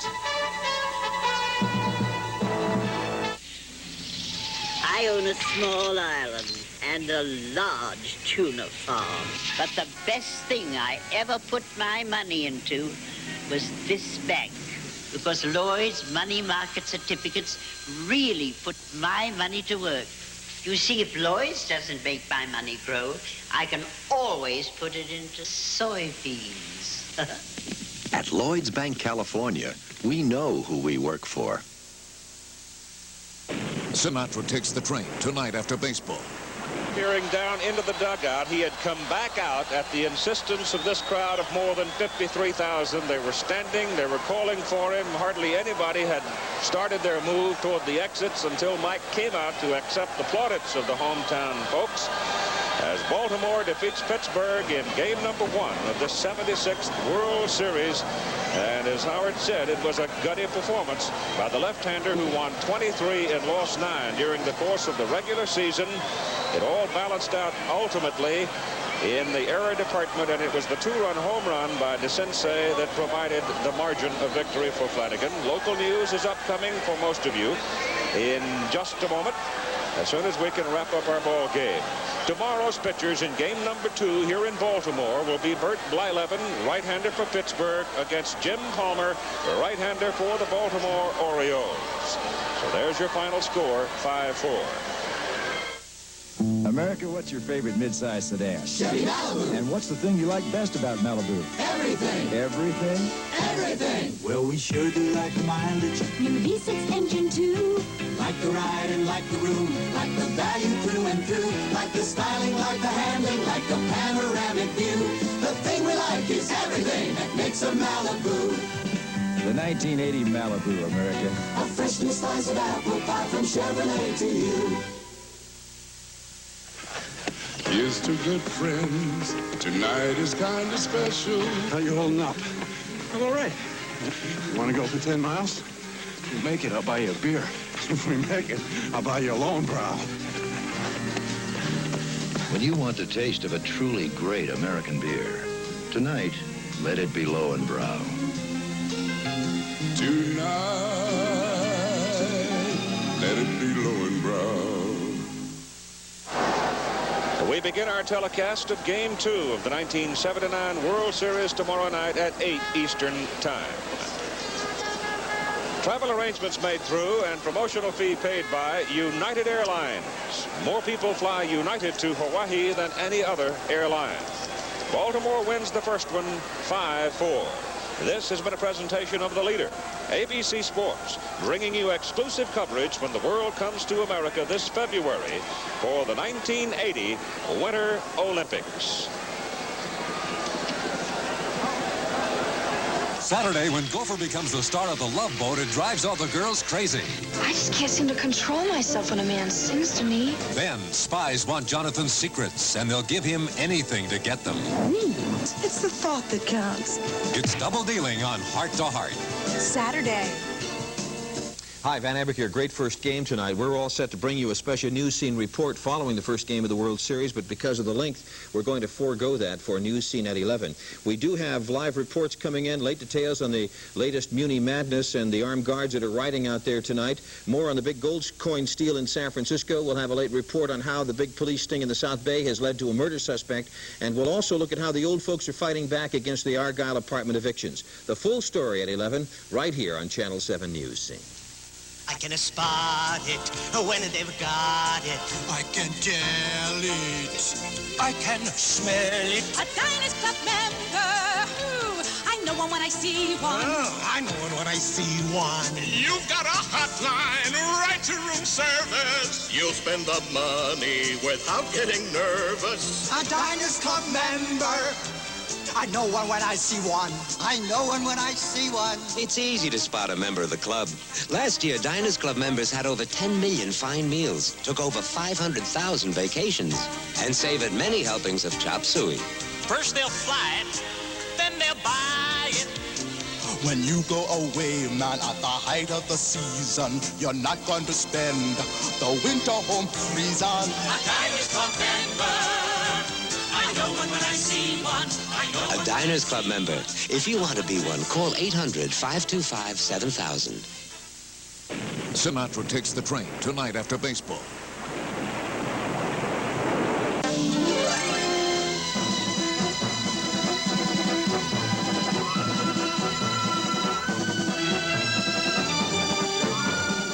Tonight on Channel 7's movie special, Frank Sinatra stars in Von Ryan's Express.